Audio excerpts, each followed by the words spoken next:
Obunu gini kama chozunu Imana chukwa kosi womo Onyele miu Nyelu yumi What am I looking for? See my God, he don't bless me, yo. He give you me, give me you. Obunu kife la chasha so Obunu kife me chasha me. My baby, you know, say you go love for me. Hey, yeah. I do go. I could go. When I call your name, Shakara for me. Oh, Roma. I will be your Romeo. You go be my Julie.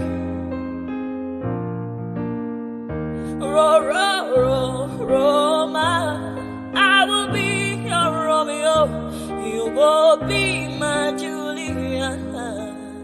Oh, give me your love and I'll go run away. Show me your love and I'll go use you play. Carry me, go me, I go follow you way. Follow you, they go. Maka Munagi, me and you. Okwa Munagi, my baby and me and you. Me and you, Aqua Monagi, my baby. Obuzi kife la chasha so, Obuniki fe la chasha me. My baby, you know, say you go love me. I do go. I could go. When I call your name, Shakara for me. Oh, Roma, I will be your Romeo. You go be my Julie. Yeah, Roma, I will be your Romeo. You will be my Julia. Oh, Roma, I will be your Romeo. You will be my Juliet.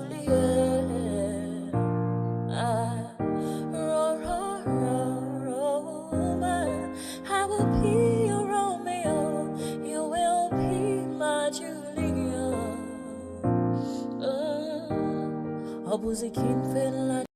I'm going to be president of this country, whether you like it or not, and I will preside over the affairs of this country, including presiding over you.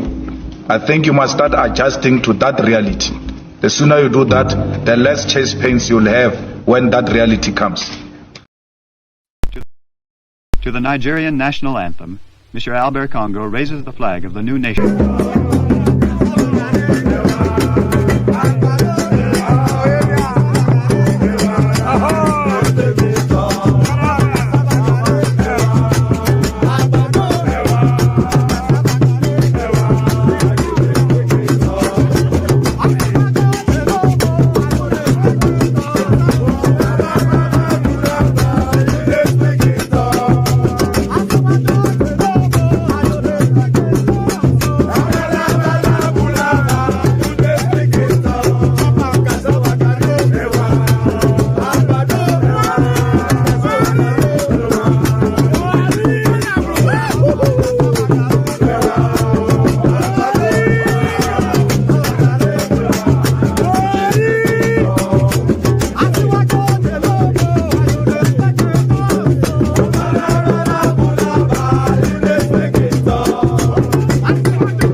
When I talk about political party issues, people should be leadership, and those who are involved in it should be people of consistent character.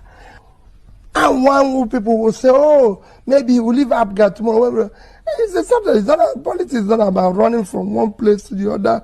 And then, no. Whatever you can do it from wherever you are and do it properly.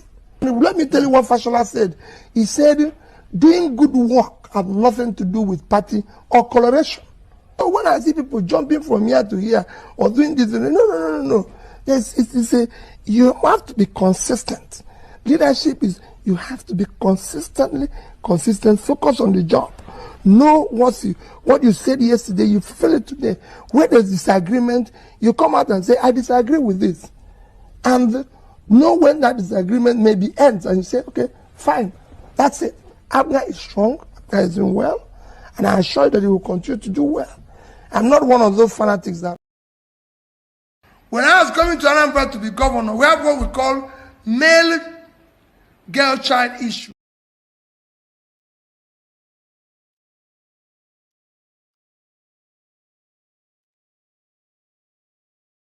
You can only see, but you can never get there. You can only see, but you can never get there. You can only see, but you can never get there. You can only see, but you can never get there. You can only see, but you can never get there. You can only see, but you can never get there. You can only see, but you can never get there. You can only see. But you can never be there. Listen, you can only see, but you will never walk there. You can only see, but you will never be there. You can only see, but you can never be there. You can only see, but you can never be there. Ẹ̀jẹ̀ mi ni ẹ kí n gbọ́, àkọ́bí ewé ayò, ewé tún lè jẹ, ìtún ló ní ọ̀tún ẹ̀ ṣe. Ìfà lóní kan fà ẹ́ mọ́ra, àìbínú gbogbo àtàrẹ, gbogbo méjì ọkà bàbà, gbogbo mẹ́ta ọkà wáṣẹ́. Orí ló túmọ̀ ẹnu, gbogbo ọ̀nà ní túmọ̀ ẹsẹ̀. Akọni ìmọ̀ tú ìmọ̀ ọjọ́, ìmọ̀ èmi ni wọn kì í dálẹ̀. Bọ́bá lọ mẹ́lẹ́mọ́, wá fi jóyè ẹlẹ́mọ́. Akọni wọn bá lọ gbé fèrè, wọn á fi jòyè ẹlòkò. Bọ́wọ́ wọn bá tẹ̀lé, wọn á fi jòyè aláre. Àwọn mẹ́tẹ̀ẹ̀ta parapọ̀, wọ́n wá jọ ń pẹ́ mọ́. Ẹ̀ẹ́mọ́ olóko jẹ, wọ́n pa Akíntọ́lá ọmọ Ògún. Wọ́n pàdé ìyọ̀dà ọmọ àtàràbọ̀bà. Àkọ́bí wọ́n pàdé ṣàtàdá dẹ ọmọ ọba Ìjẹ̀bú mèrè. Aṣíwájú odò gbólùkẹrẹ, ajagun lólòdì ọ̀run. Tó o bá ṣe pé tìyẹ, tó o bá ṣe pé tìyẹ, lọ́ bá ń darí jọ wí. Àpérò mi kún gbọ́wọ́, ọ̀bọ ti ṣìgìdì máa gbé, àgétì ló máa ń gbé, àyàn ti ìgbàyàn ewúrẹ́. Ọlọ́run dákun má padà lẹ́yìn ẹ̀, ó máa gbàgbé ọ̀rọ̀ tẹ́ aṣíwájú. Ebu ló sọ̀nà ọ̀sán nìkan wò ó. Okay now. Dúpẹ́ ẹsẹ̀ fífi máa ń pẹ́. Àti padà wá tàbí wọ́n ní ìfọ̀gẹ̀ mẹ́wọ́n. Okay. Ọkọ yẹn ló fi ìkéyà ya. Màmá mú sí na nwa m etogo kwa. Maka na nwa m jelu mba, o wee bute ike. Ọganihu na-ebute ilo nwanne m. Ọ na-agbawa nke ya dịka akpa ya jọkwa.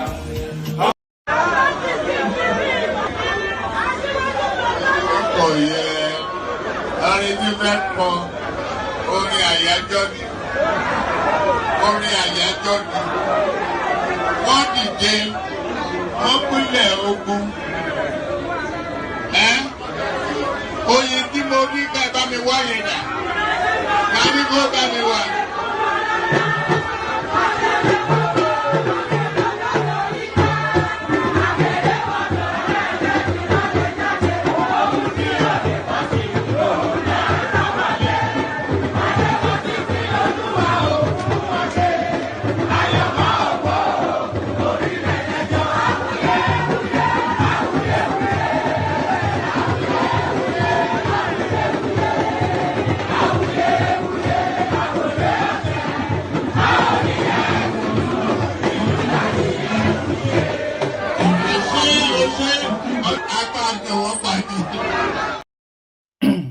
And there it is right there. Aman Nwapani. That is what the looter from Lagos said. Aman Nwapani. So there it is. They'll beat them to death, is what Tinubu was saying there. If you're not a Yoruba speaker, they will beat them to death. You know what he means by that, of course. If you don't know what he means, go and ask Atiku Abubakar, who wakes up every morning and through the night as well, just chanting death onto the president, because, of course, that's the sort of beating that Tinubu intends. So, good day to you. Good to be in your company. And how are you? So, good day to you. Yes, thank you, Wanchuku. So, good day to you. Good to be in your company. And how are you? Hope you've had a wonderful week. So, the weekend now upon us, but nothing changes, of course. You spend your day or your evenings with a one man went to more. So, that's now that's baked into the backdrop of your everyday. So as regular as clockwork, when that time, I was going to say when 10:45, but our timing has been a bit skittish over the last couple of weeks. We must try and achieve some consistency, because you know there are two things that needs to happen. We need to be able to stream prime time, and prime time is around about 4 o'clock thereabout, and then we need to be consistent. So that's where the growth is. But unfortunately, life gets in the way, because, of course, difficult as it may be to believe, I have a life outside of this, and that, of course, takes priority. I'm sure quite a few of you, if not all of you, should understand that. So, good day to you. Good to be in your company. And how are you? The usual protocol, click on the like button. We need to see that going up. You should be doing that as a matter of routine, whether you like the platform or not. If it's a regular staple to your day, then it serves one sort of a purpose. If it either serves the purpose of annoyance, that's a purpose, or if it serves a purpose of delight, or if it serves as a backdrop noise as you get about whatever it is that you're doing, whatever purpose it serves a purpose, and that purpose sufficient enough for you to click on the like button and click on subscribe. So do that immediately and right now, and let that reflect on the stream. So let people see that you're doing as you've been directed. So click on like, click on subscribe. If you want to come join us on the screen, the hyperlink that says StreamYard is your ever open invitation to do exactly that. So this invitation it's not this particular link, because it changes every single day. But the link that I send in, anytime you see the link that I'm about to send in now, anytime you do see this link, that's your ticket to come on board. So we're as ever, there is never a time, for as long as we continue to stream, there will never be a time that we're not looking to harvest new voices, because that is the entirety of the purpose of it all. That is the whole thing that we're doing. We're here essentially to harvest new voices. Look at the voices that you've been hearing. So new personalities emerging. Larry, of course, who is now becoming a regular staple. Ayo, who comes in and out but delights every time he does turn up. Paddy, who intermittently comes. So all of these new voices now developing to personalities that now form the backdrop of our voices that you like or do not like to listen to. So that's how it works. And all they did was to click on that hyperlink that says StreamYard. So I'll always encourage that. That's what Ekene did, though. And then you see him here regularly. That's what Ajani Koko did. And then now you see him there regularly. So there is nothing more magical than that. Just click on the hyperlink that says StreamYard. That brings you into a studio space, and then you become part of the family. And you see the warmth of the place. We fight, but we always part as friends, So that's the whole point of it. That is the tapestry of life. That is the tapestry of life. You should never live so let me just say this. You should never live a life that you are constantly in agreement with everything, even in a relationship, even with your partner. If you are living a life that you are in constant accordance with each other, every single thing, every single time on every single topic, then what you have is a false relationship, because it's not humanly possible. So we will disagree, of course, but the good thing is to pass as friends. And I think we often achieve that more times than most. So all that funky stuff, click on like, all that essay is just to invite you to click on like, click on subscribe, and click on that hyperlink that says StreamYard. And of course, another click which we like to see frequently is that dollar sign right there at the bottom of the screen. So click on that and super chat, super sticker towards the platform. That is the convention in live streaming. So you see it everywhere else. So let's see it here as well. And do it liberally. Don't do it for doing sake. So we want to see an increment in both the quantity and the quality of the super charts. So that's what we want to see. We want to see an increment in both the quantity and the quality. So I'm sure you understand that. If you don't understand that, then you probably shouldn't be here because that's the baseline language for the space. But all of that stuff. So now the news cycle is a bit slim pickings today. So there's not much going on in the news. It's just a little bit of scratching around to find topics to talk about. So it'll be somewhat of a psychedelic sort of a put together the talking points today. But of course, the window is always open either for the comment section or the panelists to introduce new topics that we may have missed in the news cycle. So that's how we usually work. So just before we launch into it, just to recap, click on like, click on subscribe, click on the hyperlink that says StreamYard if you want to come and join us in the studio, and especially click on that dollar sign that says super chat to donate towards the platform. So we encourage that. We never used to, but now we're going forward. We will be doing that because, of course, I see what goes on other platforms as well, and you like some of that repeated here. So all that good stuff. So do all those stuff as we launch into it. So do all those stuff as we launch into it. We launch into it at least after I take a sip of water. So now, pardon me, pardon me.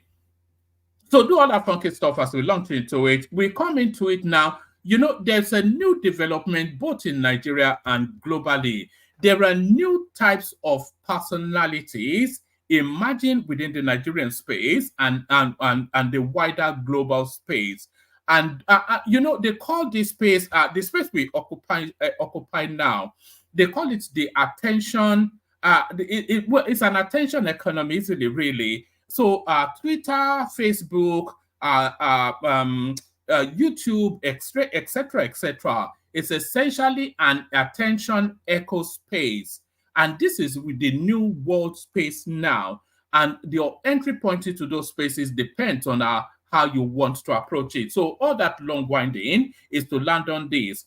Nigerian chess champion Tunde Onokoya reveals the huge gift someone gave his parents. So what I play chess every day. I've been playing chess since I don't know, maybe since I was born. There's no day that I don't play chess. So it never occurred to me that somebody will become like almost a dollar millionaire. Probably is a dollar millionaire off the back of just playing chess. But this is the new dynamic. This is the new world that we live in. This is the new world order. Nigerian chess champion Tunde Onokoya reveals the huge gift someone gave his parents. So what was that gift then? And look at that. I had the suspicion it would be this. Someone gifted my parents a new house today. It is the single greatest thing anyone will ever do. Let's do that again. Someone gifted my parents a new house today. It is the single greatest gift anyone will ever do for me in this lifetime. Thank you. My mother worked as a cleaner in the same school I attended, so I could get an education. Whilst my dad worked as a danforth. I never knew that this was the guy's background, though. I thought it was like an Ajebota boy. It does look like an Ajebota boy, so that doesn't read like, you know, this backdrop that this guy is describing. It doesn't read like the sort of backdrop that somebody that looks like this would have, a chess player at that. Nigerian chess champion Tunde Onokoya has revealed that someone bought a house for his parents. Whilst thanking the person who bought the house, Onokoya disclosed that his mother worked as a cleaner so he could get an education, whilst his dad worked as a danfo driver so they could feed and survive. He added that the house bought for his parents is the single greatest thing anyone will ever do for him. Just this guy's storyline. I believe very strongly that people largely were creatures of destiny. So thank you, Ayo, for the super chat, and people can follow Ayo's example as well. I believe that people largely in life were creatures of destiny. So now here is the son of a downfoot driver and a cleaner who at best you will expect him to become like a organizer, a bricklayer, or whatever. But there he is now in his early mid-20s thereabout in Times Square, breaking world records. And off the back of that now, I think he was appointed some whatever it is in his own home state, Dakwa Abiodun and all that. And now somebody's gifted his parents a house off the back of just playing chess. He didn't do anything, well, he did something, but he didn't do anything more than that. He just played chess. And then somebody gifted, I play chess every day. Nobody's gifted me a house. So we are all creatures of destiny, is really, but it speaks to that wider space than the sort of eco space that we're in globally now. We're essentially in an attention space now, and we will be in that attention space now for forever. So the world now gravitates now around all these attention spaces, and the rewards the reward is abundance, as we can see from this guy. So there it is right there. So good luck to him and well done to him. Good luck to him and well done to him. Tinubu taps Jim Ovie to lead Nigerian Education Loan Fund. So this Jim Ovie, or however you want to pronounce his name, is the person that actually trained the Vice President Kashim Shettima. It was his former boss when Shettima worked in banking. Tinubu taps up Jim Ovie to lead Nigerian Education Loan Fund. So I'll just give you a couple of paragraphs. President Bola Tinubu has approved the appointment of the founder and chairman of Zenith Bank PLC, Jim Ovie, CFR, as the chairman of the board of the Nigerian Education Loan Fund, NEL. FUND. This was announced in a State House press release by the Special Advisor to the President on Media and Publicity, Chief Ajuri Ngalale, on April the 26th, 2024. According to the statement, the President believes Mr. Ovia will bring his immense wealth of experience and professional stature to this role to advance the all-important vision of ensuring that no Nigerian student suffers a capricious end to their pursuit of higher education over a lack of funds, and of ensuring that Nigerian youths, irrespective of who they are, have access to higher education and skills that will make them productive members of society and core contributors to the knowledge-based global economy of this century. So you have to you see this guy Jim Ovia, or however is OVR, or is Jim Ovia. That's what Tokwe says. So this guy Jim Ovia, you have to concede, you have to understand that he's actually doing this somewhat as a national service. Because he's not lustring after being the head of some parastatal or commission.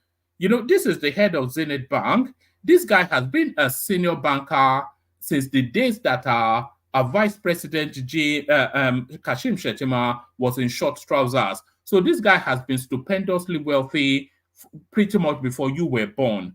So it's not really after anything other than giving back to society. And if you want anybody superintending that space, it is somebody that is a verilous serial achiever, like this guy now, Jim Ovia, as our Tokwe says his name is being pronounced. So that solidifies and gold standards that particular initiative.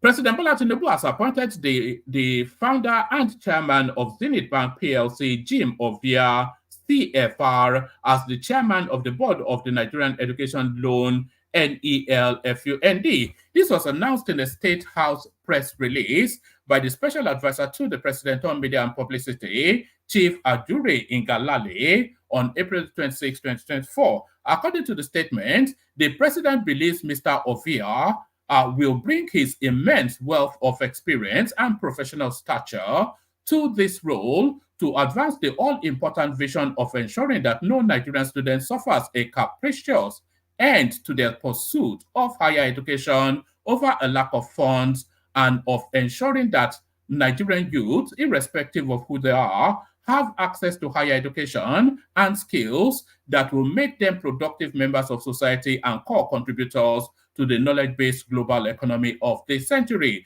Jim Ovia, CFR, is the founder and chairman of Zenith Bank PLC, one of Africa's largest banks, with over $21.4 billion in assets. So this is just the level of wealth, So it's not, this guy is actually doing this as a favor to Tinubu, and really as his payback, as his social responsibility to society. It would have taken a lot of persuasion for them to persuade him to do this, and it's a real boon. It's much to the credit of that particular initiative that they have. They have somebody of this quality as spearheading it, as steering the ship. Jim Ovia, CFR, is the founder and chairman of Zenith Bank PLC, one of Africa's largest banks, with over $21.4 billion in assets and shareholder funds of over $2.4 billion as at December 2023. Zenith Bank is a global brand listed on the London Stock Exchange and the Nigerian Stock Exchange. In addition to major operations in Nigeria and other West African countries, the bank has a sizable operation in London and Dubai. Jim Ovia is the founder and chancellor of James Hope University, Lekki, Lagos. The university was recently I mean, we all know broadly his CV. I don't know sufficient enough about him, but I know the broad strokes of his CV. And Dewale, hop on, by the way. Dewale, if you're there and you're free, jump on. So Dewale, if you know him, then come into the studio and tell us just how much of a coup getting this guy is. In recognition of Jim Ovia's contribution to economic development in Nigeria in 2022, the federal government of Nigeria honored him with Commander of the Federal Republic, CFR. Also, in May 2022, Jim Ovia was conferred with the National Productivity Order of Merit Award by the federal government of Nigeria. Earlier, he was conferred with the National Awards of Member of the Order of the Federal Republic of Nigeria and Commander of the Order of Niger, CON, in 2000 and 2001, respectively, in 2000 and 2001, respectively, as a testament to his visionary leadership and contributions to Nigeria's financial services sector. The National Student Loan Program is a pivotal intervention that seeks to guarantee sustainable higher education and functional skill development for all Nigerian students and youth. The Nigerian Education Loan Fund, the implementing institution of this innovation, demands excellence and Nigerians of the finest professional ilk to guide and manage it. So this is even a gushing endorsement from a virulently critical platform like People's Gazette, who are notorious for telling lies against the presidency. And by the way, let's see the super chats coming. We only seen Aya so far. Keep them coming. Federal government announces $10 billion diaspora fund to attract investment. So what does this mean? Are they giving us money, or are they trying to steal money from us? Doris something or the other, Minister of Industry, Doris Uzoka Anite, Minister of Industry, Trade and Investment, on Friday, April 26th, announced the federal government's plan to set up a $10 billion diaspora fund to attract investment from citizens living abroad. The minister revealed The minister revealed that the Diaspora Fund will support critical sectors, including infrastructure, healthcare, and education, to grow the economy, adding that it will be guided by an advisory board comprising limited partners. She also called on eligible firms to express their interest in its management. So, what does the fund stand for? What does it mean, even? Oh, okay. It says the fund is part of broader efforts to strengthen. The fund is part of broader efforts to strengthen ties between Nigeria and its diaspora and promote national development. Objective of the Nigeria Diaspora Fund: the fund will be managed by fund managers that satisfy the criteria set out in the expression of interest. The fund manager will propose fund structures that will focus on various sectors and stages of investment. It doesn't tell us anything. This I don't think this has any meaning. Okay, it says that the fund presents an opportunity for diaspora investors to contribute meaningfully to Nigeria's socio-economic advancement. As part of this process, a committee will be set up to design and develop the structure for a diaspora fund. Various stakeholders in the capital markets, and the investment community and diaspora investors were engaged and also consulted on the establishment of the $10 billion Nigeria Diaspora Fund. The expected investment period is for 3 to 5 years to follow on investment there. I think essentially, I think it's like T-bonds, it's like treasury bonds, but targeting specific investment opportunities at favorably at favorable investment rates in terms of returns. That's the broad strokes of it. I don't think that offers anything beyond that. Let's go on to this. Lagos seals church hotels over noise pollution. So all those are all this Allah Akbar that you hear at why is it churches? If there's any noise pollution going on in Nigeria, it's coming from the mosques. With us Allah Akbar every at 3 a.m. in the morning. Lagos seals churches, hotels over noise pollution. The Lagos state government, through the state environmental protection agency, has sealed up churches, hotels, bars, and other establishments across various areas of the state due to alleged noise pollution. So it's not really so much. It's not really so much. And by the way, let me send the link again. We need the room populated. There's barely sufficient enough people for the conversation to take place. It's entirely up to you guys. I'll do the presentation, and then if you want the conversation, then you can come have it. All right. Yes, I think it's more a matter of planning than anything else. So now, if you give them the license to put a mosque, a church, a hotel or whatever in residential areas, then of course you will get noise pollution.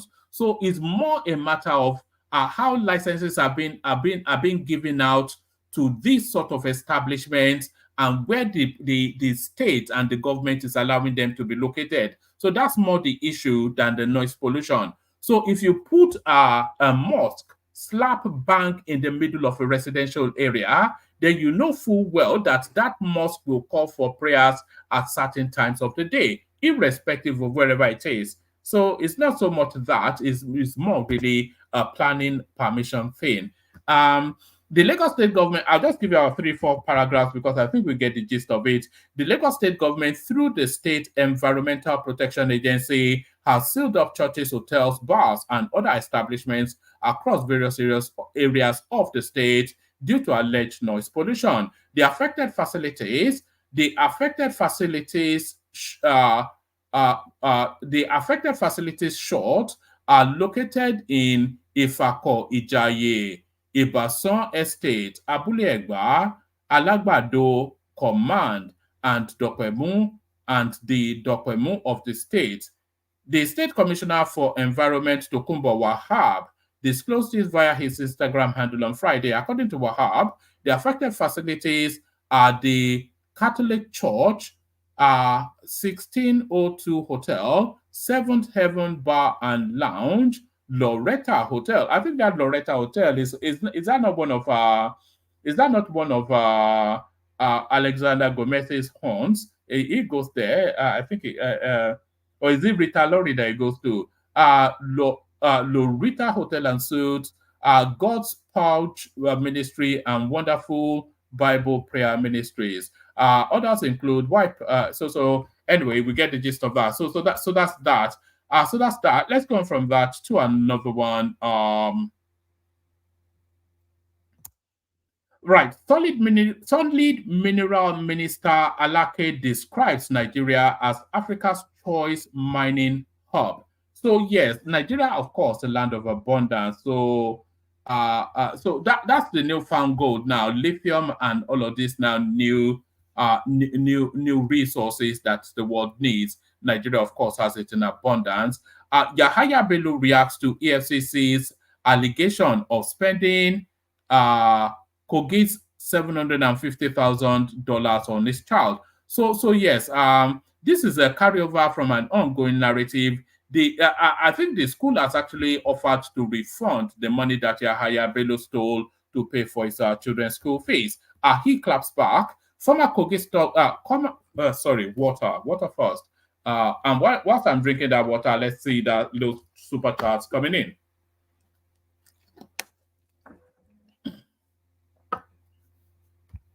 Right. Former Kogi Governor Yahaya Bello has reacted to an allegation by the Economic and Financial Crimes Commission, EFCC, that he used a whopping sum of $750,000 belonging to the state to pay for his child's school fees. In a statement on Friday, April the 26th, Bello described the claim by EFCC Chairman Ola Olukayode as misleading. In a response by his aide, Ahira Michael, the embattled former governor, who has since gone into hiding, accused EFCC of defamation. The statement reads, payment for school fees, setting the record straight, partly reads, whilst we reserve our right to seek redress against the said defamatory statements, permit us to briefly state the following for the purpose of setting the record straight. His Excellency Yahaya Bello's children have attended the American International School Abuja well before he became governor. His children must be done since then, because Yahaya Bello served 2 terms, which is 8 years.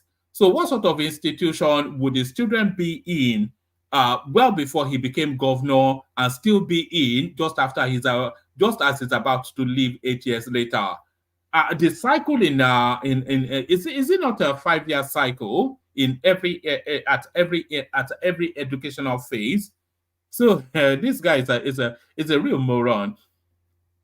His Excellency Yahaya Bello's children have attended the American International School Abuja well before he became governor, and he has paid fees for his children as and when due and without fail. His Excellency Alhaji Yahaya Bello did not pay the sum of $720,000 as alleged by the EFCC chairman, or $840,000 as is being bandied about on the internet. The payment of the fees was not effected at about the time His Excellency was to leave office, as claimed by Mr. Olukayode, but same commenced. It wasn't when it commenced, though, is when a particular installment was paid.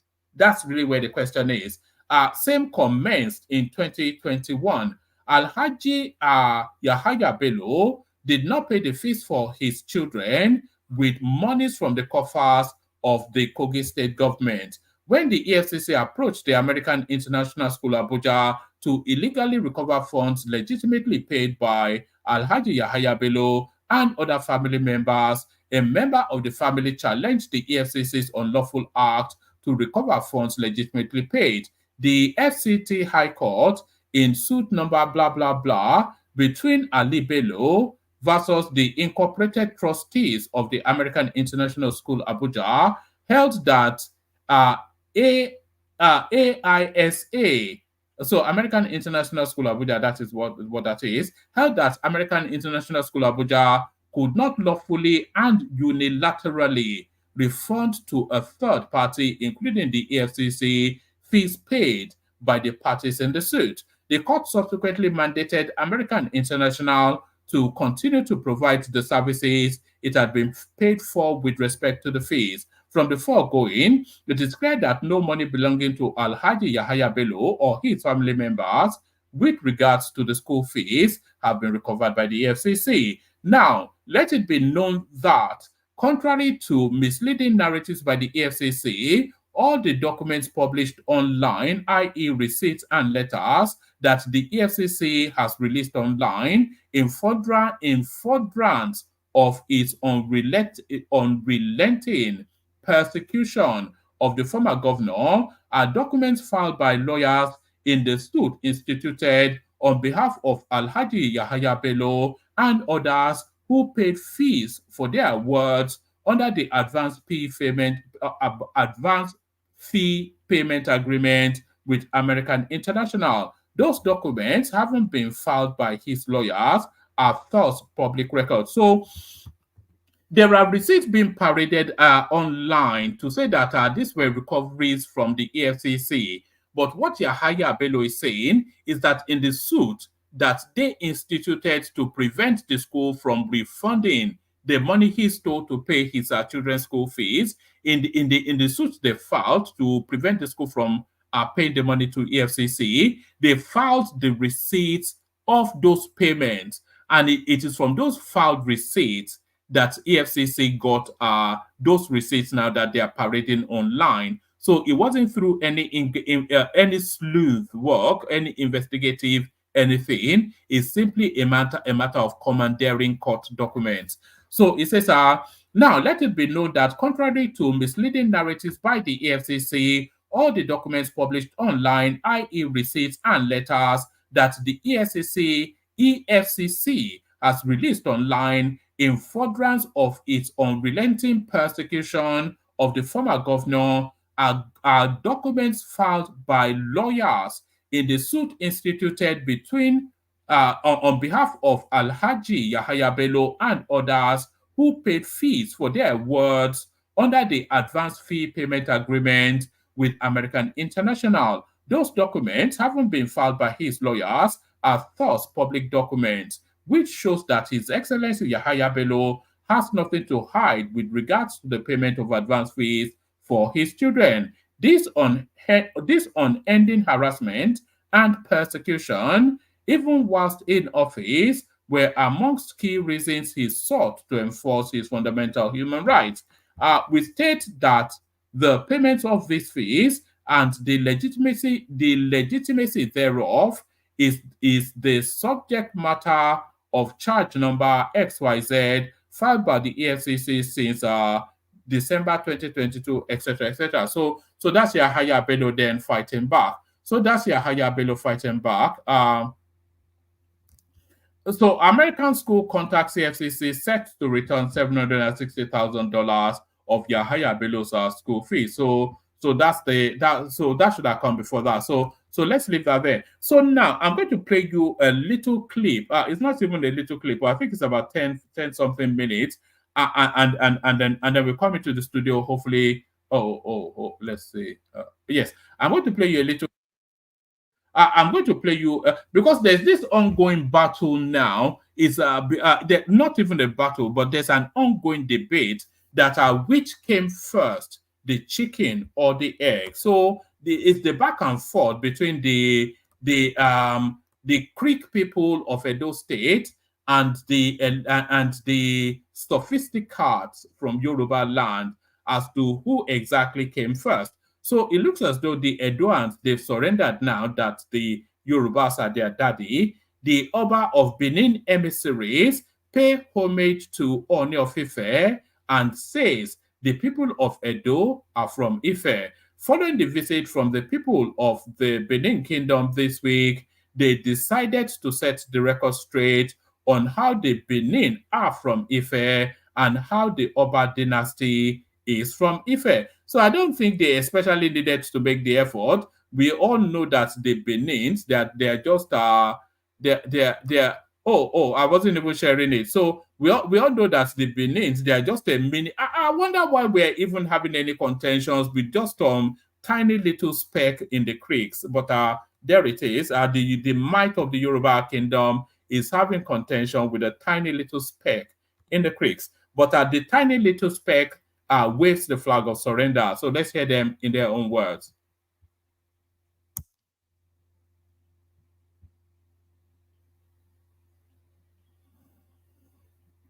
Just as soon as it loads up.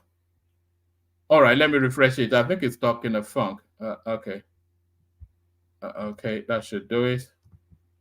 Okay, let's do that. To settle some rancors.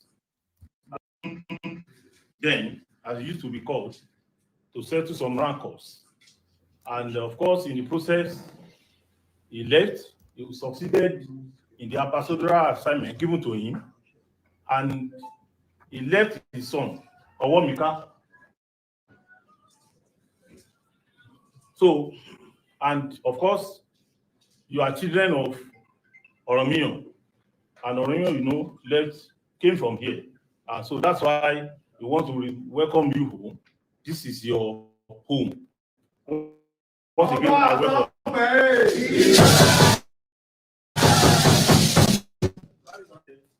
Your children from Edo Kingdom, one of the kingdoms that you created as the Aruli Udua, are here on a very important and historic. All right. And I'm going to pause that and scroll it back by about 30 seconds because there needs to be clarity. So this is an absolutism, if there's such a word. This is categorical now, and this settles the matter, of course. I did say they went there to wave the white flag of surrender, and in their own words, the Oni created their kingdom. So it is not even me saying this, it is the Oba of Benin telling us that he and his tool is a creation of the Oni. So just a subset, a satellite space of the wider Yoruba hegemony. This is your home. Once again, I welcome.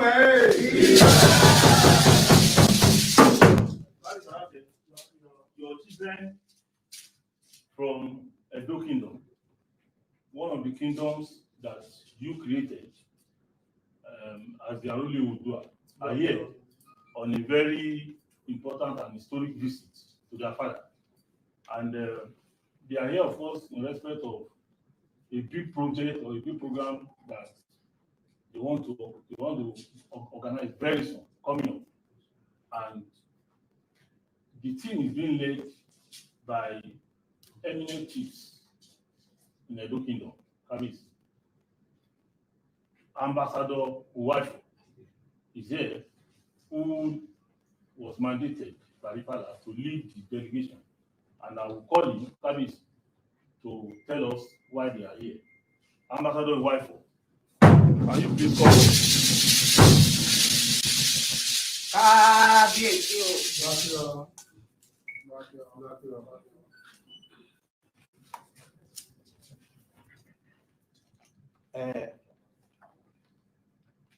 Your Imperial Majesty,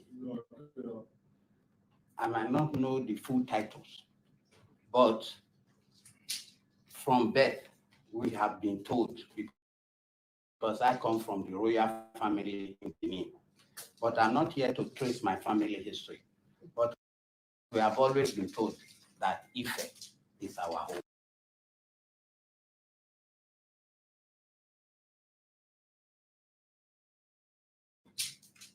And I'm standing before you here. Before I give my speech, I must introduce the people that came from the Obas Valley to escort us here before I say our mission. Our most senior chief, F.E. Aigbe Homan, is a high chief in Benin Kingdom. He is the F.A. Soba of Benin Kingdom.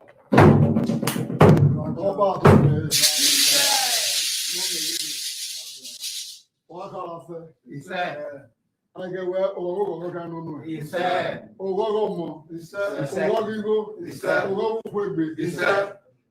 Gbọ́dọ̀ ọ̀sọ́bọ̀wé ńwọ̀nẹ́ ọ̀hún ọ̀sọ́ta. He said. Èrú yóò bá kẹ̀wé dákọ̀ ya fẹ́ owó kan nínú. He said. Orí ọba ni fútọ̀wọ́ bọ́nà. He said. Fúpẹ̀wọ́. He said. Wọ́n ọba orí òwe. He said. Wúyẹ̀ tó ń yàdúgbò ìbùnà mọ́. He said. Ọba ilé pẹ̀wọ́ ìpín yìí. He said. Ọba àtọ́gbẹ̀. He said.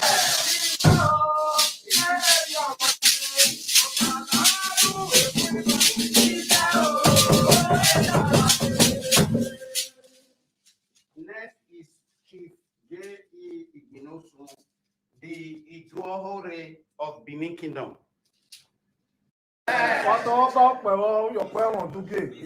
Our father, without Ọba àtọ́gbẹ̀ wọ́n àtọ̀wé kété. Ọba àtọ́gbẹ̀ after introducing the high chiefs, we thought that we cannot come and visit our father without bringing the cultural group to showcase how we honor somebody that honor is due. So that is why we brought this cultural dance troupe there. At the same time, to provide the youth with jobs. Like, for example, they are too angry, Ile Binu, and the white people corrupted it to Benin. Benin was not known as so a little about our ancestors. We shall present it with some other things also. But before I just finish, in order not to take a long time, I want to delve into a little about our ancestors, about what I know a little bit about Ife. I know that he said, your head of media, he said Benin was known as Ile Binu then.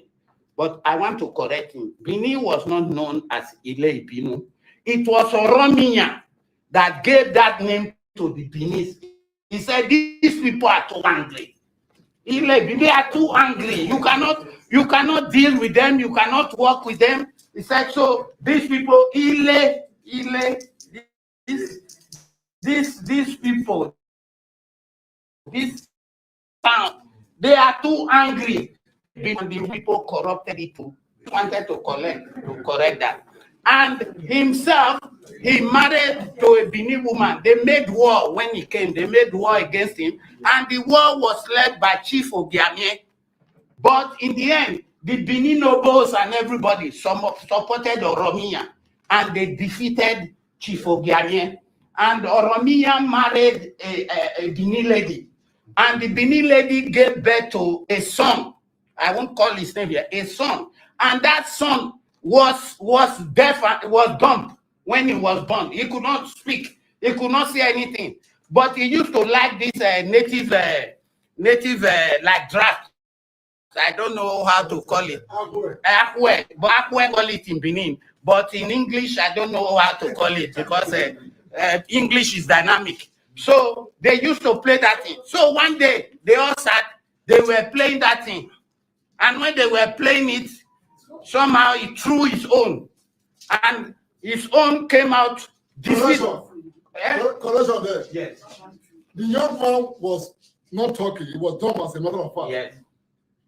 When the Benin saw it that the young man is good enough to talk and he couldn't talk, they sent message to our father here. Yeah. Who told the messenger that, okay, since he's the one who gave them the apple. Yeah. We were playing it in Benin, but he gave one particular one.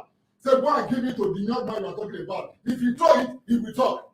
By the time they said the apple, even the lady that he gave birth, that gave birth, is a daughter to what's the one who say Enogego. He's the one that gave birth to that child. So after coming back home, they said the same apple again. They gave the one they brought from here, they gave it to him. They gave to him. When he throw it, he goes straight to one. Because when you set it, you will say, this is the king here. Then you will set it. you will set another one. That is the king there, one. That one will be left alone. He throw his own, he go and hit the king there. He said, oh, one Mika. Yeah, that means, yeah, all what Mika, that means I have taken charge. And that is what started, he gave birth to the first son, and that is what started the dynasty, the Oba dynasty that we still have in Benin today. And Owamika became Eweka.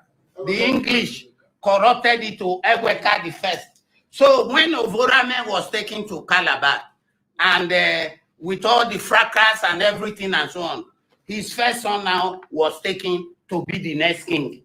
And he felt that he should continue in the same dynasty. And he gave himself the title, or rather, the oracle gave him the title Eweka II. And Eweka II is the father of Oba Akenzua, and then Oba Akenzua is the father of Ediawa, and Ediawa is the father of the present Eware Ogidiga II.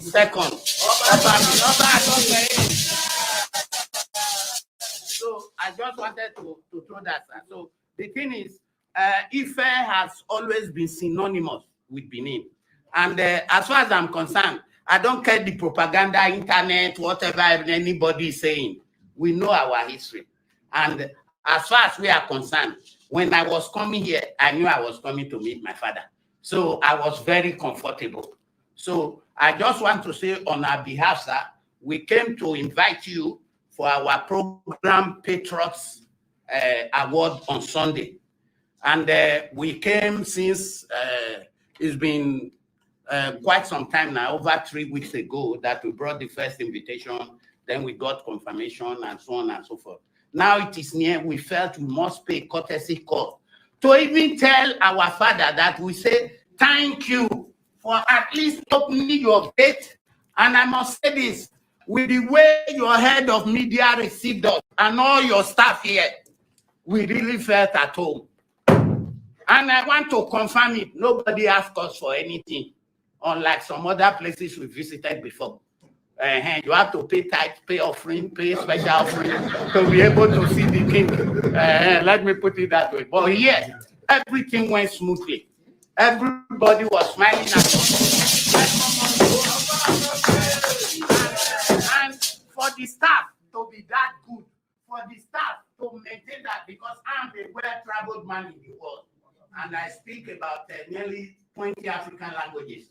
So I have been to different kings in different parts of Africa. So for them to be that good, that means the head is good. So Baba, we thank you for having a good staff. Thank you. So that is it.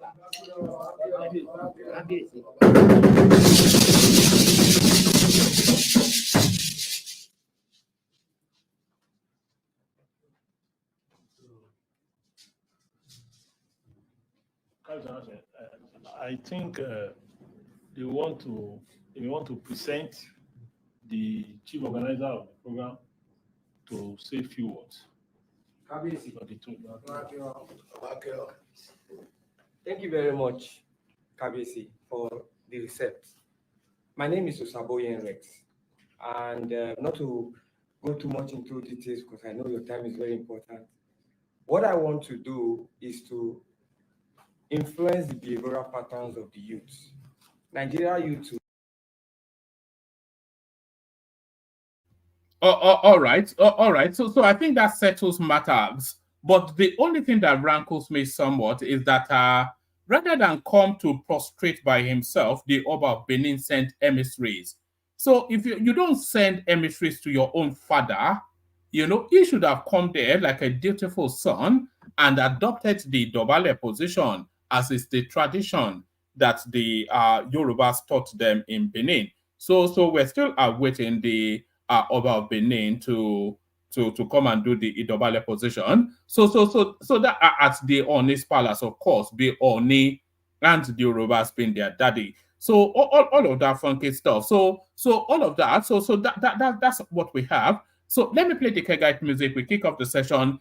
Still plenty of room, by the way. Anybody that wants to jump on. Hopefully the room populates as the Kegites play. Water, only water. Water, only water. Where they see ma. Water, water, water, water, water, water, water, water, water, water, water. Only water. Where they see ma. Hapa o naido. Hapa o naido. Hapa you don't come o.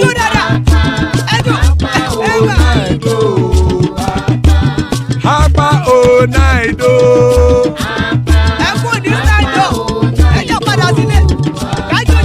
Oro kẹ̀kẹ́ ẹlẹ́mùrè o. Ibe sọ́díyà kẹ̀kẹ́ ẹlẹ́mùrè o. Bobby Master kẹ̀kẹ́ ẹlẹ́mùrè o.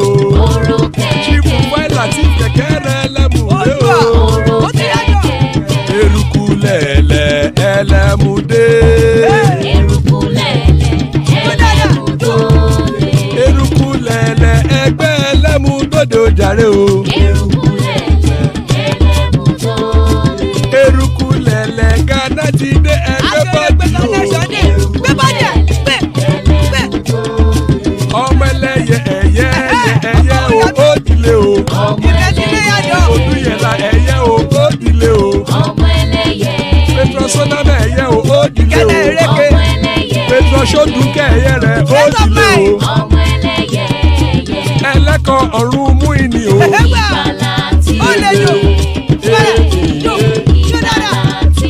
Àkùkọ ọ̀run mẹ́kọ.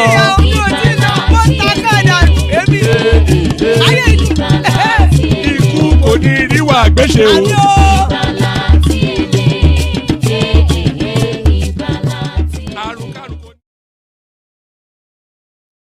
And there it is right there. Ikuko Neru Agbeche, may death have nothing to do with us.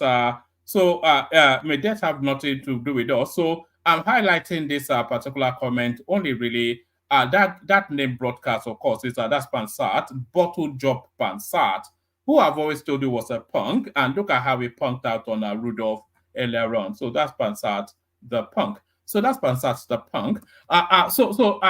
Let's kick it off. Not at all any punks in any of the people assembled so far.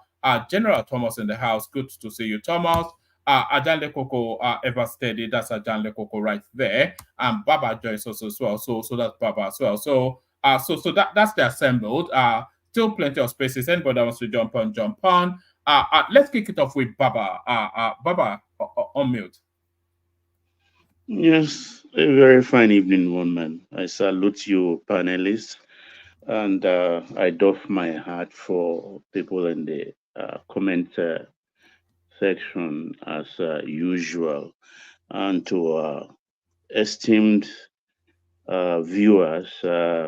Firstly, before I salute you, click the like button. That is very, very important. It registers your presence and also notably tell us you are enjoying the show. Please like, share, and subscribe also. One man, all right. Where do we start? We might as well start from this rather controversial. It's not even a controversy, is it? The history book tells us that the progenitors of both the Benin Kingdom and the wider Yoruba space, essentially Ife, and for the avoidance of doubt, the Benin Kingdom itself has come to take the prostrated position, which is tradition, to say, Daddy, good to see you. So what are you then making then of this final? Does this settle it now when the palace itself of the Benins are telling us that the Oni is their daddy? Yes, thank you, one man. Before I delve into the Benin topic, I said Professor Patutomi was part of the founding members. I think let me situate it properly that way, of Lagos Business School. I'm not mistaken. I know what I'm saying, because Lagos School is part of the establishment of Pan-Atlantic University. It is a Catholic establishment, whether in disguise on reality or however, it is a Catholic establishment. And Patu to me is a Catholic, born Catholic, practicing Catholic, and a knight of the Catholic Church. I rest my case there. Yes, But as it Baba, concerns, Baba, my yes, sir. objection wasn't the fact that it wasn't not a member of the establishment. He did Okay. not own the Yeah, I university. know I That's use the what I. word there, sole ownership. I take that back. Thank you. Yes, sir. You all right? Hi, Yes, guys. as this Benin thing, we've flogged and overflogged this issue on this panel a couple of times, very much into the midnight hours, even what we call the late night show here. There's no controversy. It's just the thing of the youth.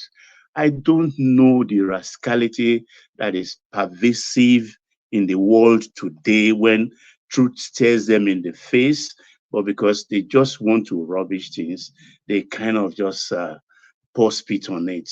I think my own generation, you understand, with all our faults, I think we are very serious people when we engage in discourse.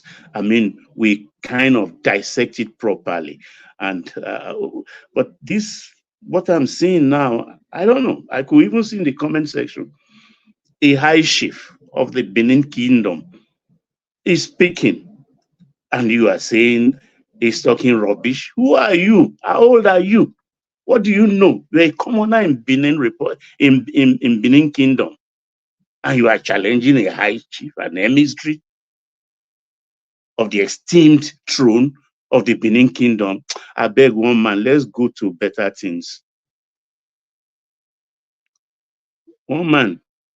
All right. Let me take you. But let me actually run it in the order that I read it out. So, take us to the chess guy.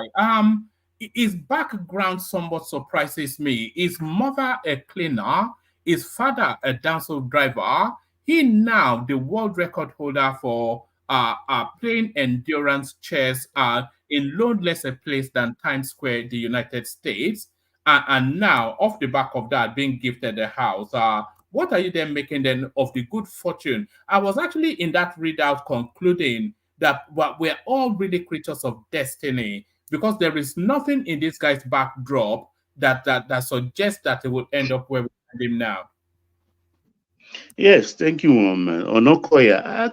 You see, like you said, once it is in your star, I mean, Christ was born in a manger. He wasn't born in a palace. You understand? He wasn't born in a palace. And so also, I think several of the sages of the old and prophets. So good things can come out of Jerusalem. It is not a norm or a rule that the son or child of a poor person will be poor. And it is not guaranteed that the son of a rich man will be rich. We are all carrier of our own destiny. What will be, will be.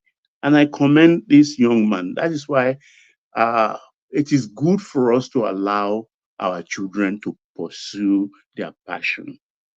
You understand? Most of us made a mistake by controlling, by saying, "Oh, you this child, the way you speak, you will be a lawyer. You that can draw like this." That was the currency back in those days. Doctor, lawyer, or engineer. It They don't is, want to and hear it blew in our because faces. doctor, It lawyer, or blew in our engineer. faces. You understand? It blew in our faces because most of those children we nurtured will tell you they are doctors, but they tell you, "I don't want to be a doctor after all. This is what I want to do." And you will think all my suffering, all the money I expended on you to become a doctor, and you just drop the certificate. I mean, we've known children that will earn the degree and take it to their parents and just drop it on their lap. This is what you want. I've done it. I've obeyed you as a child, but I'm done with it. I'm chasing my passion. And they'll go into a different trajectory. Most of us learn that lesson late in life. And I'm happy Onokoya is a very good example in modern day. And that your father is a downfall driver or a cleaner or your mother is an ewa seller in the street doesn't mean that that child is doomed. Everybody carries their own anointing. Everybody is a carrier of his own anointing. And what God has destined can never fail. Even if you derail, even if it tarries, it will still come to fruition. That reminds me of what I read in what's these guys now? The guy who wrote the Alchemist. Alchemist. Did you read the book? Yeah, And I read it, but I can't quite remember the name now. Yes, there is an Arab proverb there. I think the angel of death was chasing a very rich man. And in the market square in a certain town in Arabia, the rich man saw angel of death and he was so scared that, oh, my time has come. Let me run. And he ran to Samara in Arabia just to hide from the distance, not knowing that in his stars, he is destined to die in Samara. So seeing a scary thing that took him is like, what you are going to chase in Sokoto is in your Sokoto pockets. So that's how I think this thing is and how it works. I'm happy for him. And maybe he is or was the least favorite of the son of the both mother and father. But who is carrying the name now worldwide? It is him. And congratulations to him. And more grease to his elbow. And may his shadow never grow less. Henceforth. Do you think the reward is excessive? Look, it's good to just for playing chess. I mean, well done to him and all that for the world record. But he gets a portfolio with the Abiodun. Somebody gives him a house. We know the car is coming, plot of land, all of this usual. What's all this? Are they just tapping into the publicity? I mean, is that not too much? Well, no publicity is too much because if you engage PR, for instance, to propagate the success of Dakba Abiodun in Ogun State, you know how much they will charge. But this guy alone, with the governor by his side and giving him this guy. I will tell you something. In another few months, if not, he will appear either on Time Magazine or Newsweek. And don't be surprised if he's voted amongst 100 influential people in the year.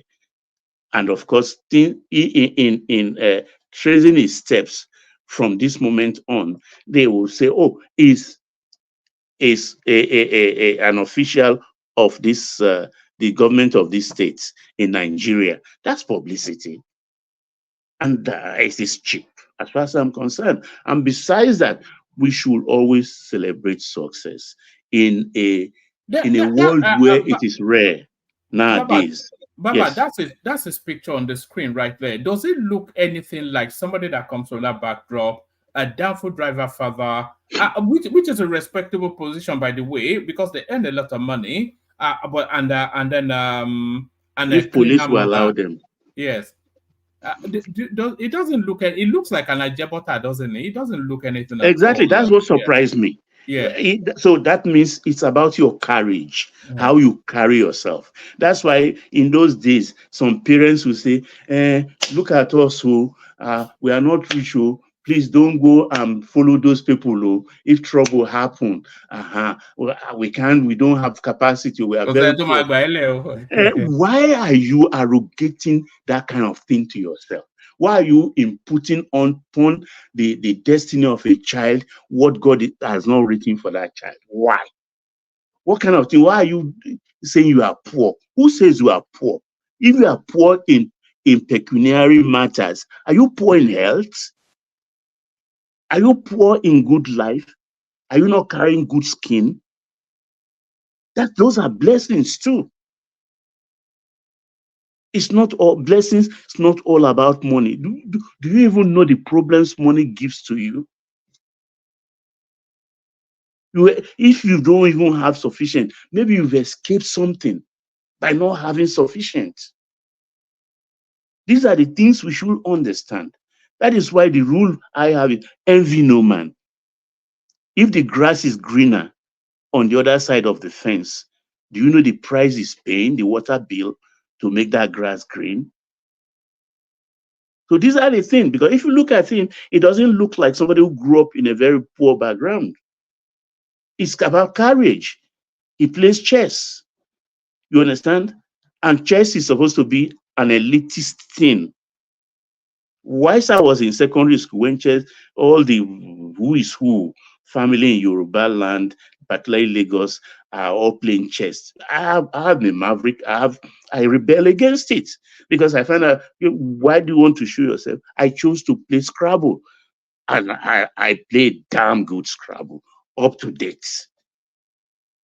You understand?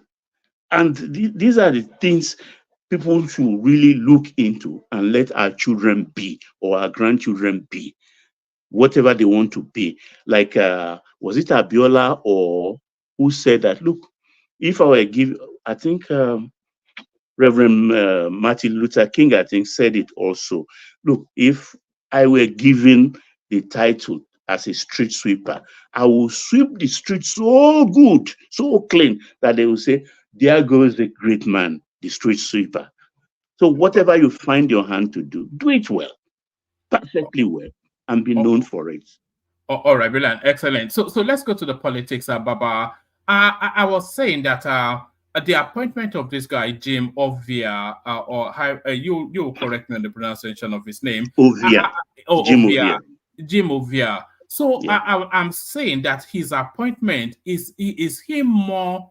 Is more of a conscription to national service rather than a windfall to him. So he's taking on that position, I suspect, as a give back to society. But a real coup is going to oversight that student loan space.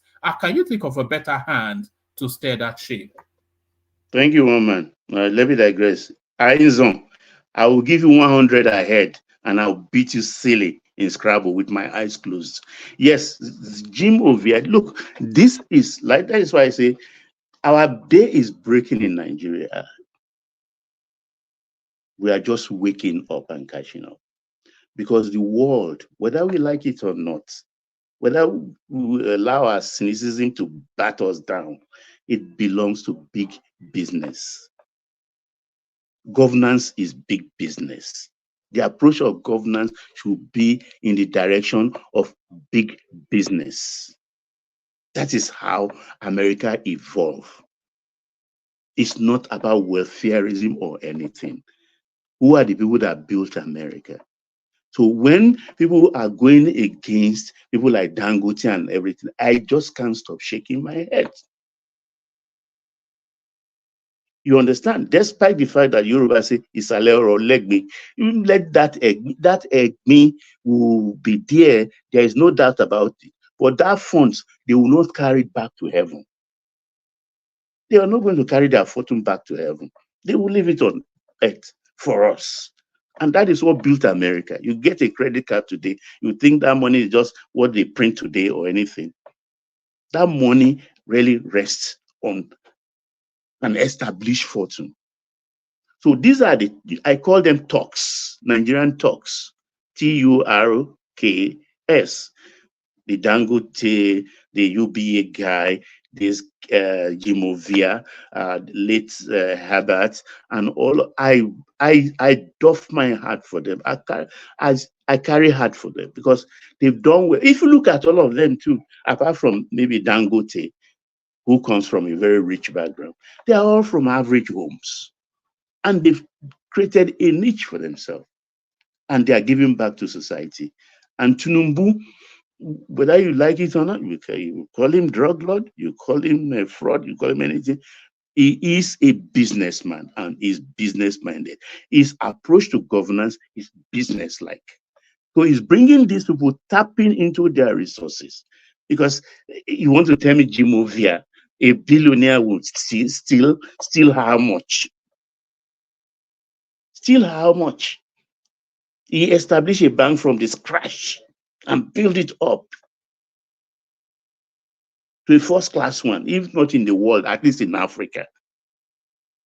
So, and we just look at the components of the economic management team and those other sub teams or committee surrounding the economy. They are all from the business circle. So everybody should just roll up their sleeve, watch keenly, and see where you can tap into what is happening at the moment. Don't be cynical, because it's cynicism that made the Yorubas not put forward their first 11 when Abdul Salam was going, because they didn't believe that the military would go. So we find all manners of people in governance today, because those who are supposed to. You mean in 1999? Yeah, exactly. It's cynicism. No, I'm not sure that it was cynicism. You know, I think they compromised to give power to the Southwest was to give it to a military man, somebody the North could trust, and that person can only really be Obasanjo. I don't think the Yorubas had the choice to pick who the president will be. The region has the choice of who will be president, but I don't think that region has the choice to pick who will be president. Let's digress. Let's focus on Jim Ovia. You understand? Because people are saying, so these are people we're talking about, lock them up. They are doing this against us. They are doing that against us. Where did they get the money? Where did you do this, that? But they are coming to help us to manage it, to steer the boats. You understand? In this tide we are facing, because we are facing real problem. But these are people that can even put their own funds into these things. It's like a trap. Okay, we have 100 billion for scholarship for educational fund. Okay, what do we need? Now the federal government doesn't have it. Okay, well, we need 20 billion. Okay, let me just push it in. And it's just like even in our community, in clubs we belong to, don't we fund the clubs until they can gather the real money and give to us? Even in our churches, we want to buy a car for the pastor, a car dealer say, okay, I'll put down the car. When the church has contributed the full measure of the money, maybe months later, let me have it. So these are people that can help us in that direction. And whether they are doing it now, we don't even know. But I trust them, because Nigeria has given them much. Given them much. So it's time for them to give back. OVI is, I think, 72. How many years remain for him to spend? No, it's going to live forever. People are living forever these days. So, come on, let me go and show you my great grandfather's grave. Let me go and show you my grandfather's grave. Even my father, uncle. Nobody's going to live forever. We will not. No, I don't mean forever, but I think people will be living. People are living comfortably well into their 90s now. Yeah, my mother is in her early 90s. My mother is in her early 90s, but you understand. I look at her most of the time. Her voice is as clear as mine, and I look at her. Do I want to be like? I don't know. Age is something that is scary. You understand? So go into the mid-80s to your 90s, man, I don't know. Like I was saying, I think it's good for the country, for business who are established, who are really, really established, who wants to give back to the nation, who wants to contribute, who now sees that, okay, I'm comfortable with this president, I can serve the country, I trust him. I know he will not set a trap for me or throw me in Kuje years later or along the line. So I can really trust him. I will work for him. So that is what, if you remember, he went around all these people. We saw him went to see Elumelu in his house. We saw him. I was surprised. I thought somebody, yes, sir. Sorry to cut you short. You know, for those who do not know, Jim Ovia and Tinubu have been friends for a very, very long time. All of them now. I mean, Jim Ovia in particular, they've been friends for a very long time. So it's not surprising that he's dragging him to help him steership, a scheme that will benefit the youth, like you said. Jimovia is 72. Who would have thought that maybe that man is using something they call Sagbade way, maybe because apart from dyeing his beard, and he seems to be looking younger every day. So It's unbelievable. it is, but they are very close. And I think he didn't stress himself. He knew when to leave the stage. He left early ahead of all his peers. That's true. That's true. But who else you bring in if not somebody that you trust, somebody that you can rely upon to do the better job? And who will not put his hand in the till? Well, even if at all, I mean, at 72, what else is he going to steal? I don't think Tinubu is even in the federal to steal money this time around. I guess it's there just to do things because if you look at 72, what else is he going to steal? Steal for his children. They already have enough. Which girlfriend he has not had? Which money he has not had? Which aircraft he has not had? I don't think Tinubu is a ladies' man. You know, it doesn't strike me as a ladies' man. But Jim Ovia, I don't think he will lend his name to something that will not succeed. That's just what. No, they will not. These guys will not. So these guys will not. It will take it on only to make it succeed because it doesn't want a failure next to his record, does it? And look, woman, these guys, they have a lot of money. As early 20 years ago, somebody like Otedola was loaning to Elumelu through Kim Bello $20 million. Can you believe that? 20 years ago. $20 million. That's a lot of money. A lot of money. So we have these people with us. We don't even appreciate it. We don't even appreciate it so that they can appreciate us back. But they are coming out now because they are comfortable with this president. Believe me, something is happening in our country today. Yes, it's not coming to the fore, but in another matter of 2 years, I think everybody will be relaxed. Let me just put it that way. Everybody will be relaxed. It's something I've said before, and I'll continue to repeat it all the way through. In 2027, Tinubu will campaign on achievements. That's it, of course. Yeah. And it will be impossible to argue against it, you know. It will be impossible. Because we'll all be seeing it now. You'll see it now. When it's right there in front of you, how can you argue against it? He will campaign on achievements. That's what it will But do. you know our people now. Even the Benin one we are saying, they are saying different things. Oh, it's political talk. It's this and this. Who is going to sell Benin Kingdom cheap? Nobody dares it. Wearing the chieftaincy paraphernalia of the kingdom and selling it cheap. He will be lynched. And yet they're talking, oh, let's go to Yahaya Bello, Joe. All right. So Yahaya Bello. So now what's going on there? It's a thing. So it's now a media war between Yahaya Bello and the authorities. Just very unedifying, by the way. He should have just submitted himself. If he feels he's that innocent, then they have no grounds to hold on to him. But now the fight has now gone to the American International School in Abuja, where they said he stole money to pay for his students' school fees. They are pressuring this institution to refund the money, and he's holding them hostage in court. So the back and forth, never ending saga, Yahaya Bello versus the police. Oh man, when I saw this in the morning when I woke up, I couldn't believe it. I was speechless. It is mind-boggling. To take state coffers, more money from state coffers, brazenly, and pay your children's school fees. Only God knows how many years school fees this will be. Only God knows. Even if it's averagely $50,000 per annum. mean, 50 into this. I think that's about 15. Am I correct? I don't know. 15, 15. Yes, that's about in 15 places. How many? Is this guy crazy? What does he call government? Is this his personal fiefdom?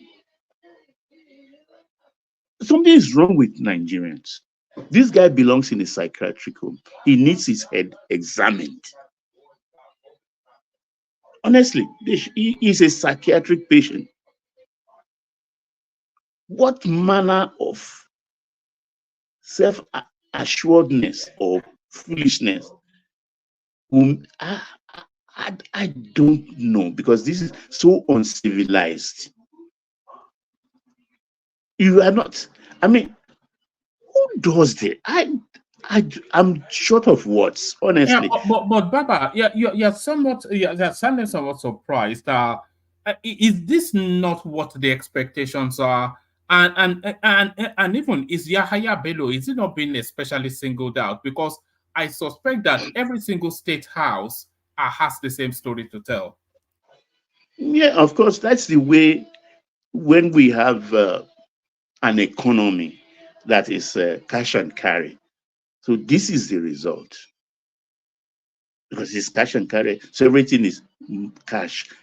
So they can have the opportunity to put their hands in the till and spend anyhow. But I know they all do it. You understand? But what this guy has done, this is at another level entirely. Because it's not even covering his back. You know, there is a Dino who is your enemy. There is a Poti who, given the chance, wish you to die today. She came out today inviting him to surrender himself to the authorities. Yeah, and so many others like that we don't know. And yet you are not even doing things in a cunning way, cleverly. And you just take it as if it is your money. Nobody can question you. And now you are running from pillar to post. Look, like Portable said, that musician, after God, it is government. After God, it is government. He's playing with government. Government is the God on earth. They rule the kingdom of earth. And this guy is going to go to jail for a very long time. Because I don't believe that impetus driving the Olukoyede is not even from Aso Rock. Because this is purely confrontational. He is thumbing his nose against government. And our judiciary needs reform. Real reform. The way they did the computerization, which Oshibajo did for Lagos State, I'm sure that one is like, he's not interested in governance anymore. But there are people who worked with him, who even knows better. Baba, can I Yes, please ask you a question? Ekale, sir. Kale Abro. Yes, sir. Yes, sir. Did Yahaya Bello support Tinubu? I'm just asking because I don't know. Did he support the Jagaban? You know, he did not start by supporting Jagaban. I think this guy got too, what's the English word now? Too big for his breeches, or is he in his knickers? You know, he wanted to marry Buhari's daughter. Really? Yeah. Oh, he chased the girl. The girl chopped his money proper and they marry him. So he has access to Aso Rock. So he got carried away, and somebody somewhere must be telling him he could become president. So he bought a form too and was flinging his head. Baba, don't let me take you too far. Why am I asking this question is, if he truly endorsed Tinubu, supported Tinubu, I don't think he should be facing this tribulation. But he did it half-heartedly.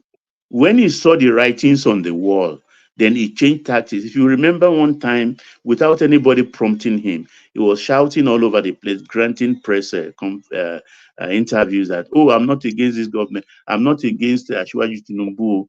He started campaigning and following them. And I think he was made the head of the youth campaign wing himself and Israel and things like that. And they quietly just accommodated him. And maybe they're just watching him. And he finally played into their hands. Besides even the Aso Rock thing, what he did in Kogi, I mean, what he did to Natasha Akpoti, I mean, the lady came and talked how she was almost killed on several occasions. Yeah, I was just about to say that he tried to kill her at some point. On several occasions. You know, he's a deputy. He actually came out in a press conference listing all of his atrocities, that he killed just so many people in that state that he was just stealing it. This was his deputy governor. And this is still 48, mind you, young man. He came to that governor's house, at 40. At 40, they blame our own generation. Yes, we wear that. We're sorry, we wear that badge. You understand? But overlap this one now. Middle is it? It's not even up to middle age. Baba, are you sure the government is not doing this for camera? No. Is Are you sure they are really sincere?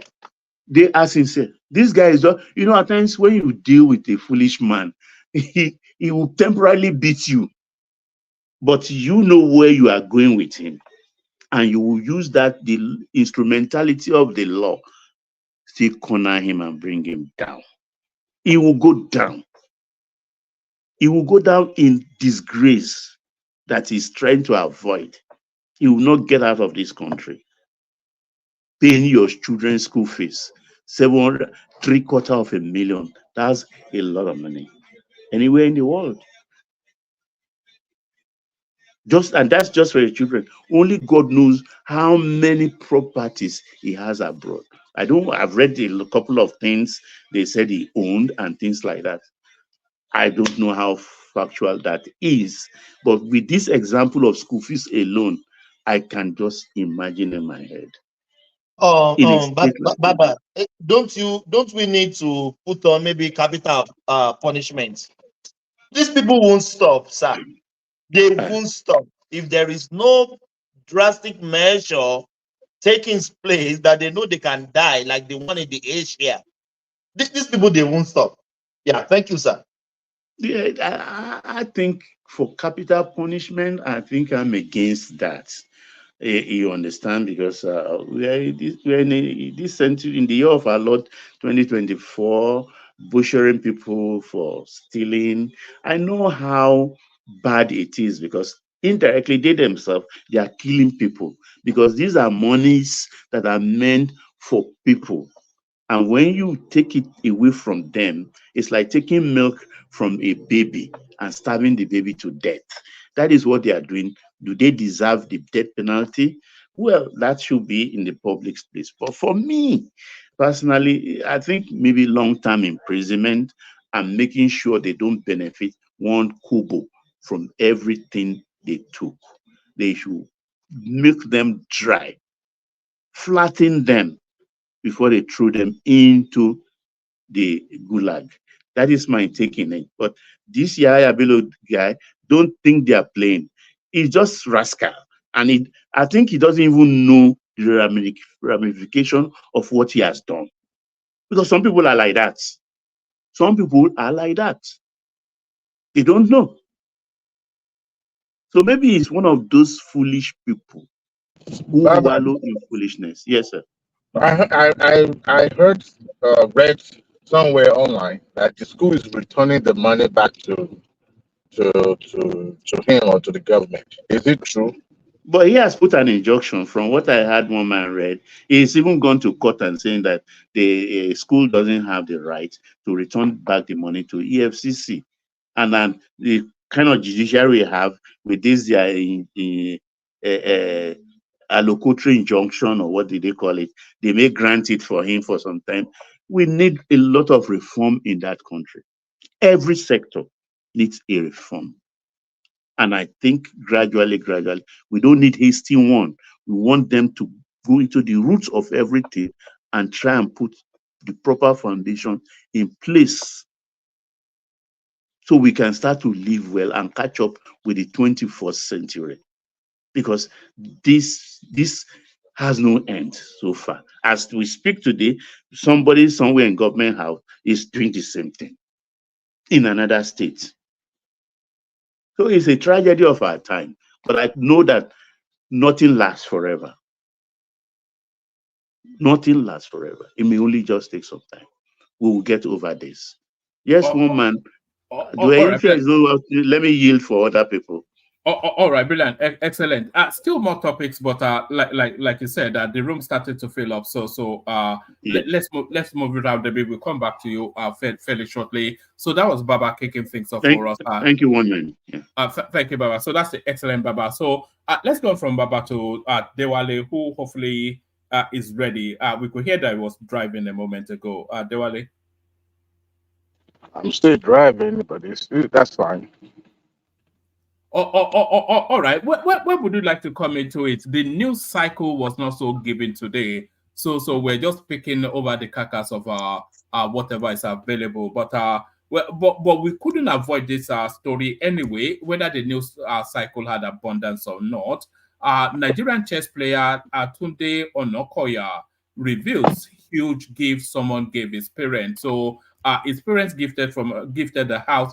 You know, I've only been seeing this story as headlines. I've never really delved into it. It's been around for a week, 10 days now, but I never really involved myself in it. But apparently, allegedly, this guy comes from extremely humble background, and look at how he has evolved in life. So, what are you then making then of the life journey of this young man? You know, it's going to be a little bit hard to talk what Baba said because I love listening to Baba. But regarding this young man, I was listening with the rapt attention when Baba was talking about the importance of allowing kids to be who they want to be. Gone are the days where parents always have the influence on how a child's future turn out or is shaped. But these days, they are the architect of their own future, and the parent has to sit back. Yeah, I'm these actually, days, these days, the parents don't even know what the future looks like anymore. So we know that the future is now beyond the traditional lawyer, doctor, accountant, or engineer. So that will still get you a steady job, but the world that is coming fast towards us now, we don't know it. So just let them do what they want to do. You're right, absolutely right. And that is the reason why parents, whether at elite level or just a commoner like any other person, should also allow their kids to, kids are, they have the propensity to be who they want to be, and also being exposed. The kind of life that their parents are exposed to, this kid has gone beyond that. They surpassed their parents. You can be in the village and know what is going on in the one remote area in the Europe. So that is how global the world has become, and the kids are learning so fast. I was actually talking to one of my nephews who claimed to have graduated from university in Nigeria, and I asked what he did, and he said computer science. And I asked if he knows about um, coding, and he said yeah, that he actually is. It's not even. It's at an advanced stage, and I was surprised. I was shocked. But you know what I found really fascinating about this young man called Onakoya? I hope I pronounced the name correctly. Is that he never loses his identity. While in New York, he was pictured having the hat or the cap on him with the traditional Yoruba dress, which I found really a little bit surprising for someone of his age. Where I expect him, I mean, look at the New York with the cold weather, so I expect him to have dressed, like a foreign, I mean, like somebody in the foreign land. But he was adorning that traditional hat, which to me is a sign of respect. And I love that for him, not even knowing that his background was something similar to mine. And Baba said something. The way you carry yourself Yoruba will say, "Irini sin is son-in-law job," right? Well, what do you So mean the background is similar? You are from a royal house. He's from I am from royal house, but these fingers are not equal. I know where I come from. Both of my parents were stark illiterate. They could not even read or write. That's where I come from. But by the virtue of maybe the way where I was placed, me being the last one of the family, and also with my environment influencing some of the decisions I took in life, I happens to have gone through, or should I say surpassed, what I was, because you know one of my professors used to tell us when we were in college in Nigeria that actually was a visiting professor from US. So, and he said, look, don't be a local champion. Aspire to be something bigger than, don't see yourself limiting yourself to your environment, which I found very, very But strange. excuse me, where do you find college in Nigeria? Come on now, you are not in Okay, the I'm US. sorry. I'm sorry I'm for using just color. I'm joking. talking about university, uni, right? The man spoke, and I took that from him because none of the professor ever spoke to us like that. And he's always expecting us to, know more, dig more, explore. Chess is not it's an elite game. And you also have to be a fast thinker, all right, a critical thinker. And if you are not, because it's also about timing as well. So you can imagine the pressure you subject yourself to playing that game. And for him to have to himself up to the point of being recognized internationally. To me, he brought honor to Nigeria. He brought honor to his parents. And I'm super sure, no matter whatever any person or even government give to him as a gift will not be enough to see how he had projected Nigeria to the world. I mean, he was doing it at Times Square. Look, if you are doing something in the Times Square and you are being recognized and there's this light on you, man, you've made it. Let's just say it. You've made it because it won't take much to have you marketed to the entire world. Look, he was doing it for the underprivileged, not for his own advantage. He was doing it. His foundation is called Slum Kid Chess, something like that foundation, and he was able to raise, I think, up to ₦1 million or something. Somehow, I'm not so sure about the figure, but to see that he was doing it not for his own selfish reason, but doing it to better the life of those kids in the slum that their parents are not even downfall driver, but the fishermen. Honestly, I doff my hat for that young man. And Nigeria needed somebody like that, not somebody who, these days. But also, I read it online or an argument on Twitter that in this era there's been a prevalent attention-seeking uh, projects where somebody embark on breaking a record for something. They cited the example of the young lady that was cooking in Lekki or something like that. And I said, well, whatever you are good at, do it. If you are not good at it, someone from Ekiti also tried it. He said Chef Dami was cooking amala and gbegiri, which is nothing. it's better than the reports of 419. It's better than the 419 narrative, isn't it? Because it looks as though young Nigerians are now assaulting world records to propel themselves onto the global stage. So it's certainly this is a better headline than what is it called, hush puppy. Yeah, of course. But also you have to look at the psychological aspect of it. If young kids are doing it for attention purpose, then that purpose is defeated, right? But if you are doing it to showcase your skill and also to market yourself and to, put the Nigerian name or your family name right there on the map, No, then they're doing it for economic reasons now. I mean, whichever reason they are doing it for, as long as that purpose, that reason is bigger than themselves, that is what I wanted.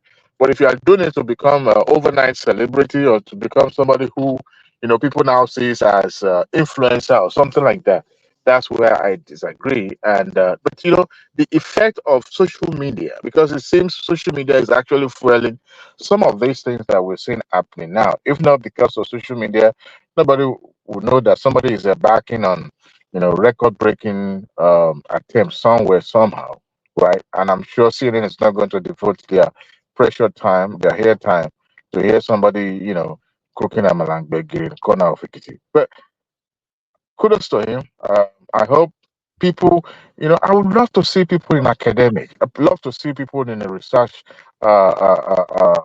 area, doing something like this, just to, encourage kids that wanted to go into science, study math or biology in school and areas like that. So kudos to that guy. Kudos to that young man. All right, Brendan. Take us to Jim Ovia. You are a former banker, of course, so you should know the quality of the man. He's the now new lead on the students' loan initiative. So I was saying it's a real coup for the country, and somebody like that, he almost guarantees the success of it.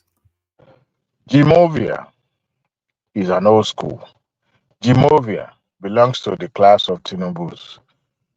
Jimovia has been there, but people are not paying attention simply because being a banker, a conservative, in appearance, he has been a friend of the politician. Let me put it that way, and he's been a close ally of Tinubu. For him to have selected for this purpose shows Tinubu is serious and he wanted a result. I mean, the best thing you can do is to have a professional, not just a professional, but an astute uh, uh, banker, someone who is successful in his chosen field to head a project like this. It means he has gone beyond politics. It's now about social, economic reasons. And give kudos to him for looking at what I'm selecting. I mean, Jimovia is 72 years old. I mean, I'm thinking of if he has to pick somebody, maybe for just to say we are compensating a political ally, maybe somebody in the bracket of maybe age 60 or so. But he went to an old school like Jimovia. Uh, Means that he wanted result. He needed somebody who he can depend and rely upon. Look, uh, uh, uh, for those who do not know, some of these people, because Zenith started in 1990, just like the same time the likes of GTB, and I still believe it today. I might be wrong, but it's my opinion that some of those new generational banks that were established in the 90s were primarily established to warehouse money for the military officers or money for politicians in order for it to make it look clean, just so how you wash money, fraud money or something to make it look legit, and then you have it, you know put it to work for you and for your family. I think that's what it is, because some of the event that happens in between that time up to 2005 when Soludo was CBN, some of the events that happened taught me that look, there's chances that these people have internal knowledge about a lot of things than other banks. I mean, some banks were struggling when federal government decided to,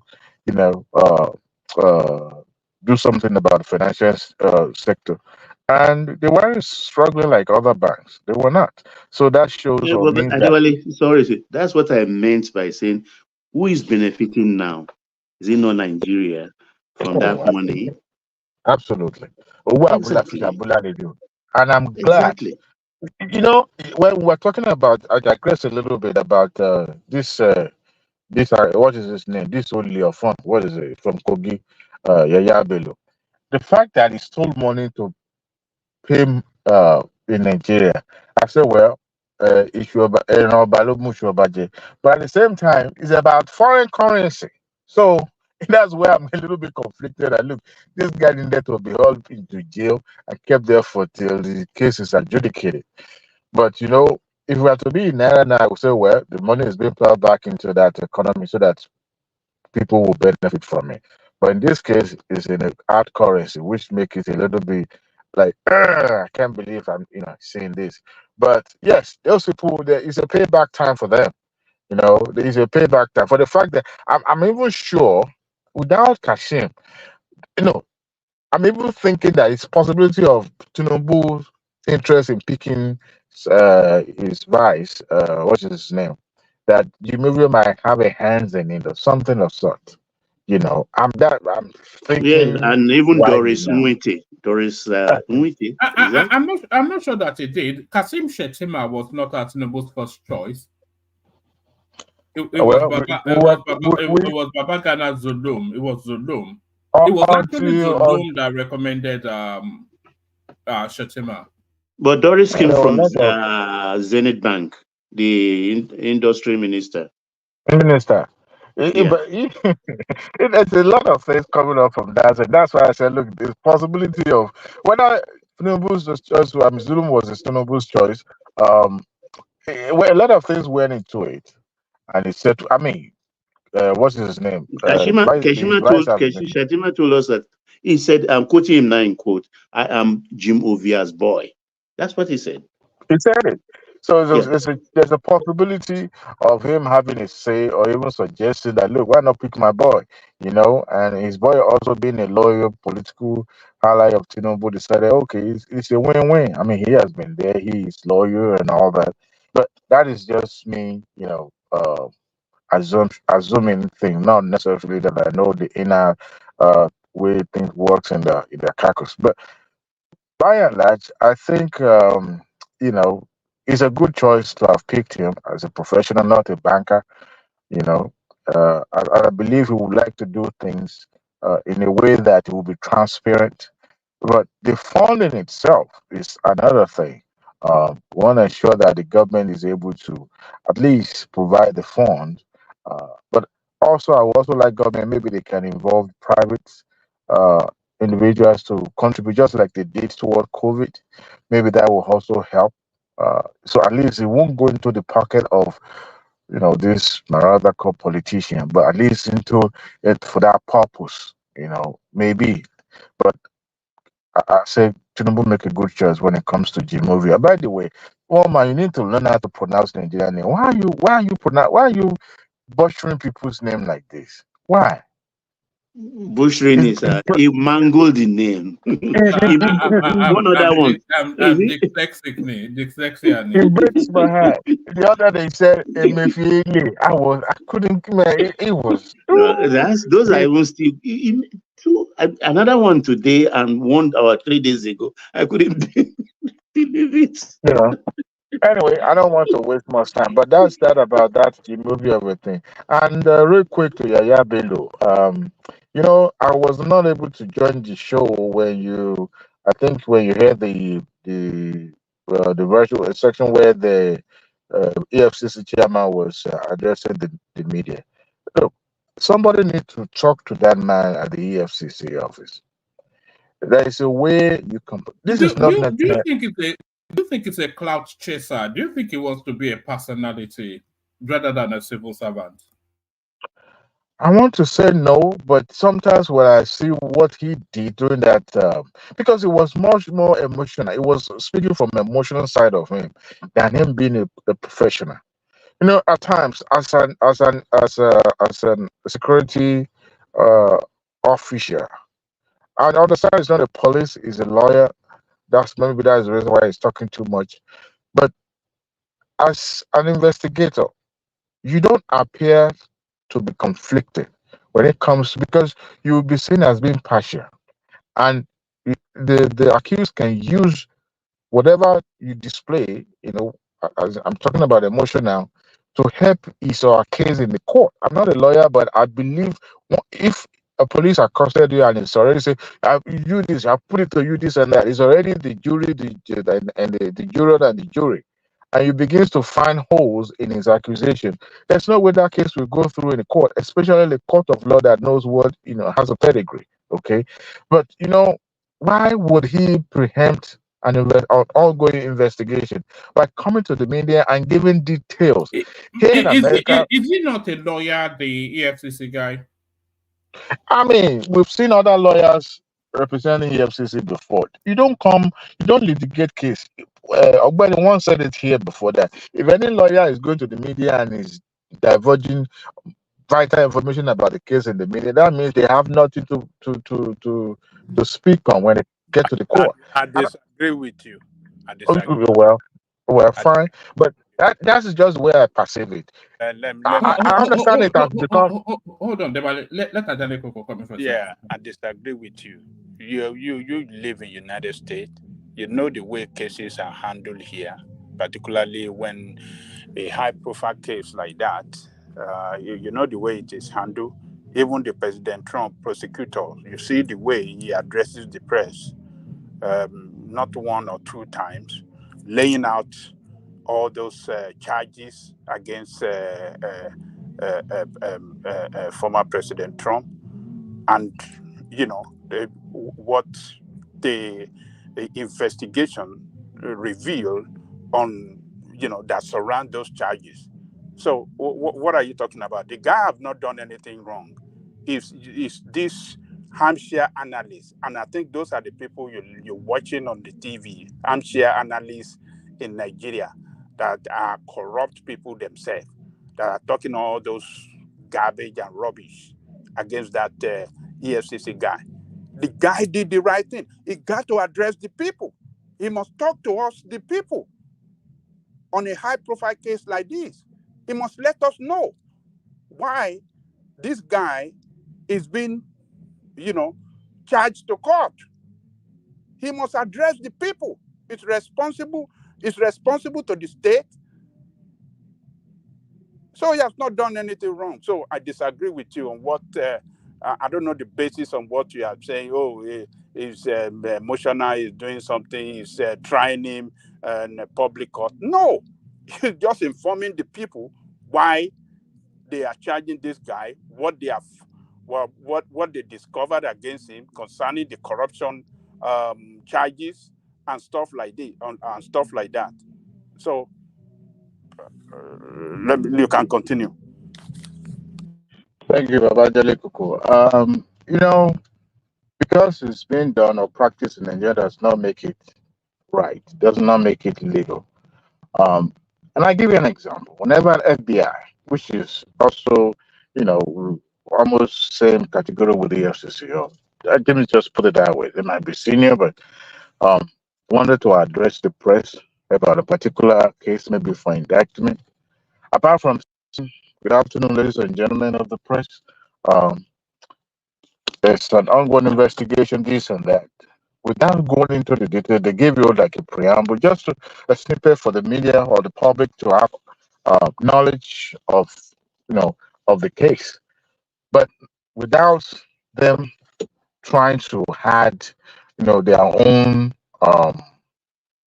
opinion into it, but pure investigation of what they've done. And investigation does not mean that accused is guilty. It's just like, look, we found this. We actually wanted you to shed more light on this. This is what we're able to find. However, we want the court to look at what the evidence that we brought forward and to adjudge the case against you because this is what we believe you've done. But you see, during 2015 election between Trump and Hillary Clinton, the head of the FBI then came forward when he was invited to, a public hearing at the Capitol, and they asked him, and that was where he actually opened up that, there's an ongoing investigation, and he didn't say much. I'm not sure, maybe he said a little bit more during the closed door session, but he didn't go into the specific, but just to, intimate the public about the fact that the case is ongoing. To me, that is how I want somebody who is in charge of investigations to comport himself. Because if you take me to court, I'm sorry, I'm not trying to call your name now. If you take me to court now as a prosecutor or as an investigator, and you are being put in a cross-examining position, and I'm cross-examining you, to the point that I'm able to punch hole in some of your findings because some of the things that you are saying it from the point of emotion. Yes, you found him to be culpable of stealing and embezzling money from the state cover. Yes, but however, when you start saying that you are going to resign if Yahaya Bello is not prosecuted, you are not in a position. And I repeat, you are working under the executive. If today Tinubu says you are no longer going to be in that position, you are not going to be. But the moment you start, placing yourself in the middle of that, projecting your own emotion, all right, to preempt an investigation.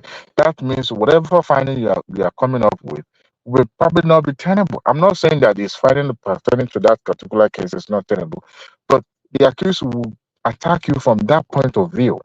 So when he was saying that he will resign if Yahaya Bello is not prosecuted, and I look at the fact that is it today that EFCC has been inviting accused and they show up?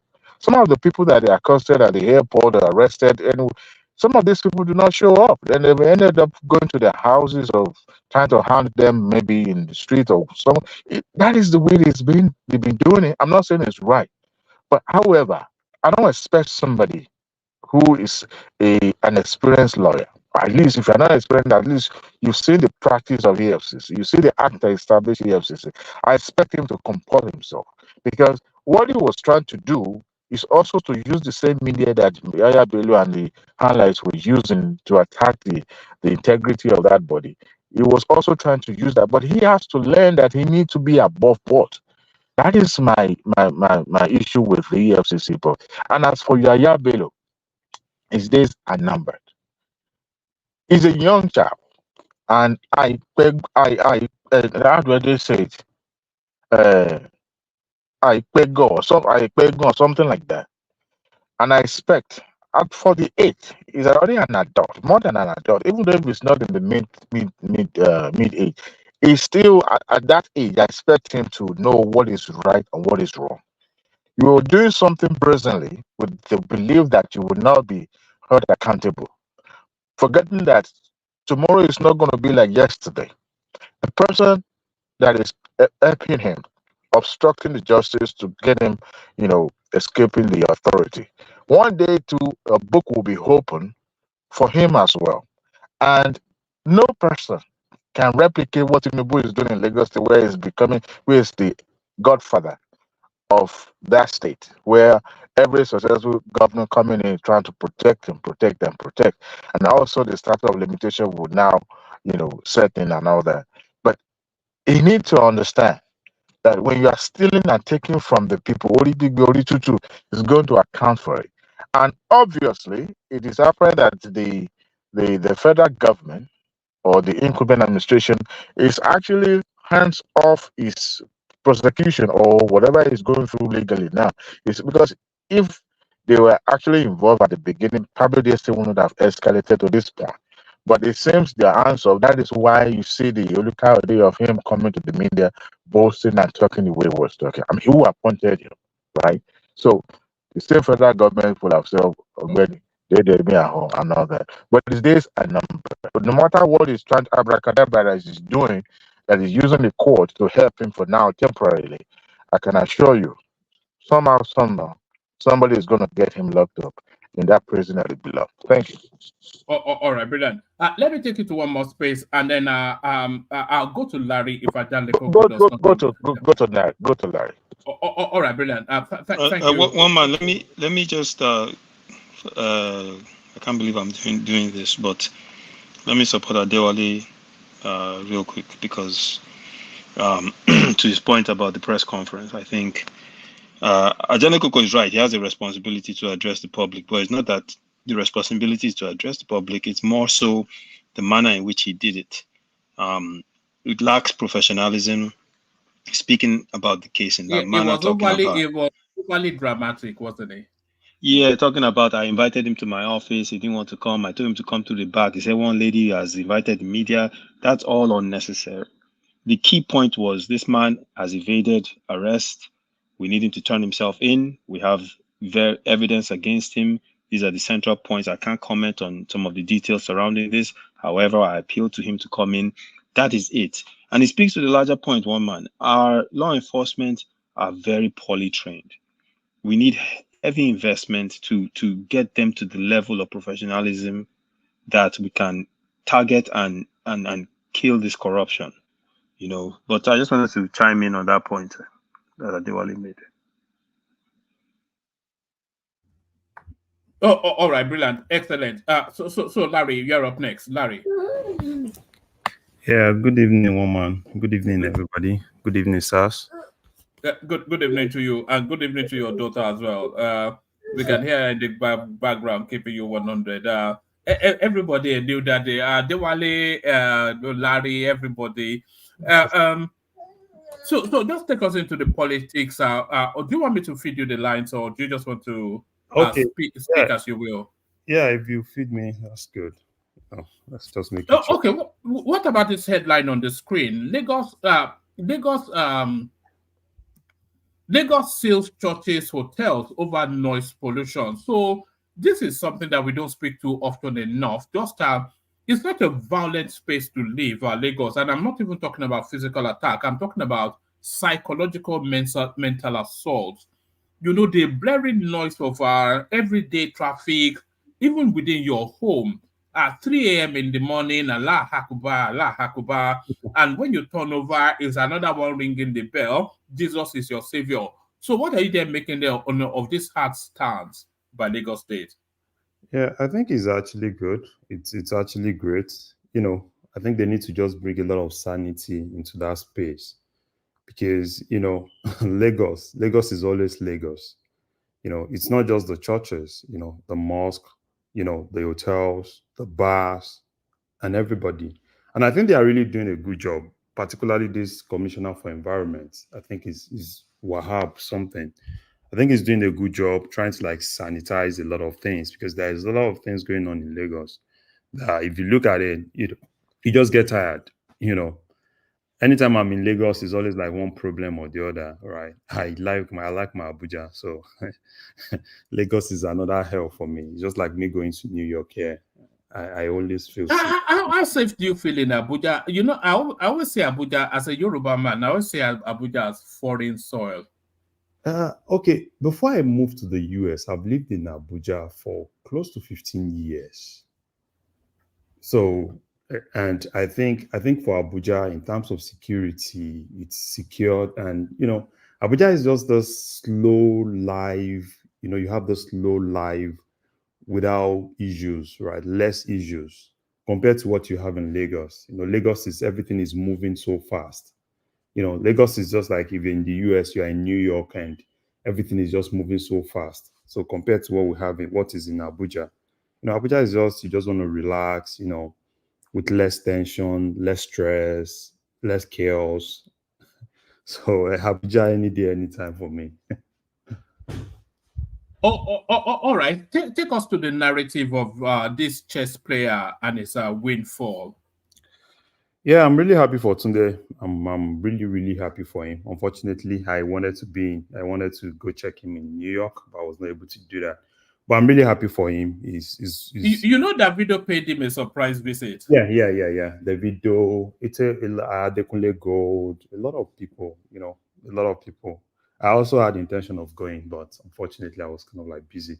Yeah, but it's good. It's good. I'm really happy for him. I've been following Tunde for some time now. When he did a project around Oshodi with those guys and under the bridge and trying to like change their life and bringing something good to them, and which I think is actually good, which is it's something that's worth emulating. And then just like you said, trying to change the narrative. And I think that's what Nigeria is presently doing. We're changing the narrative in the tech space. We're changing the narrative everywhere because the narrative has always been bad outside Nigeria. And I think, there's this drive now, changing the narrative everywhere, changing what people used to, the misconception and everything. And I think, yes, I was just going to go that. More importantly, we're actually changing our global public image. Exactly. And it started with that girl. What did she do? Was she the cook girl that cooked some food and became Hilda Basi. a whole? Yes. Yeah. Ida Basi, aside to the Basi itself, right? If you look at what has actually been happening in the tech space, you can't talk about tech without Nigeria. So a lot of Nigeria are really doing a lot of great things, from Floater Wave, to Andela, to a lot of them. So medical inventions. So, which I think, yes, sir. Which I think is actually good. I'm always happy seeing things like this. People try to like put us on the map and, letting people really know that it's not about the Nigerian prince, right? It's a whole lot of great things that are actually coming from Nigeria. I like that, and I really pray that we have more Nigerians, that really want to project the country well, not people that go all around and kind of like, it's a shithole and all those things, God knows I really don't like listening to people like that. But I think it's good, and God bless today, and hopefully God bless his parents too. Are you surprised by his background, or did you know that already? No, I'm not surprised. I'm not surprised. You see, one thing about life is this, particularly people that come from this humble background, because when you come from an humble background, you have something in your head that you have to move. And that's the exact thing. You come from humble background, and when you're coming from a space where you think there's nobody to help you, the only thing that goes into your head is I need to keep moving. And that's exactly that drive, that Tunde actually has. And that drive is the key drives, because anywhere you are, what comes into your head is what can I do to keep moving? Because from the outset, you have that impression that there is nobody to give you a hand. So then you try to like look for a way to move to people to give them hand. So that's the major thing. So I'm not really surprised. It's a normal thing. And it shows that even from his humble background, he could still grow and also look for a way to lift people up, which is really great for me. I mean, if he's come from that background to become what he is now, this nationally and globally celebrated person, I don't think there's any excuse for anybody whatsoever. There has never been any excuse. There has never been any excuse for anybody. You see, life is just for people to be able to take the best out of it. And wherever you come from, the best thing is for you. Almost, if everybody had to like tell you, their beginning and everything, it's not always rosy. It's kind of like one hiccup or the other. But the basic thing is just that for you to be able to know that you need to keep moving. And another thing is for you to come from an humble background and for you to have good parents, because that's the one of the crazy things that is currently popular now. You hardly see parents that believes that you have to work for things. I was listening to someone recently, as regards some parents now encouraging their children to go do Yahoo, because they had to like make it fast and all those things. I was saying, it's getting bad. You understand what I'm saying? Those fast moving money, hush money, and all those things. So let's give kudos to the parents too, because the parents actually did a good job in terms of training him, and that's actually what has really propelled him to get to where he is today. So that parents teaching and the parents, watching over him, it's something that is really great. All right, brilliant, excellent. Let's move on to this one.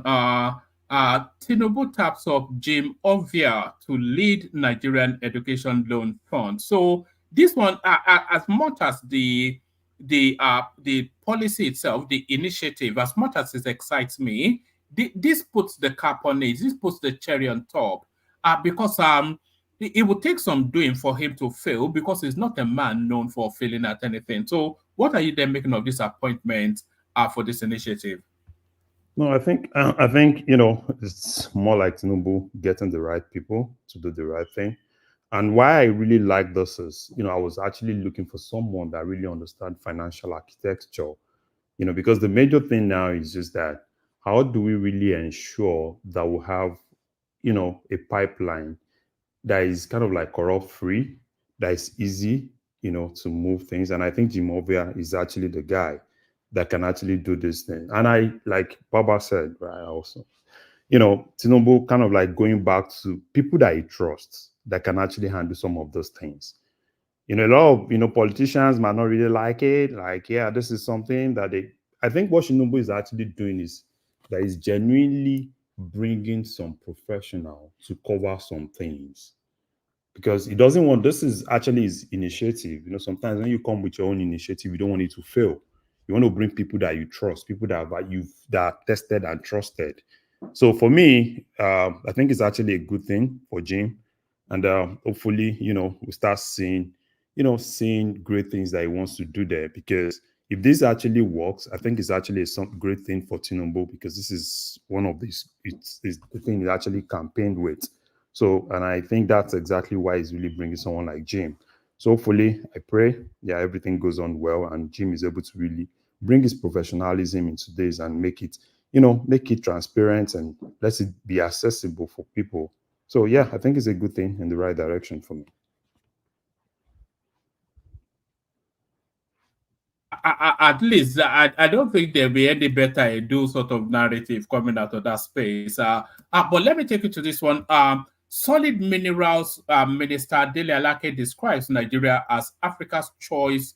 Solid Minerals Minister Dele Alake describes Nigeria as Africa's choice mining hub. So pivotal to I didn't actually read it out because I think the headline tells us everything. But what are you making of that? I think they are. If we are talking about a diversified economy, and I think Tinubu especially wants to push into other mineral resources undertapped.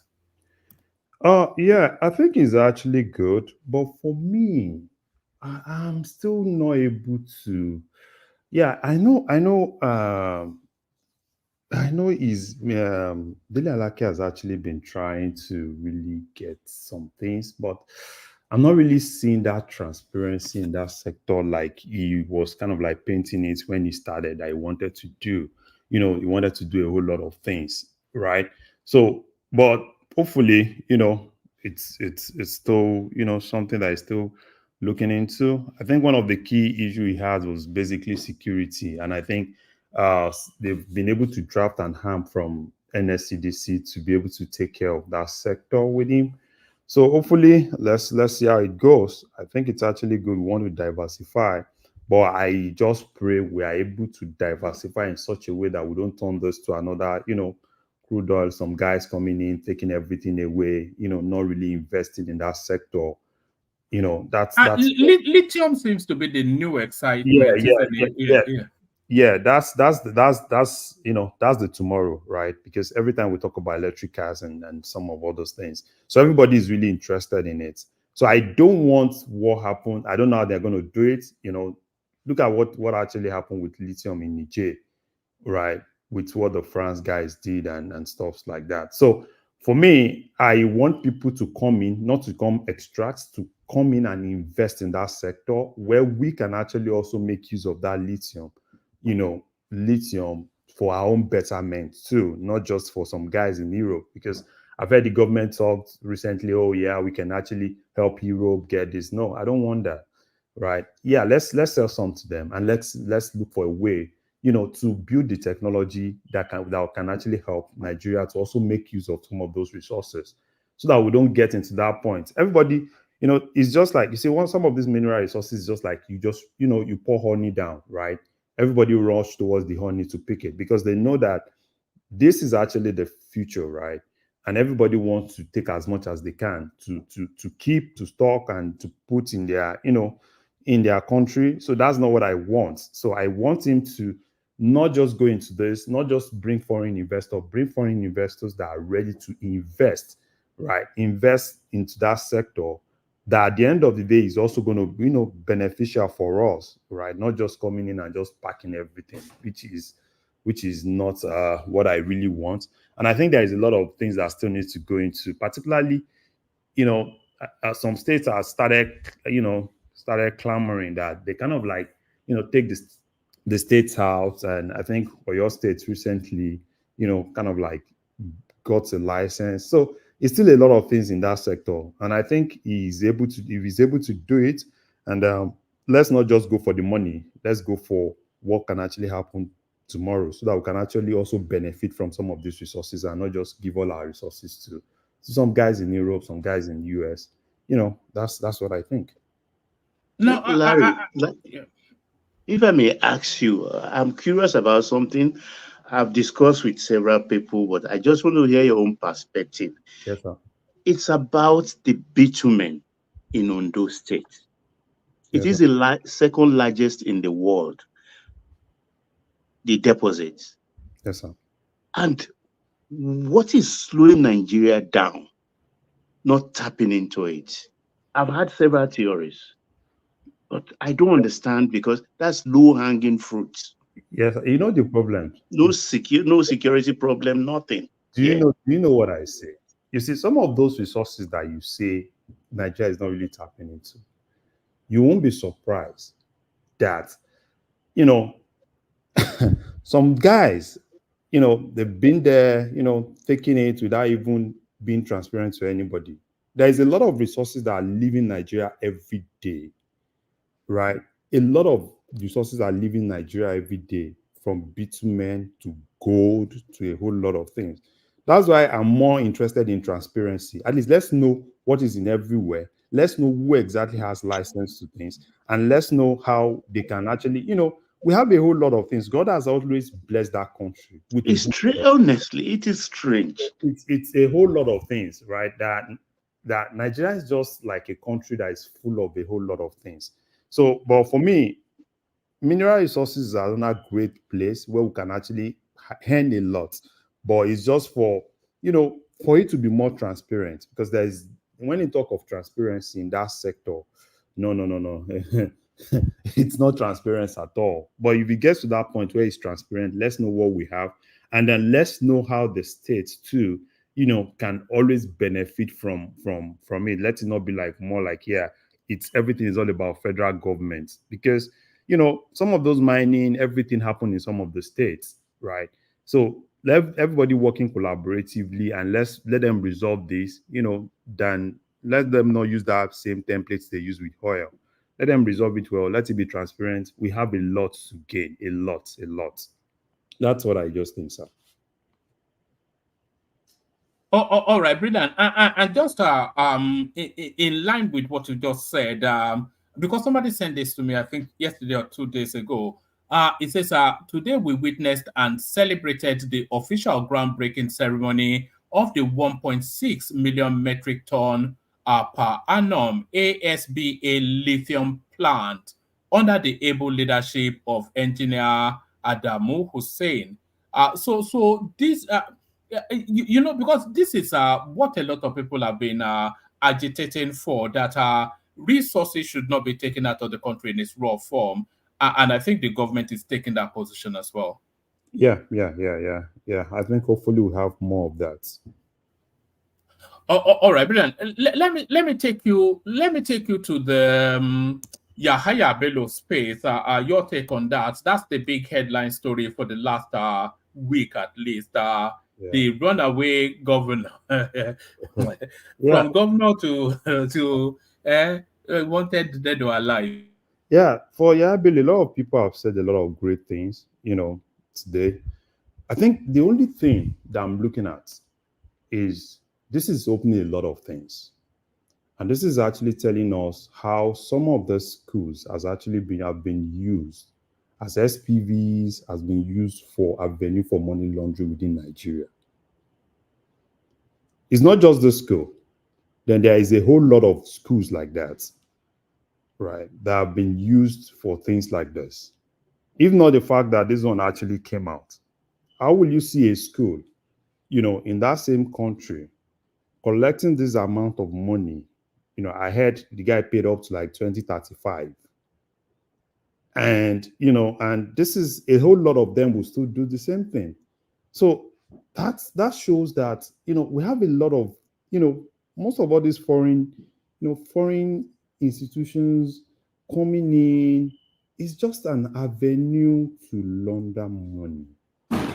Like, take for instance, now this new one that just came, 42 million per annum and this and that. At the end of the day, this is the same thing that you see. You know, because some of the politicians now see that rather than taking those money out where, you know, they can always pick them, so they rather take that money even within the system. So all he needs to do is probably he said, okay, fine, okay, I've paid for 35 years, probably, okay, I don't want to pay again. Can you guys do a refund after some years? You know, it gets the refund back. So that's where I think EFCC needs to start looking at some of those schools. You know, let's start looking at people, some of transactions like this. Probably we still have more transactions like this that we could actually see And that can actually help us to really know exactly the saboteurs within the country.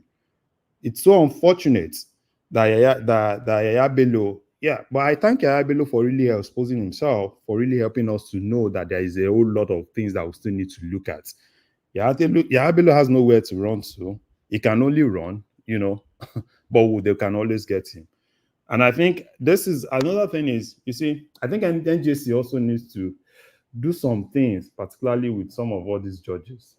I don't know, because it's now, most cases now, it's not all about, federal versus states and, probably state governors quickly going to get injunctions and stuff like that.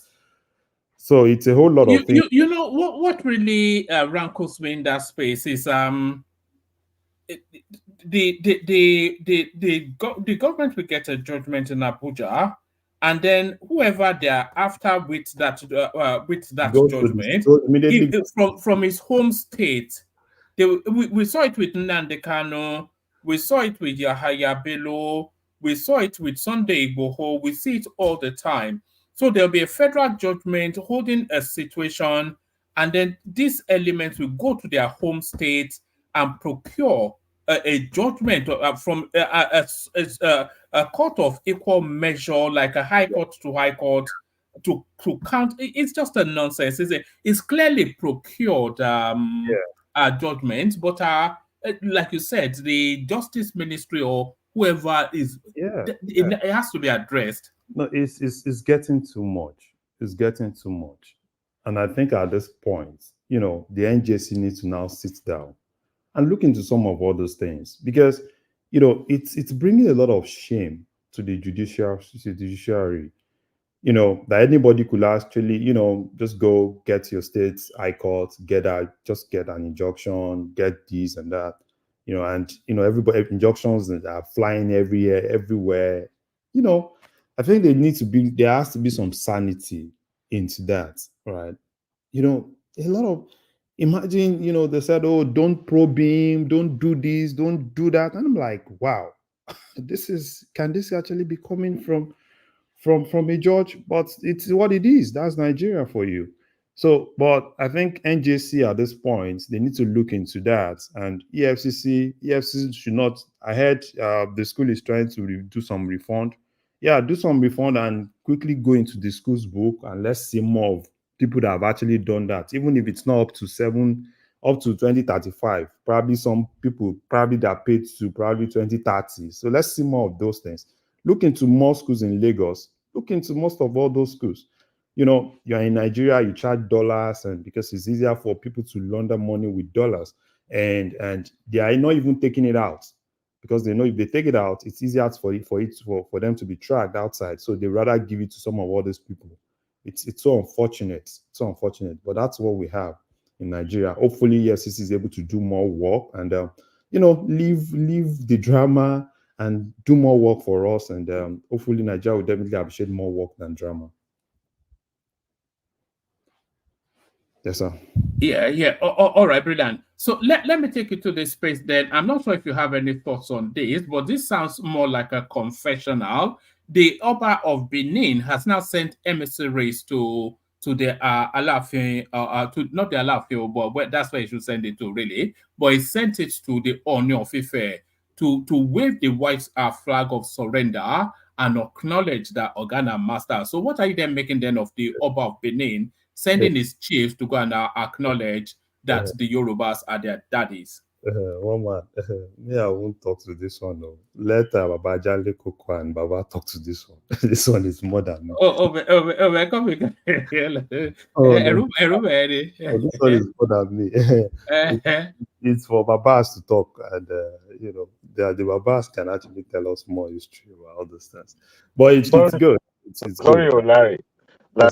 Sorry. Hey, Womba, I wish Tony, this Japanese man is here today to hear this. He hasn't been coming on the show lately. You know what happened, son? Womba. No, I said I'm sure he's hearing it wherever he is. But yes, I can already see all the Edo people in the comment section. raging They and always writing. need to say, We all no know that way. they came from the Yorubas now, so I don't even know why they are. Even their Oba is telling us, and they are still putting up a resistance. I mean, I know this will cause a lot of issues. A lot of issues. I'm going to even clip it and put it up as a standalone video. But all right, is there anything else that caught your attention in the No, news no, cycle? no, I think I'm good, sir. Let another person go now. All right, brilliant. So that's the excellent Larry. So thank you, Larry. Let's go from Larry to Ajanle Koko. See if he's ready for us. Ajanle Koko. Wow, one man, what's up? I'm good. Good to have you here, Ajanle Koko. Always a delight. I mean, are you willing to take on then the emissaries, the chiefs sent by the Oba of Benin to pay a homage visit to the Ooni of Ife, and then to go through history and correct narratives that some people may not fully have an understanding of, and to tell us then that the source of their kingdom is indeed from the Ife stool, as we've always known. So what are you then making then of this hands up from Benin? All right, thank you, one man. Greetings to our listeners around the world. Click on the like button, share, and subscribe if you haven't done so. Look, history is history. It's totally different from story. The history is, we have said it here, we've narrated it here several times about our friend, World Peace from Japan, you know, never agreed with us. And the spokesperson, the leader of the emissary sent to Oni, he stated it clearly. He mentioned it clearly. So the way he said it in that video is exactly the way the history stand. So people, even the what do you call it? The director of their what do you call it? Director of their museum, maybe is it curative? Director of their curative something. How do they call them? Those that Curator. Curator. Even in the book in Benin, the book he wrote, exactly the way this spokesperson said it in front of Oni is the way he wrote it in that book. So, but we have some that are ruling the place before Onomio come. I mean, went there. The title name of their of their traditional head then was, Ogiso. So those lineage, people that were still attached to Ogiso's history, I believe are the people that are pushing back against the proper history that the present king there today is Oduduwa, descendant. So the history is very clear. We don't need to lie or rewrite the history, turn the history upside down in order to favor favor you or favor one side against the other. So I really like what these people did. They have, they did a very good job by stating the history clearly and by showing that high regard the respect Studioni, bringing that message of how do I describe it? A message of that shows that surrender. No, I don't want to call it surrender. I brought a message that's Message of brotherhood. Brotherhood, and shows that look, familyhood, familyhood, and that the connection between us clearly put on an Ile-Ife above Benin Kingdom. The Benin Kingdom that everybody is proud of today, and the history of the kingdom started since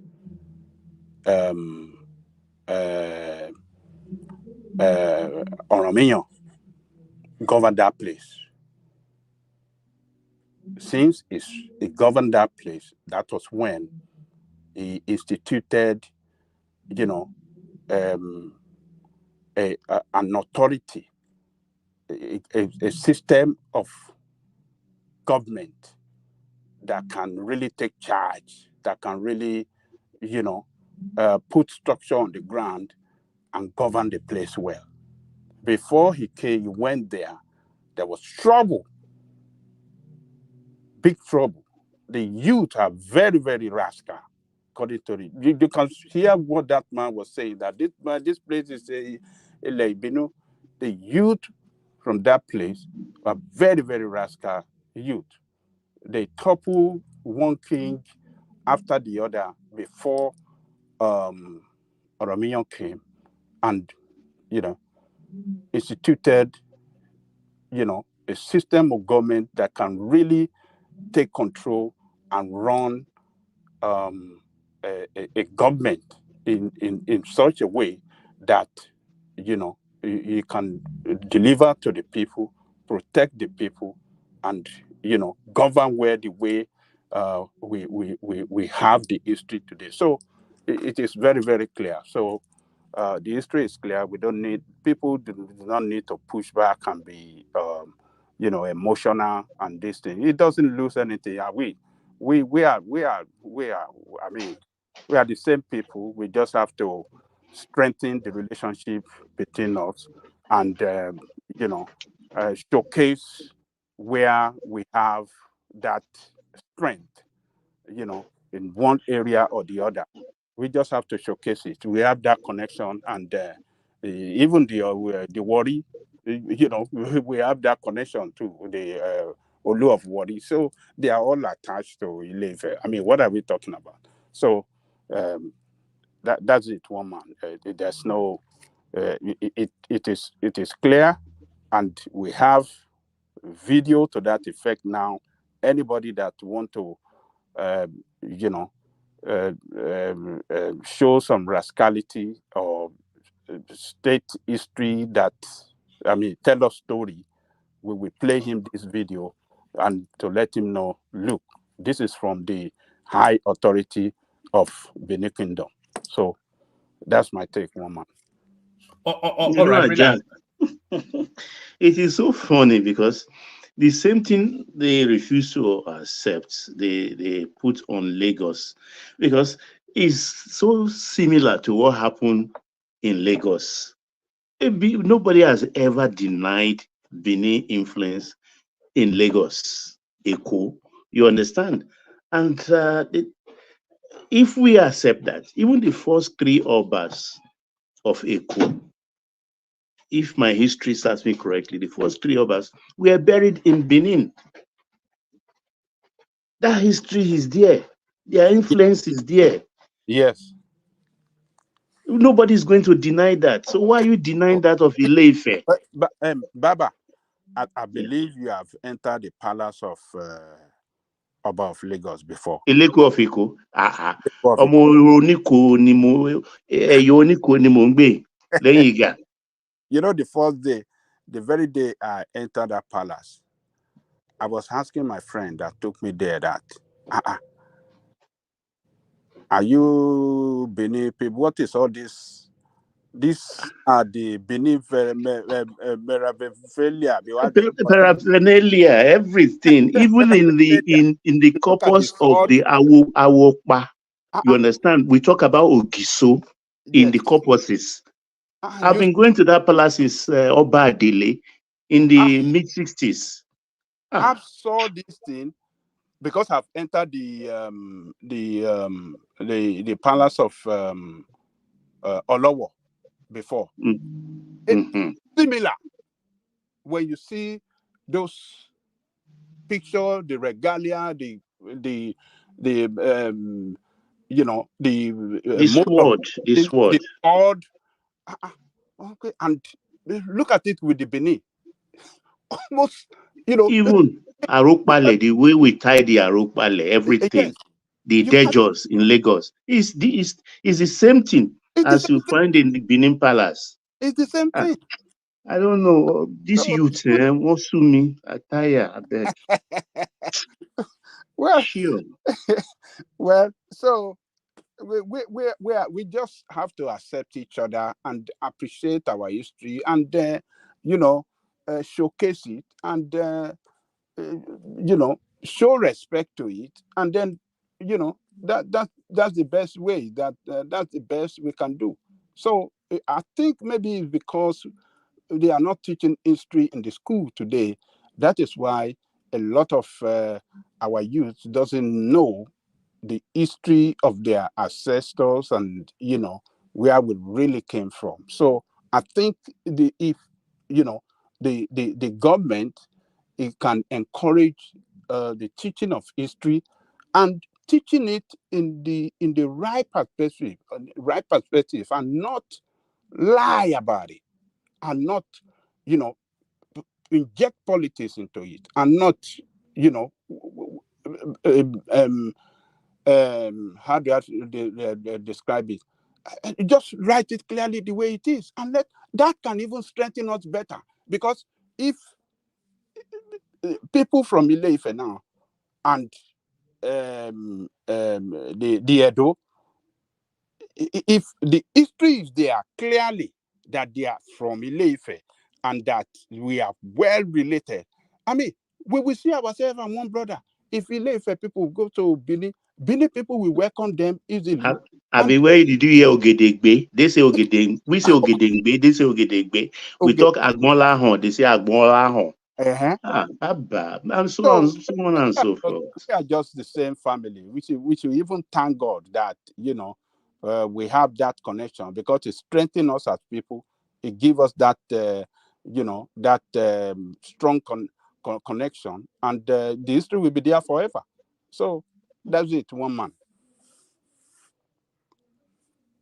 All right, brilliant. So Ajale Koko, let me take you then to the life and times of this young chess player, Tunde Onokoya, from they say rag to riches, rags to global prominence. So what are you making of this guy who caps it all with being gifted with a house? An inspiring story, Ajale Koko.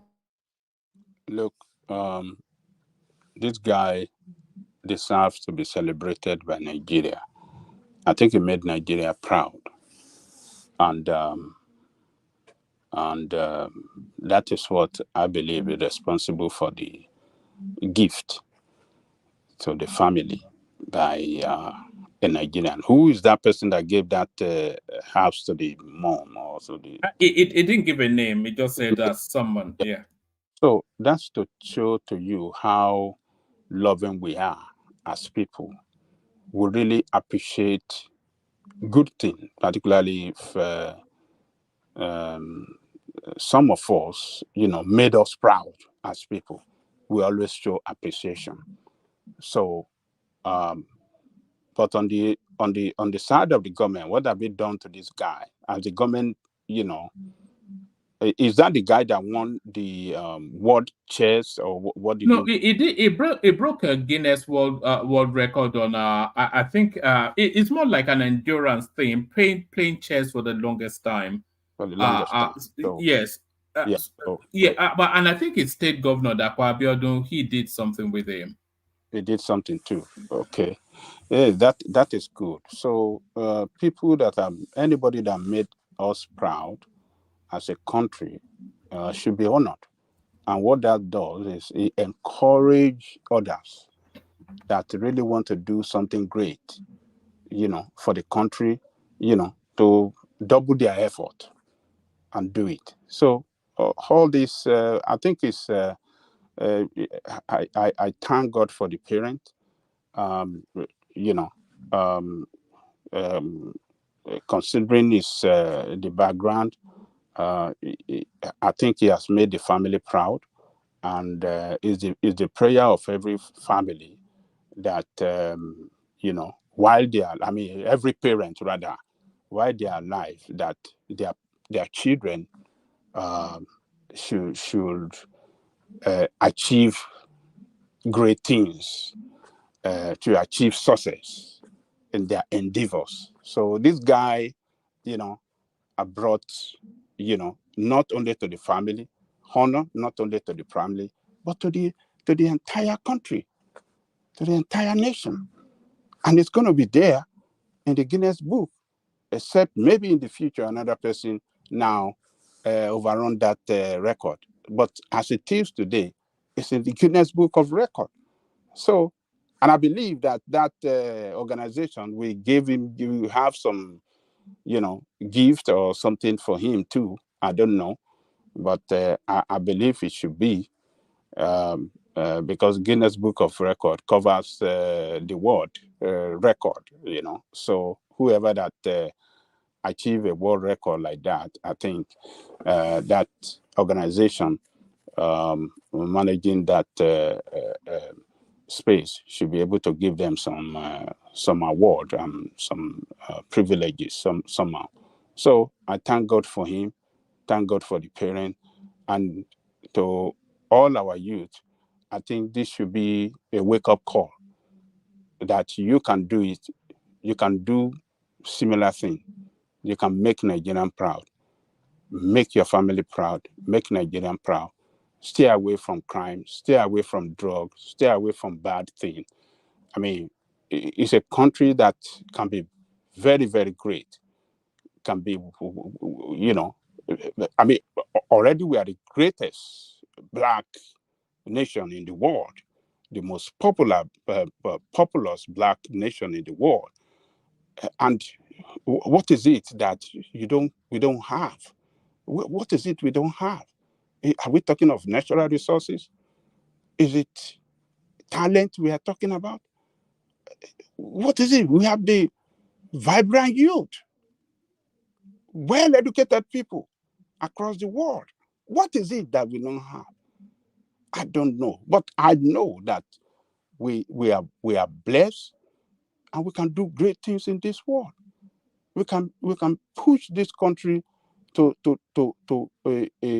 the top, I mean, ranking nation in the world, and the whole Black race all over the world is looking up to Nigeria to lead. So I want to use this opportunity to call on our youth, wherever they are. Look at yourself. Look at what you can do good for yourself. You can make your family proud, make Nigeria proud as well. So, woman, let me leave it there. All right, brilliant. And Jim Ovia, as the head of the Students' Loan thing, an inspired choice. Look, I think he's by his outstanding character, outstanding record as a banker, an administrator. I think the president did not made any mistake to choose him to be in charge of that student loan. It is, just like I said, by his record, a man that has managed one of the top bank in Nigeria deserve to be in charge of managing this kind of position, and I believe he will manage it well, transparently, and in an accountable manner that will make that board work well for the country, for the youth, because this is going to be, that student loan will be a, how do I say it, a legacy that Tinubu will leave behind. His name will be written in gold in the history of Nigeria, student of Nigeria today, and in the future and generation after us. We have it in the history book that one president make it possible. It's the initiative of one president that make it possible for Nigerian students to obtain loan. The children of the poor, children of all Nigerians, to go to make it easier to go to what do you call it, higher institution. So he cannot afford to fail. And putting this man to be in charge, I think he has made the right choice that can manage that place prudently, and transparently, and in such a way that we achieve success, and there won't be any cause of corrupt practices, because this man is a retired man. He will have his name to protect. He will have his integrity to protect, and I don't think he want to dabble into stealing money that doesn't worth nothing, because his bank, the money he was controlling while he was the head of the bank, was more than what is being voted for this student loan. So I think it's the right choice, and I don't have any doubt that he will deliver, for the country. So that's my take. Babaja, let me help you further on this student loan thing, because I'm so excited. And for those, going to say what I'm going to say because of those who oppose it vigorously. They don't know what people suffered. This is my own personal experience. There is a lady I mentored. She's doing well today. This is in the 90s. She was going to a university in the South. Very brilliant. But the parents were poor. And this girl was so notorious. She was so notorious, Anima Shang, what we call Anima Shang. Then I called her one day. Beautiful, brilliant, from very poor background. And she wanted to go to school. So I called her, I said, look, what is the matter? Is it more than this school thing? All this up and down notoriety. And it called me. We said, Baba, like so. He said, I don't know what it takes a poor girl like herself to sponsor herself single-handedly through university. Now, where does she want to start from?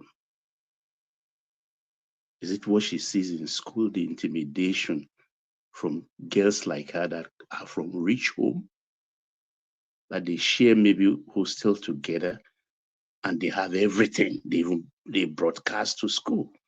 Here you are, you have nothing, even to pay is trouble. Even washing their plates, they don't give you something commensurate to help you.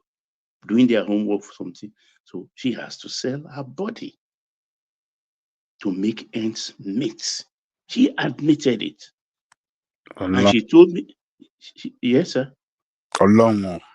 Said she even went on an escapade one day. She told me this. Oh, Yasha dear. Very vain a little bit. That when she came back, she has to sat naked, butt naked, on very cold water. That thing was almost like on fire. For how much? I'm telling you a personal experience. Baba. Yes, sir. That cannot be redeemed. No, No, nobody's she beyond was redeemed. redemption. No. You know. I'm telling you today. Papa, you are speaking to my ambition. You know, I have an ambition to rescue. She's probably not a prostitute, but I have an ambition to rescue a prostitute. But carry on, Baba. This lady, I'm telling you today. I'm sorry, Baba. I'm sorry. One man, how do you want to rescue that prostitute? I did. Let Baba land and then I'll answer did. that. Yeah. You know how I came to do. I'm just joking. Let me confess what happened. I had difficulty in putting a child in a military school because the head of that military school had helped two other of my children through the wife. So taking a third one to him was like, this is a commodore then. Do you know, because of her notoriety, I engaged her to trap this man, sleep with him. You gonna go back? No, I'm confessing. Call on Daria me, Jimmy. You understand? I paid her, and my daughter got admitted. That was when we had that conversation. And from that moment on, I compensated by sponsoring her in the 90s single-handedly. Today, she's a PhD holder and she's well known in Don't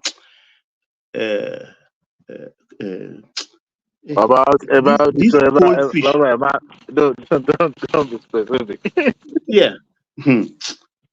So when they talk about scholarship, it's a relief.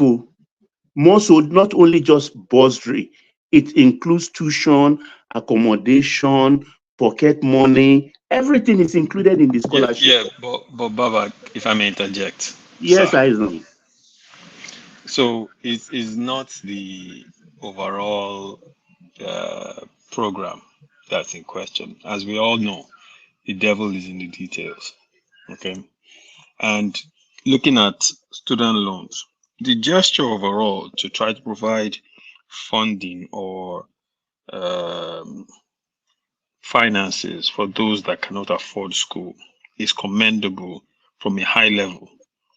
But if we get into the weeds of it, now that is what I have been looking for personally regarding this particular initiative. And I've not seen compelling details that would make me support it. And that being said, when it was first announced, I don't know if you recall the conditions that were put in place for those that would qualify, right? As well as for those the conditions that are also put in place for repayment of these loans. So what condition do you that is put No, in? let him land, Aja. Aja, let him yeah. land. So some of the conditions that were put in place is the qualification for the students that will get the loan, right? They have to belong to a certain type of income level, right? Someone correct me if I'm wrong on this. No, you're wrong on that. They've Okay, tweaked it twice. One They've person, done now. No, there's no barrier now. no Your barrier. parents doesn't, even if your parents is owing a bank, it doesn't stop you. Like in the first one before they tweaked it. So you just apply as You an just indigent. apply. But the only caveat is that it's only for public university, not for private university. For And private the private university. university, yes, sir. To support you, do you know some of these details is what this fund manager will be doing now. This is a man who has been managing loans all his life. You understand? And he has seen big money. He has dealt with. I don't think he has dealt with clients that are many. He has over 1 million customers. So maybe in a year, the total loan fund will be to maybe 1 million students. So all these details you're asking, those are operational details that the fund manager will put in place, and they are not set in stone. They will be changing. They'll be changing as Okay, things begin to evolve. so because initially the loan process should have been rolled out at this point, correct? No. And It's not rolled out yet. yeah, because initially They just appointed the fund manager. the timeline, I'm saying before this appointment, the timeline for the loan should have been rolled out at this point, right? I know they've been pushing it back. Now, from what you are saying, and we don't know if that's actually what his duties are going to be, but from what you're saying is that he is going to iron out the details and create the operations around the loan. So if that is the case, and again, part of the reason why I do not want No, to there's come a to a template very it's working on. They Baba, can only yeah, improve exactly. on it. That's what I'm Yeah. saying. Part of the reason why I don't want to come with a very hard conclusion on this is because those particular details, right, are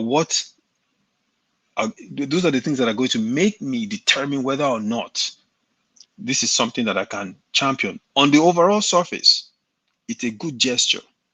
But we all know we have to wait for those things to come out to see how the qualification process will roll out, who would qualify, how it would be made No, out, and that's the settled repayment. already. That's settled already. And then the Everybody is repayment, qualified. has the repayment been settled as well when these children They graduate said from after school? 2 years, if you are working. So this is the thing. Look, do you know the NIN card Yes. are now being duplicated? Some people have two. So this government now is now going to roll out a new identification for Nigerians. New identification that will be very hard to beat. They are not in a hurry anymore because we've had too many missteps. Introduction of so many things that are not working, people found a way around it. But mercifully, everyday technology improve. You understand? We can catch you now by your eye, not only your fingerprints. So there is going to be a new one because the NIN has been bastardized. Here we are, even with NIN, a father is sitting JAMB exam for his son. Can you believe that? But how did they have how is it possible to Only a Nigerian can explain that, Baba Aja. I don't even get it.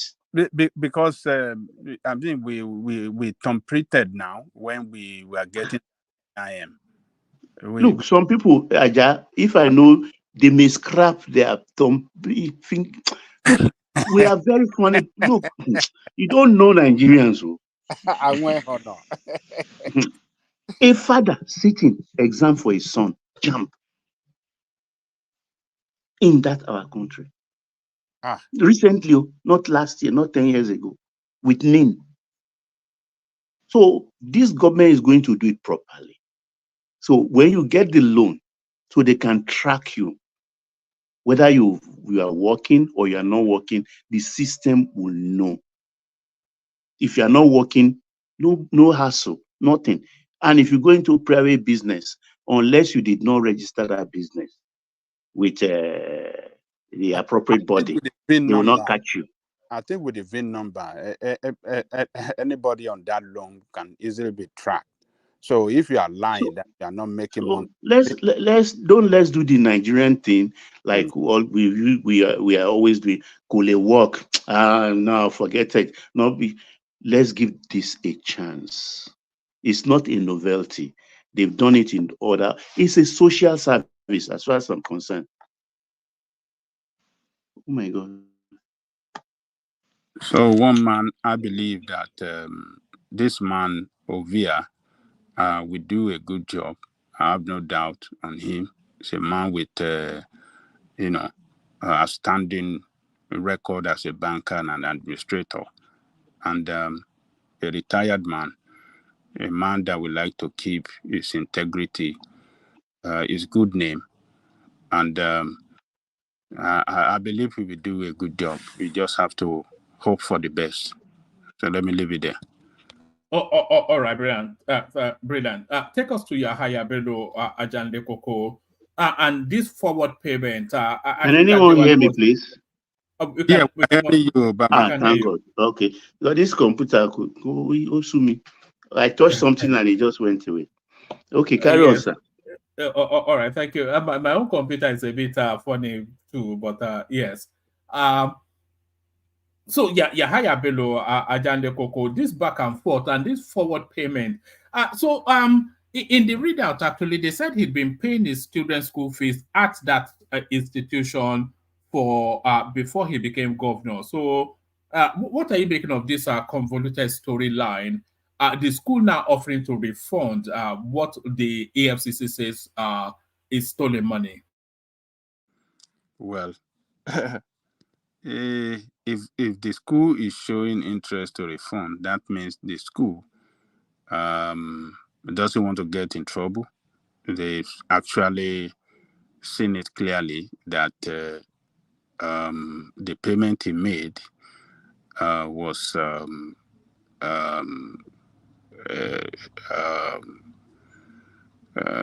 his embezzlement fund. So, and to get the head out of the trouble, that's why they want to refund it, and that will indict him. That will surely indict him. They don't want to get entangled into that legal matter.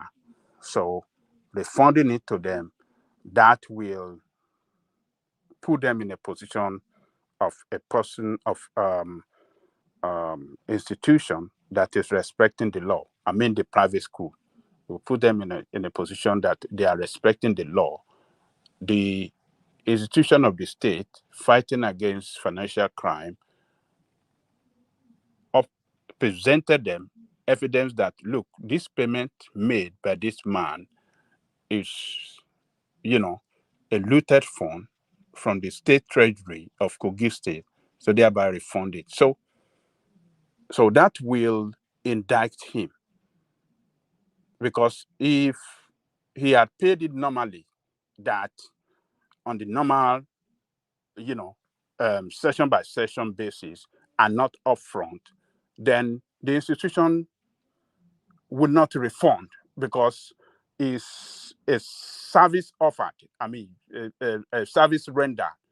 They paid for them to teach his children, and it's a legitimate contract between the student, parent, and the school authority. So, but paying upfront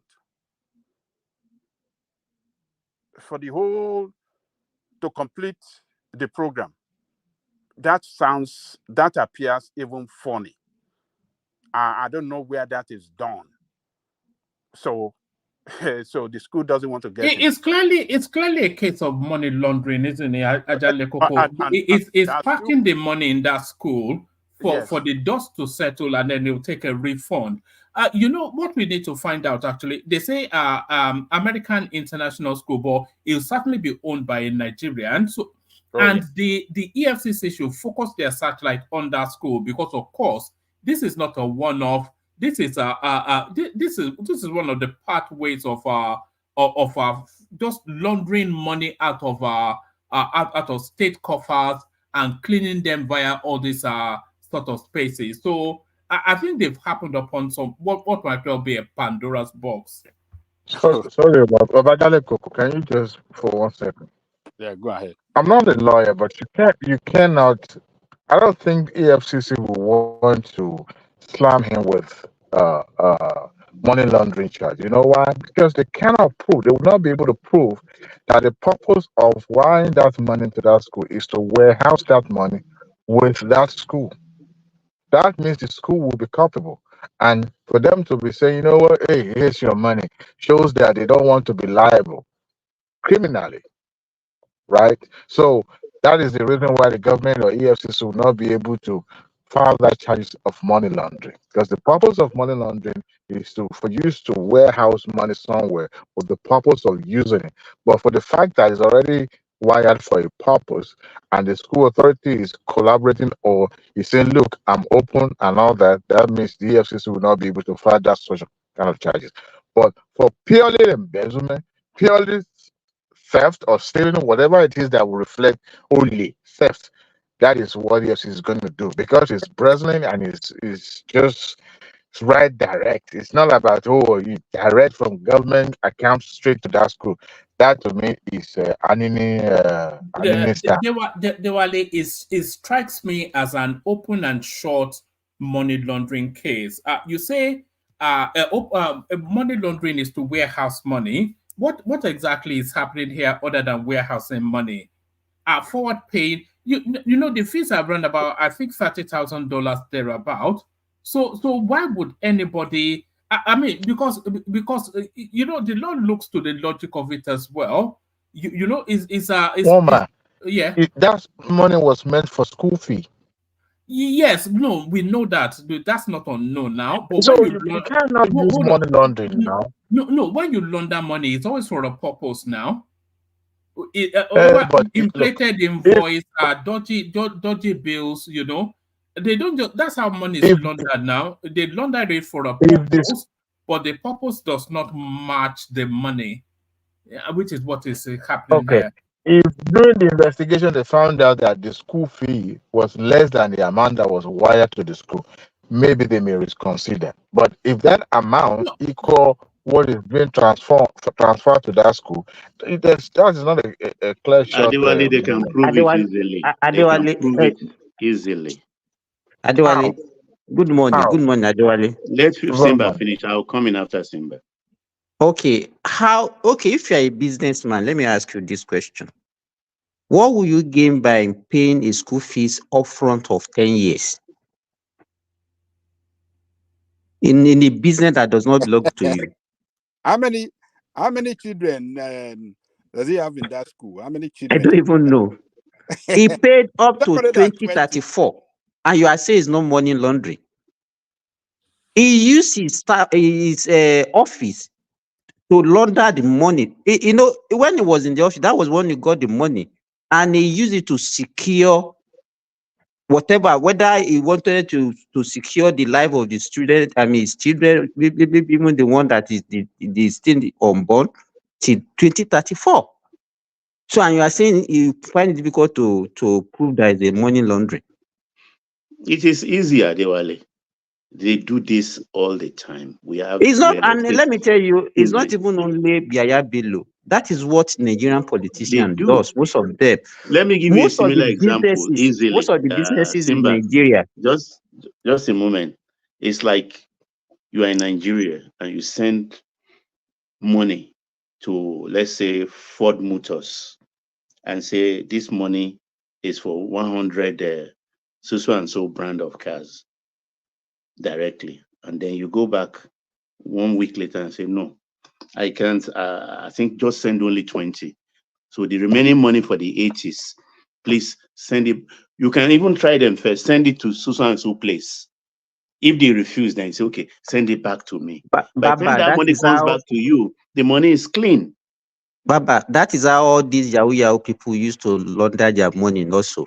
They will use it to buy something, and then I don't know, at the end of the day, they will go back and say, okay, they are no longer interested.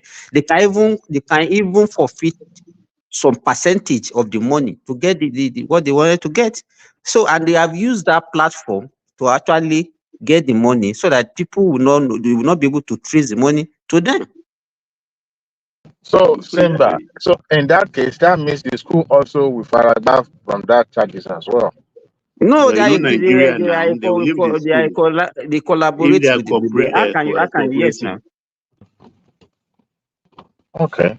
I think I agree with you guys, but I didn't know. I thought it was just for his children in those schools. I didn't know that. Diwali, if you can see your screen here, here is the receipt for the school.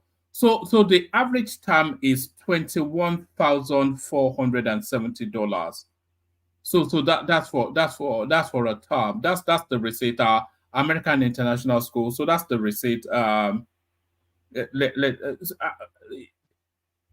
For a term or a year? For a year. So how many years has he paid for with $700 and something thousand? Exactly. So it's and how many children? How many yes, children? Not only how many years, how many children? here is another one. Another one is $19,296, and on it goes. But you know they've seized 8 billion from this guy before in a bank in Lagos. You know, EFC's confiscated that money. He didn't defend it. He didn't fight it. Yes, we They've treated seized his money before. Yes, you forgot. Yeah. The question I But want you think to it's ask. normal? Is this guy normal?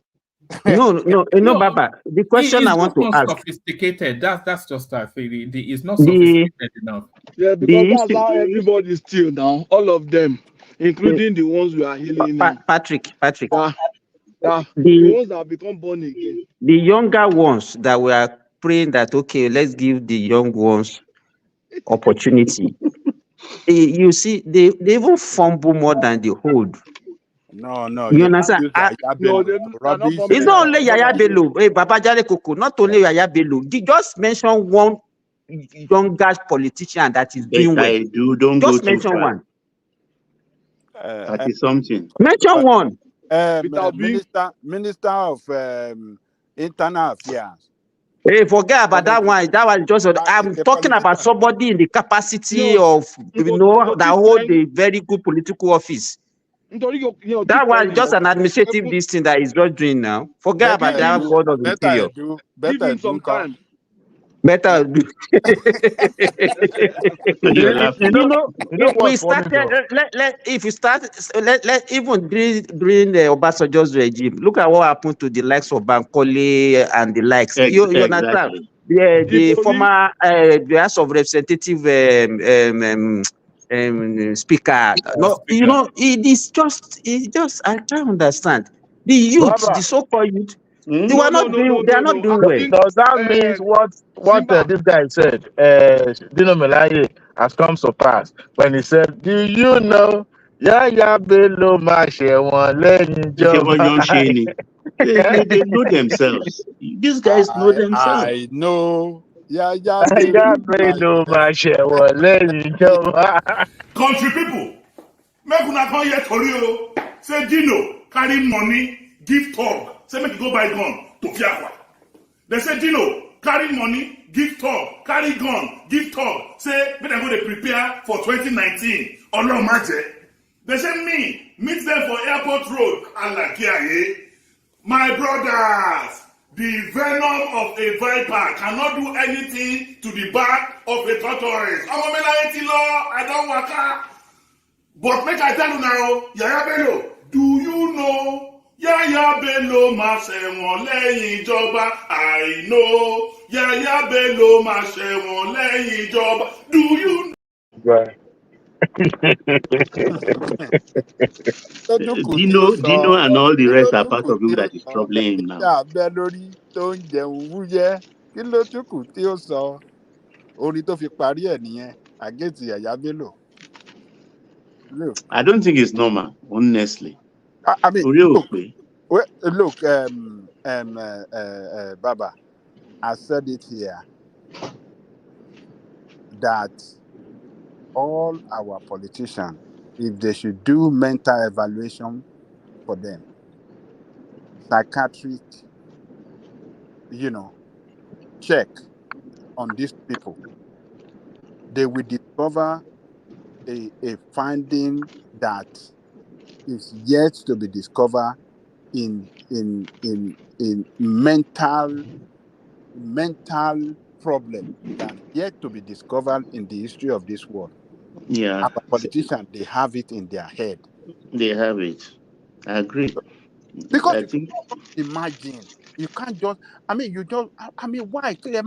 Why are they looting left and right? Everybody across the country, nobody, no section of the country is exempted. Yoruba no, land, Agbewiri, Igbo land, Ofon, and no age group too.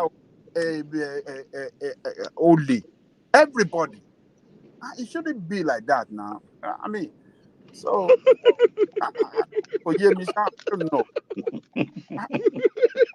That's why I say, is it normal? Because could you me now? Ó ti confuse yín. What strikes me, gentlemen, what strikes me is it's just how wealthy Nigeria is. If you go, we are going all the Yeah, way back to Babangida first military administration. We are going even to Shagari with the Umaru Deko something. They with loot, special champagne in their name branded. and then and they loot, and then another set of and then they loot, and then another set they loot. Abacha, Babangida, Kí ló dé? Goodluck Jonathan, Kí ló Buhari, dé? and they loot. That must be No, the no, no. Buhari no steal money. Oh. Leave Buhari Eh, out. Buhari knows Leave no. Buhari out of it. That is Personally, Patrico hero. That is yes. Patrico Ó tọrọ hero. ní ká má sọ òun. No, Kò yé mi. Personally, you Irony, cannot trace anything to him. irony, You irony. have We have, mentioned Buhari we now. have. You have not mentioned Tinubu. You have not. Uh, If they No, rank them, who should be mentioned first? Buhari has Patrico, been president twice. Hold on. Patrico, let me Nobody, tell you. Let me tell nobody can Ajale personally people. trace you. anything to him. They have. Have you traced anything to Tinubu? No. You, You are one talking man. about Babangida. You are talking You about have you. Buhari. No, Buhari. You are saying nobody can trace anything to Buhari. They have not personally They to him. have. Yeah. They Like have. which one? Like which one? All 2.8 right. million naira, 2.8 billion naira. When Buhari was the petroleum minister under the Obasanjo military administration, he disappeared 2.8 billion naira, dollars even, or however much, and they traced it to Midland Bank in UK then under his signature. And that was the first real big time looting. And you could see his life as someone who had taken 2.8 billion. I don't worry about the act. Look at Adalijaje Baba. No. Baba Lamidi. You see, we our Amafia Eh, no, Patrick, don't you have defend any of the somebody who politicians. has Don't defend stolen. any of the You have politicians. somebody. Wait now. You have somebody who has stolen an amount that you cannot even account for as your president. You have not even, and is at the seat of power now, still capable of stealing more. You have not. You refuse to mention that even when I brought your attention to it. You are looking for one old No, man that is kicking nobody is down. doubting that one now. No, let Kò sẹ́ni one tó man sọ pé Tinubu ò acknowledge that. jalè. Kò sẹ́ni tó sọ Nobody pé says that. ṣùgbọ́n pé Buhari ò jalè yẹn ṣọ́ra ẹ. At the donor, when his son was getting married, they were giving iPhone as a souvenir to people. So, my brother, iPhones No, at that time cost like. it doesn't mean that he Eh? was the one that was giving it now. So who was giving iPhone? Because that person was manufacturing iPhone in Nigeria. People Eh? do that. People Is it do not that. gold Forget that one. plated? Is it not So gold? Is it not gold Can you say plated gold plated? iPhone? Which gold plated? No, they show but it now. even with the name, with the institution engraved on It's a that phone, special made my now. brother. It was Anyway, even Pro Max. So it was Pro Max. it was iPhone even Pro Max. iPhone 14. So iPhone 14. the It person was doing it iPhone is doing 14. it for free for you. It was So, iPhone 14, not even Pro Max. well, but iPhone 14 doesn't have Pro Max. What are you Eh, telling me, Matt Patrick? it was iPhone 14, sir. And that was iPhone what was 20. the reigning then now. You know, Patrick, you don't have to be the iPhone one 15 came perpetrating out the December last year. So what are you talking about? you don't have to But, be the but one Patrick, stealing oh, money. The but Patrick, moment you encourage stealing, that means you are also participating in it. I mean, if somebody is I'm giving not out covering Just stealing. like phone as a Shagari. souvenir I've exposed in more your stealing, child's and wedding, I'm currently exposing somebody who is at the seat of power that is Eh, also eh, eh, categorically what you stealing are not money. exposing anything, Patrick. You are just Uh-uh. looking for an already know Because excuse. you already that one is because You you are not already self-creation knew of exposing him. Charlie. anything. You are just They looking will for Because you excuse. already knew him. Okay, sorry. so I'm happy Patrick, that you so what acknowledge you are that. telling us, categorically is that Buhari is not corrupt. I'm No, telling not you. the Peter I'm Obinu, telling another you. saint. I'm telling you that you Eh, cannot say Saint Buhari Buhari. has stolen anybody's money. In fact, Baba has given a typical example. Buhari is just like Shagari also. Barely. So, but let me tell you this. Look, in Nigeria, Lock, no president, lock. no president will probe his predecessor. No president will probe the predecessors. That is the arrangement among them. Unless the military man. Even the military, they're not going to, unless, yes, if a military come, yeah, I agree, yes, Mhm. all right. But as it is today, the arrangement among them is that, look, when they handed over to you as the president, you mustn't probe your predecessor. Let it go. Whatever he did, no matter how much he looted, you just move on. Don't probe. You can probe ministers and all these things, but that president particularly, that handed over to you, you must know that is the arrangement in Nigeria today. Even Baba Yayoko, if you remember when Buhari came in 1983, he did not even prove Shagari. What did you do to him?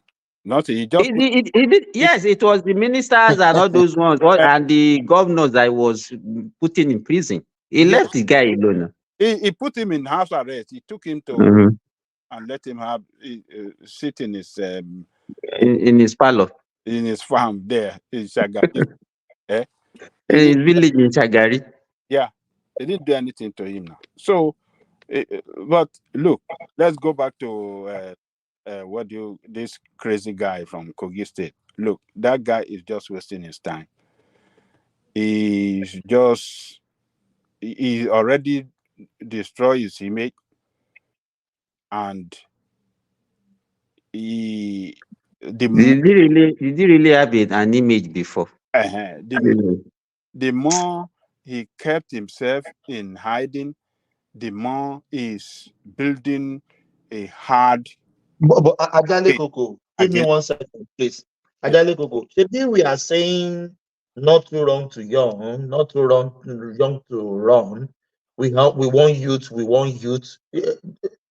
What can you say about this guy now? He's a youth now, Abi. He's in a I will not 40. agree with you people that you want Yeah. to use this criminal as an example to rubbish all Nigerian youth. Look, Nigerian youth can do. But this is better. the example of when a Nigerian youth has been given real power now. Look, we have some Nigerian youth in the cabinet now, today, that are doing great.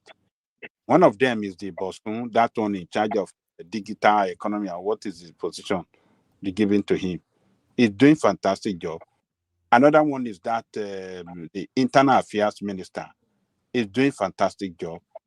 So, and there's another one in what is the position? I can't remember. They are all doing fantastic job under this administration. So we cannot rubbish Nigerian youth. But this particular one is just bad person before he attained power. He's a bad person, and favorism is what got him to that position of power. He shouldn't have been governor at all, because what happened in Kogi State was that the elected governor died before the swearing in. And the person that was the vice that should have been automatically, supported by the party, to be the person to take over the reign of power, the party leadership, maybe from the presidency, I don't know what is responsible for that. They said no. No. It was the court, too, Babajale Kuku. This thing, it was the court, because what they said that time was that if the man has been sworn in before his demise, then the deputy can automatically becomes the governor. But since they have not done the swearing in, he cannot assume that position. And that was why they have to go to because the platform belonged to the party. So I think Yahaya Bello was the second during the primary or so. That was why they said, okay, the next person in line should be the person that came second during the primary. And that was why they gave it to Yahaya Bello. I think what they should have done then was just to conduct a fresh primary. But they bypassed. The party had already secured the governorship, the election. They have already won the election. They can't forfeit that one. Yeah. So, well, anyway, that one is gone. So this guy has been a very bad person from the beginning. He's a person of no good character. Everybody, he has been a bad person from time. So, when you empowered a person with criminal tendency, with executive power of the state, what do you expect from him? He will mismanage it. That state has not even been lucky with good governance. That state, I don't know. So that is what is responsible. So, but look, I really want to commend what the EFCC chairman did by coming to the press to talk to us, to release this information regarding this money we are talking about now, this money laundering that this guy did, paying off to this. Baba Jericho, if you are the one that you are doing your legal business and you have your money, will you now go and put your money in one school for upfront of 10 years? Where is that done? Where is that done? How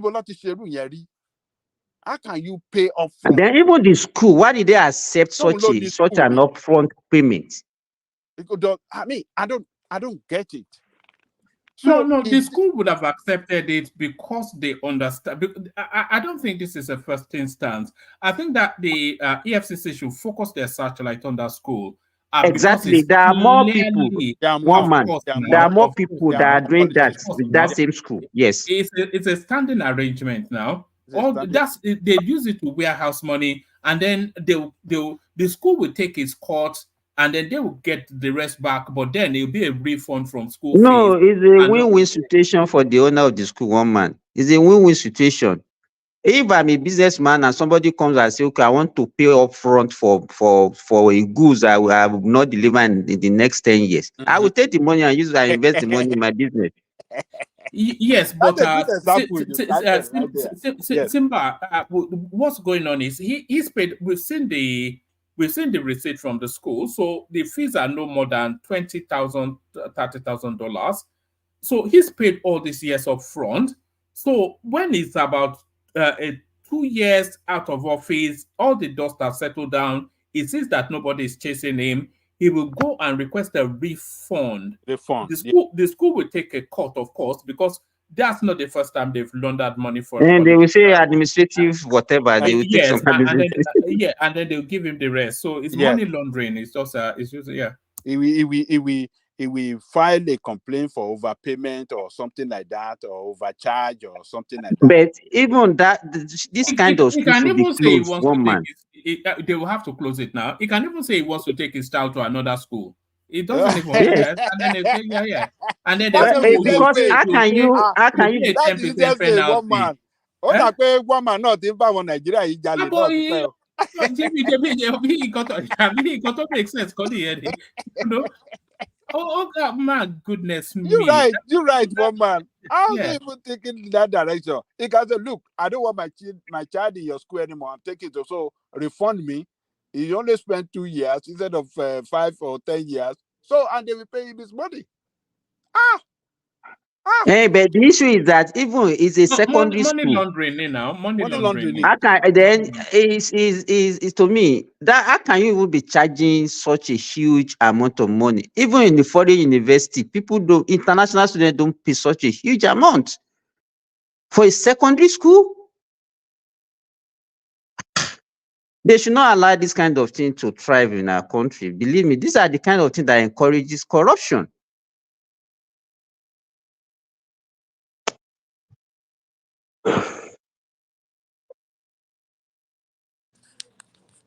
But foreign students at times pay as much as $20,000 now. So yeah, I mean, it's this already is close not to a like university now, Patrick. secondary school, a private school here, a private school, boarding house. Some at times we pay about 30,000, 20,000, $20-something thousand Per with boarding term, house and everything. Yeah, per per term. This is year. per term. No, Oh. no, that one is per session now. Because you are okay, No, even you are that one you talking are talking about about is per session now. Even the the one in foreign Nigeria, one that I'm talking Nigeria about one is is per per session. session. But now Sorry. this one they are charging per term. No, I don't think so. I think it's per session. No. But even for a space like Nigeria, why should you be paying like $21,000? This is US dollar, not Canadian dollar. Yeah, now. There's just so many things wrong with that country. I'm sure I can't even think everything is wrong with that country. I can't think of anything that is right with that country.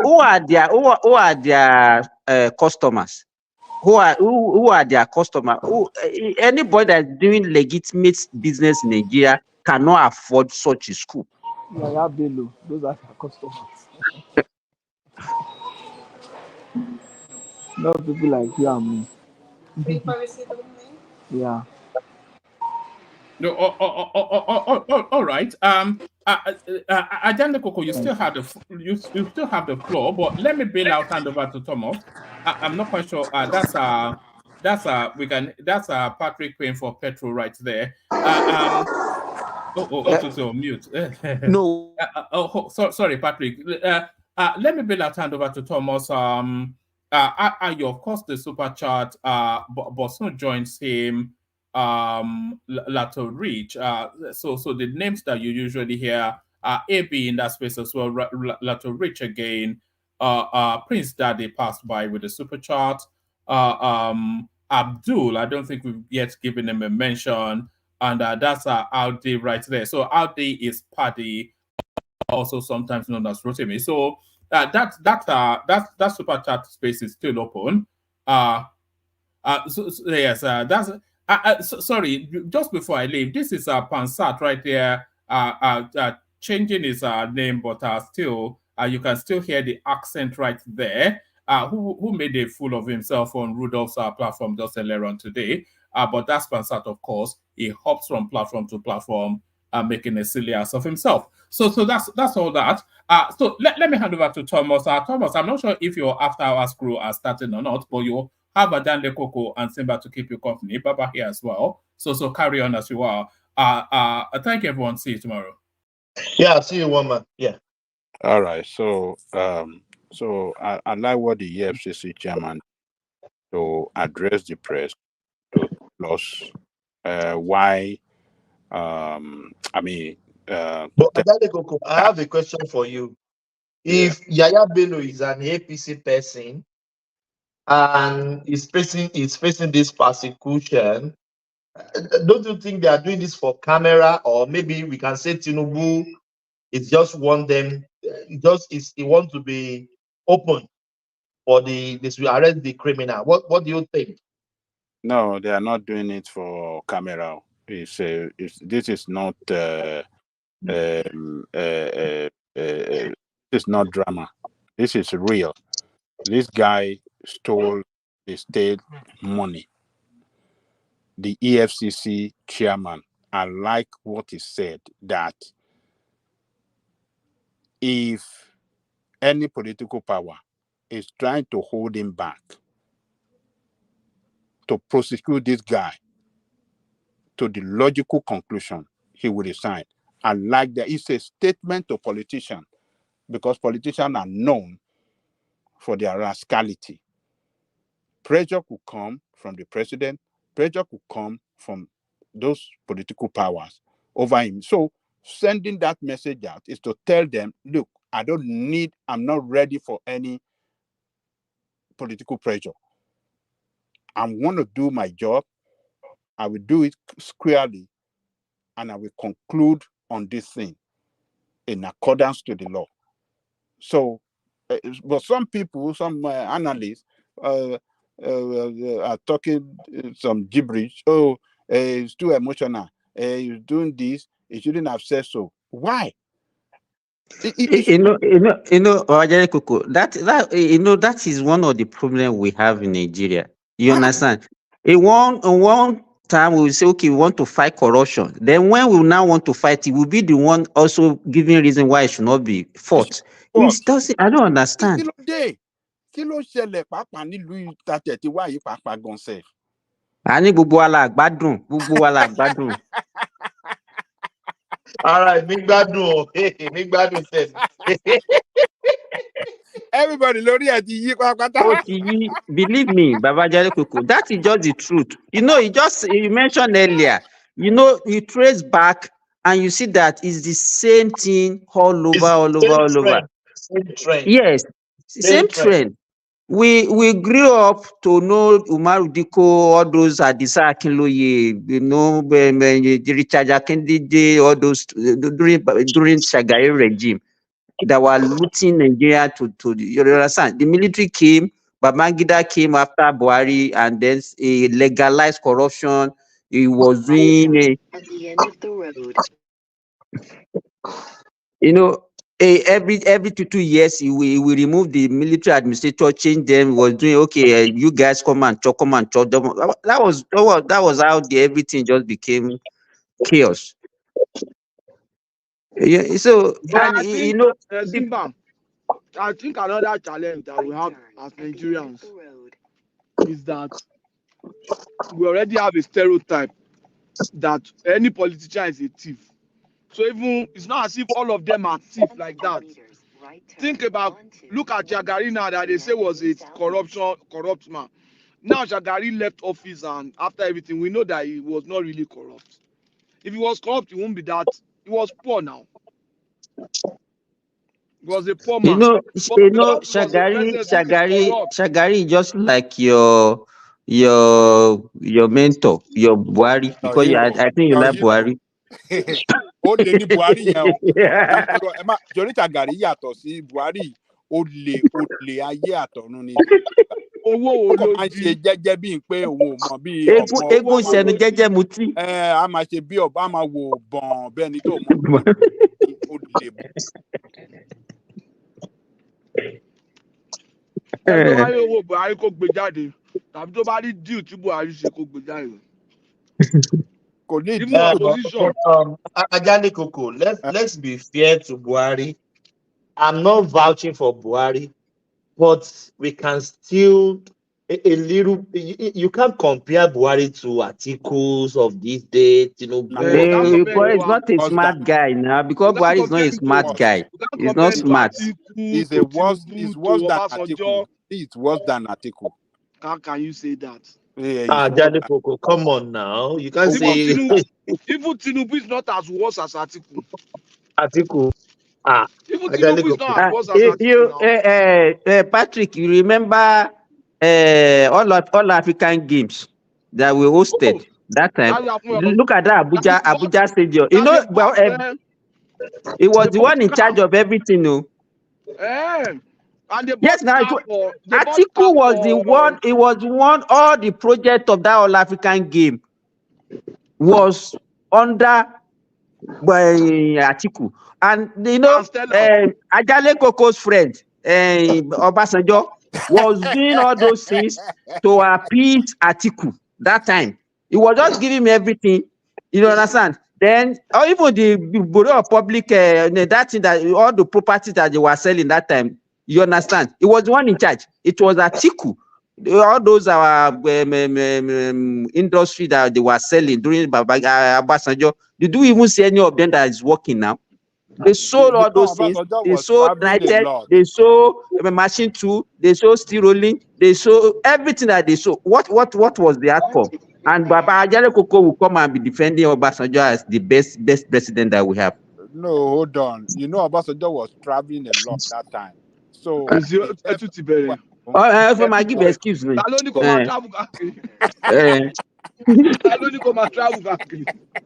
not baby.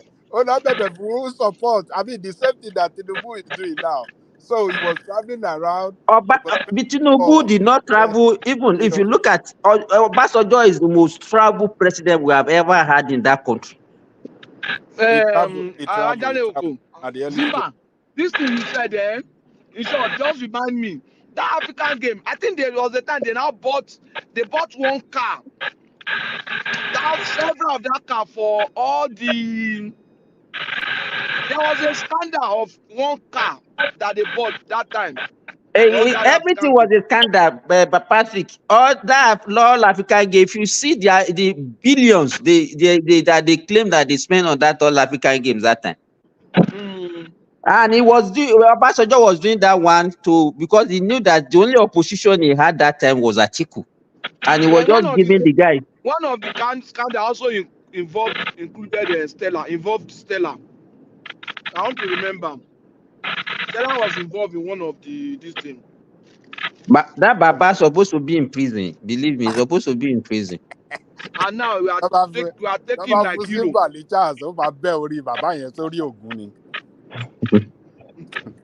No, Ajale Koko, let me tell you why I don't like Obasanjo. Obasanjo is an opportunist, and he has been lucky from his childhood till date. If you look at, he has been lucky. We became the head of state in 1976 by virtue of because they killed Muritala. He was asked to come out because he got even that 1999 presidency on a platter of gold. Somebody that was removed in prison, and they asked him to come and be president. And he has all the loyalty, all the support of everybody. There is no president that can do what Obasanjo did and we get away with it. But he got away with a lot of things, a lot of shenanigans. He has the opportunity because of the support and everything that he got. At that time, everybody wanted democracy to survive. So if there was anybody that could try to restructure, it was it should be him.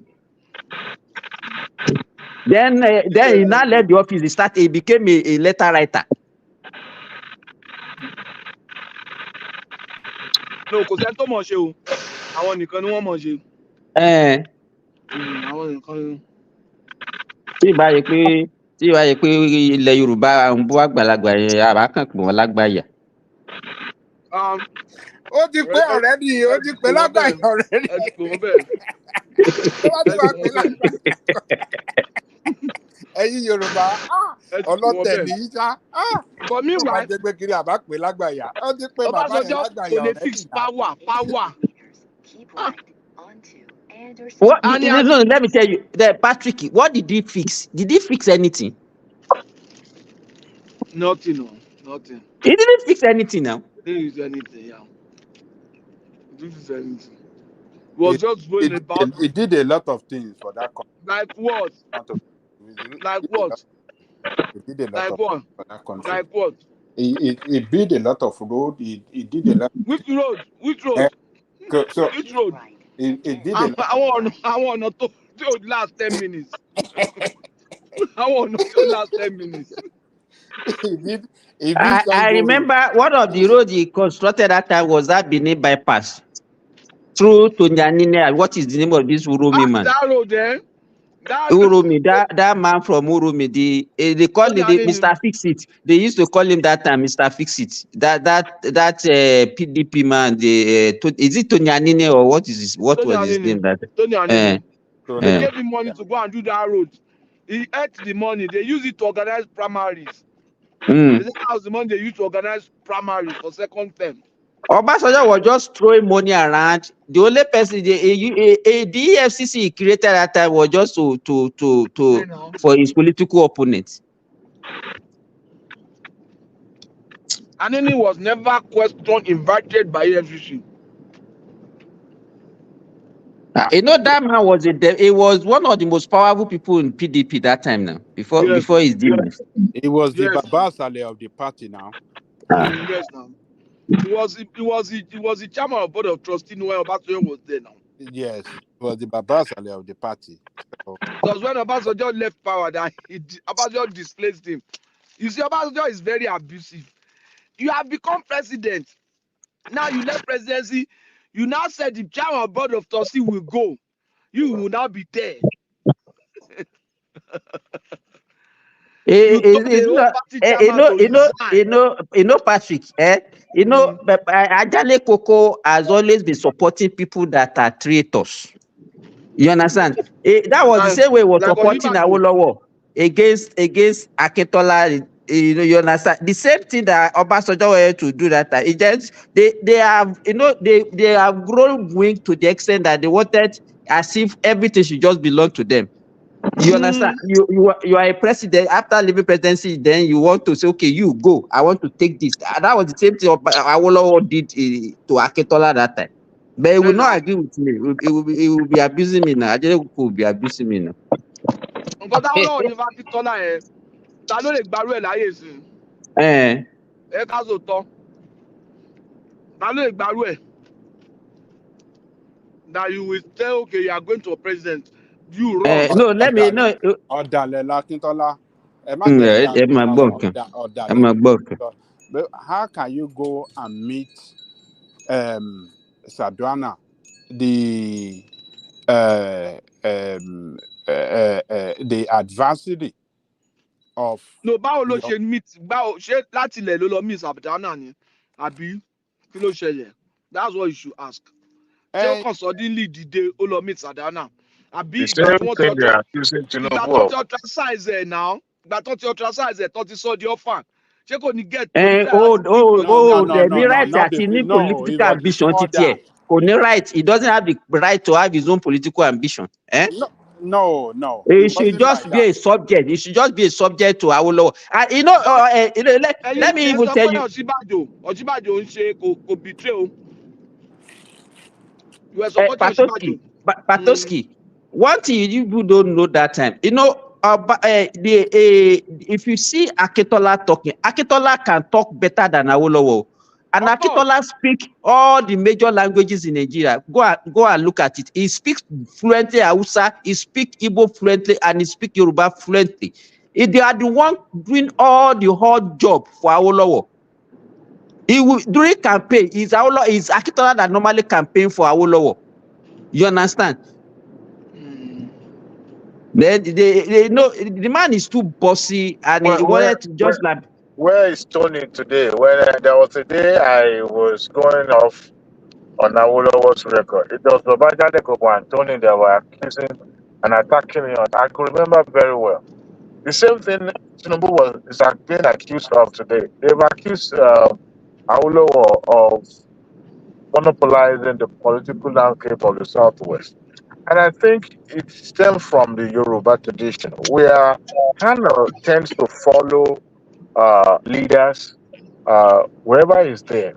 It's always like that. And it's not a Yoruba tradition. It's individual, it's human being, human nature. No, I disagree. You know why? Tradition of Yoruba. I disagree, because we've always been having king, Baales, that people look up to in the community. So it's not today. Everybody have king that want to control everybody. Even in England, the king wants to control everybody. I think it's human breed. It's common to human being. You see, to have a contrary opinion or to decide to chart your own course, it's not something that is so common and in Yoruba land. And I've watched Yoruba ostracizing whoever is trying to, deviate for anything that is, different from what has been mapped out. And that is why, in the political scene too, it's been replicating Look at the Lagos State. Every time you have somebody who is trying to have a voice, always been shut down in Lagos But State by. Adewale, if you look at the Tinubu's zone, it's totally different for the likes of Awolowo. Let me give you for example. Tinubu still allow you to thrive. Exactly. Tinubu give people chances. Opportunities. Eh? You understand? Tinubu will have become contested for presidency in Tinubu to 2015. start vice governor. Vice governor Let me meta. talk. Let me talk before you bring your own. I know you counter me. What Only I one want, tó look lọ́rùn at wọn ni. Awolowo. Look Àbájáwé at ní pẹ̀lú Awolowo. wọn tó lọ́rùn Awolowo wọn have ni. a party, and that same party that he has created in the even in the 50 before in the independent, he became the whole presidential aspirant Ṣé òun till nìkan he ni died. òun nìkan ni? Till he He died. was the chairman. He was chairman. Yeah. He was. Let Ṣé me òun give The you nìkan only another ni? example. presidential aspirant of the party regularly Till he every died. election till he died. Let me give you So another. now I wonder why the Northern did not take him serious. Because if somebody who had built bridges across, perhaps maybe compromises, only one or two, maybe by now would have talked about the former president of the country. But he was so rigid, and yet If you you had decided to aligned, control. if you had aligned with people like Aminu Kano, Waziri Muhammad, that Kanuri man, Aminu You Kano see, and Waziri the man Muhammad, from would have been the, able the to. man from the man from my hometown, Jashin's deputy, who decided to wage fight against his principal. What becomes the end of his political journey, right? So, I mean, I think the Southwest has a way, the politics in Southwest has a way of ostracizing whoever is trying to have You know a what? contradictory voice. It's like the kind of story they are painted for. The way they portray Awolowo that time was like a god. You Let me understand? give you You another remember thing. that time they will Let me say tell you Awolowo, you can see Awolowo in the moon. the Look at the sky. moon, you can see Awolowo in the moon. See Yeah. Awolowo in the moon. You Let can me tell see you the something way the guy was like a god. Let me tell you something that some people really didn't know. Do you know that in 79, when they wanted to run, Abiola wanted to run for governorship in Ogun State under UPN. It was our Lord that said, no way. Olabisola Whereas, Nabanjo. exactly, you are the presidential candidate. You are from Ijebu. Why not allow an Egba man to be the governor of Ogun State? You So, understand? Baba Let me Sokwe tell has you another always thing that he been there. did. Let me tell you another thing he did. Do you know that Gani Fawehinmi wanted to run under UPN as governor of Ondo State? It was our Lord that said you should step aside. Can you imagine if we had a Gani as governor in Ondo State that time? Gani wanted to run as governor in Ondo But State under Gani will be UPN. I quite was saying, relatively, Patoski, Gani will be relatively young at that time too. just like Bola again now. Awolowo told Abiola to step aside. Abiola went to join UPN. Awolowo told Gani to forget it and leave the old man there. Gani just left it and continued with his legal practice. Awolowo told Bola again to allow Olayande to run in Oyo State. Bola again said lie that they must go for primaries. That was what happened. If not, Olayande would have been the one that would be the governor of Oyo State in 79. Bola Ige said no way. They ran a primary, Bola Ige won. The council did, they rerun the primary, Bola Ige won. It was against Awo's wish ordinarily. And that was how that guy became one of the youngest governor in Lagos State, of UPN in Western Region then. Awolowo wanted to just unpick his people and put them there. That was how he closed the opportunity of having a Gani as governor and Abiola as governor in Ogun State. You can imagine. If you had an Abiola as governor in Ogun State at that time. And that was what made Abiola, Abiola Lojo UPN Abiola now. Lojo MPN. Yeah. That's So what I want to say. he was supporting Shagari against him. And Abiola was sponsoring Shagari using his Concord newspaper to what are you saying? And Abiola knows how to build bridges You know, another thing, you know, that those guys are very You they guys, are they saying are a lot of fallacy here tonight. okay. Rwandale Coco, no, tonight is not your tonight. This is our tonight. We will speak the truth. I remember very well. Yeah, I said something like this. Oh, in fact, Tony almost picked me up through the phone. He was so pissed off. How can I say that against someone like Awolowo? What are you talking about? You know I said, Tony this now. man, You know Tony now is a man. And man, Aolo gave them a lot of opportunities, all the Asian. All the Western region scholarship in those days were going to Asian people. You know, Because their governor that time now, Ambrose Ali. You no, before understand? Ambrose Ali, during those days of Western region, Enaoro was with UPM. So all the scholarships were given to Enaoro. Enaoro was the one channeling the scholarship. That's why you will see that in Edo State, the most well-read people are Esa people. The same thing in Delta. All the scholarships were being given to Alfred Riwani because Alfred Riwani was the one in the Kakon. So Riwani was just giving it to Ishekiri. Ishekiri, they are small tribe, but they are the most educated tribes in Delta. Go and check it. Because Riwani was giving it to them.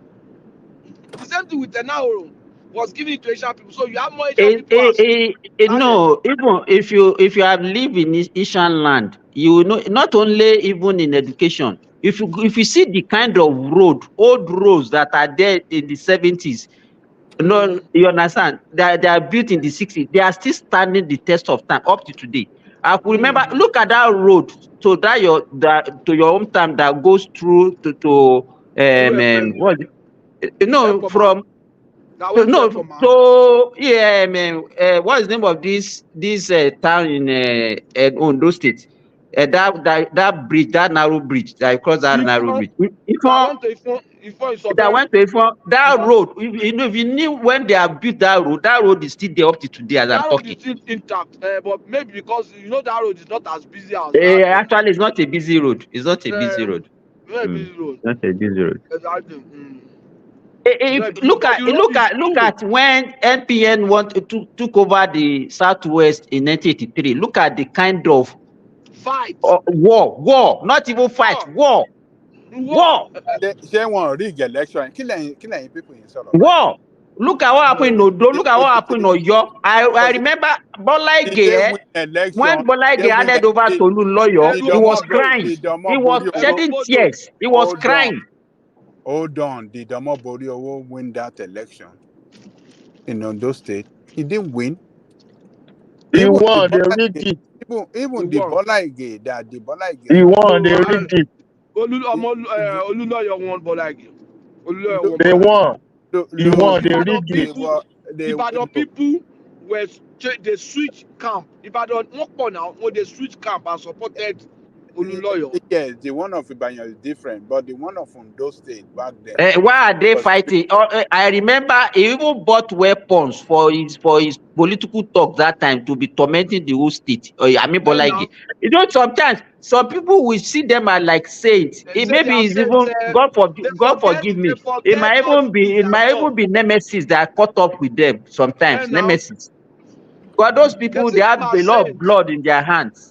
Exactly. I think you people are just saying a lot of things that it's so ridiculous. That does not align with tradition. It's so ridiculous. so ridiculous. So ridiculous. It is that does not align with tradition. So ridiculous. And does not align with tradition too. Yes. You people are violating the tradition. And you people have to be very, very careful. No, you know that. Generation Tiwa, Awalawa, Midu. Sọ̀rọ̀ sókè làwa, sọ̀rọ̀ sókè. Overlapping generation làwa, I witness méjèèjì díẹ̀. Exactly. So lè parọ́ fún wa. Lè parọ́ fún wa. Táwọn bàbá yẹn ò bá ṣe nǹkan tó ń ṣe, wọ́n á ti wipe gbogbo ẹ̀yin Yorùbá dànù. Ẹ ti di ẹdun arinlẹ̀. Not for Awolowo. If Awolowo did not win that election in the 50s, Azikwe would have ruled Yoruba land, and One, but they capture you for a long time. Oh, but they capture you for a long time. So you should be thankful to Awolowo than all what you are saying. Ṣé òun ló vote fún People are not. fúnra ẹ̀ ni?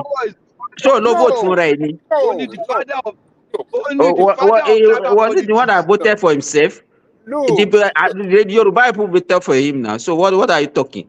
Yeah, He should even be thankful to people that made him what he is. He should be thankful to people, not the other way around. Hold on, the leadership quality in him than all the Yoruba leaders. What is leadership quality? What is leadership quality? What is something? But leadership they are not good qualities now. No, bias quality. Kí ló fi ní leadership quality wo la lọ́wọ́ ní mention. If he has the leadership quality, he should have become the president. Was second to none. Mention leadership quality tó ní. Mention we all know the quality of leadership now. How come the opposition doesn't have any rule? Ajale Oko. At this level, at more leadership quality, humility, selflessness, inspirational motivation, service, self-sacrifice. You understand? Ìyẹn ló ń jẹ́ leadership. Awolowo lack all of them. He was very arrogant, selfish. Guys, please. English, please. English. Yeah, English. What we are saying, Thomas does not even understand. He's a young man, doesn't even know what you are talking about. English. No,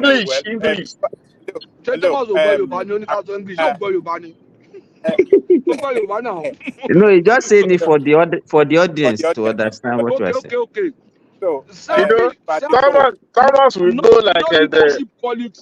go like a herdsman and roam about and come back again and be saying something contradicting. Only God will be one he heard. English. Which English? Arab will never the crowd English.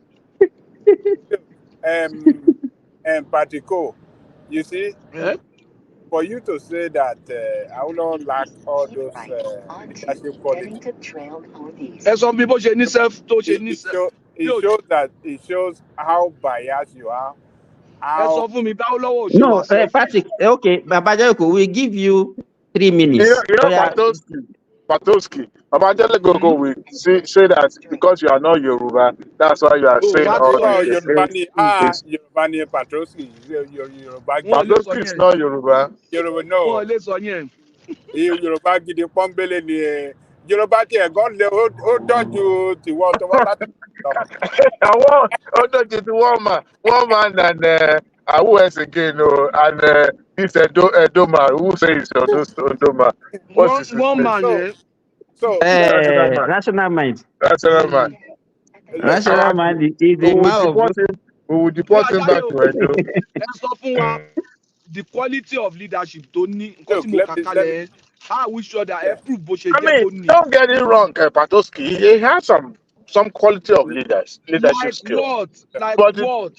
Well, the fact that he was foresight enough to see the future for his people, that alone. Which future did he see? At the rate that he was going with his politics, he saw a lot. He knew that the best thing that he could give his people is education, and it was foresight enough for that. We already have education before. No. He propagated that in the southwestern region. How did Awolowo get his own education if you Western region was not ahead in education? How did Awolowo? We already had the lack of. Wait now. You see, we need to put this thing straight. We already had the likes of Ajayi Crowther. We already had the lack of Macaulay. The time of those people. No, we are mistaken. We are mistaken here. Yoruba had the set of oldest secondary school in Nigeria.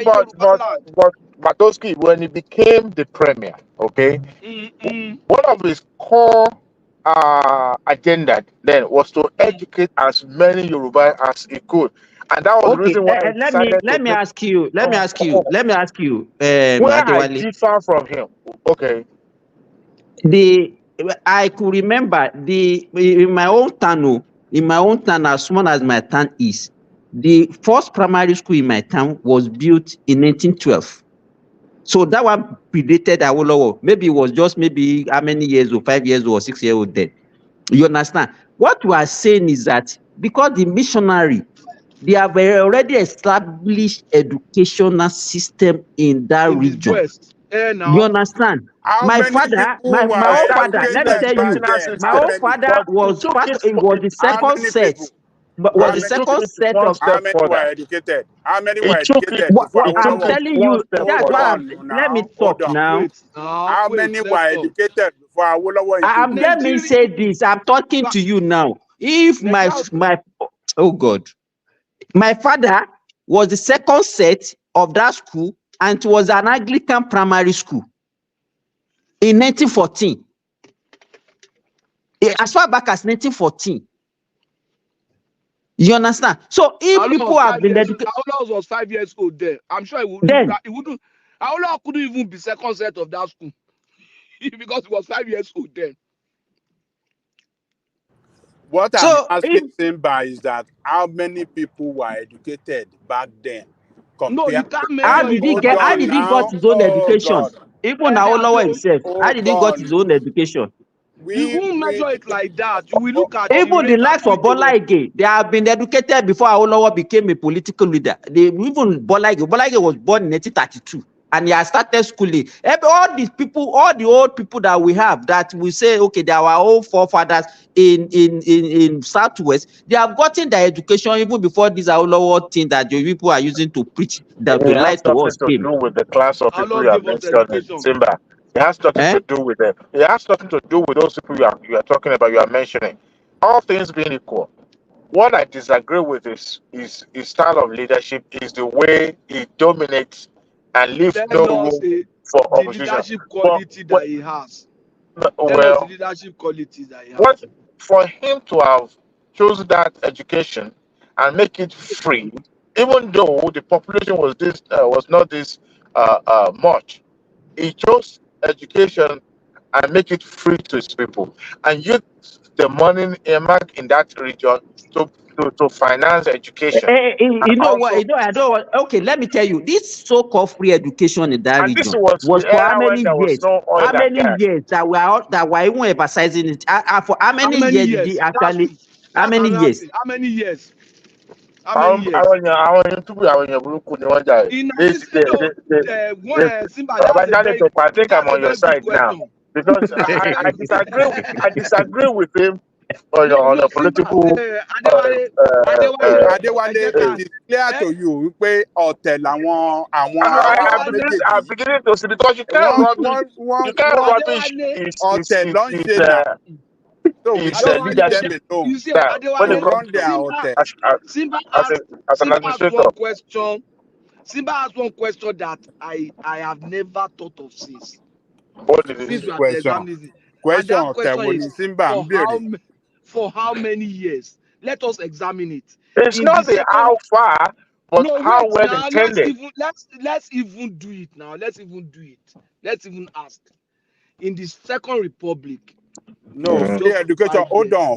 Hold on. Free education was at the elementary. Look, the No, first wait now. person. Let's Hold on. actually analyze it. Ẹ jẹ́ The ká First analyze it. Republic. The First Republic, it was 5 years. 1979, 4 years. Then 19. Okay, it was for 79 ṣe first republic náà kí ló ń sọ yìí. Second no Republic, Second 29. Republic ni mo sọ. In the Second Republic, it was for 4 years plus another maybe 1 year, almost 5 years, right? In the No, First it was only Republic, 4 years. So not it one. was There is only no. 4 We don't years add another 1 year. It was because they overthrew them in 1983. it came into December 1983. Okay, Buhari came into in the December First Republic, 1983. how many years was it? The First Republic that he plunged the whole Southwest into war.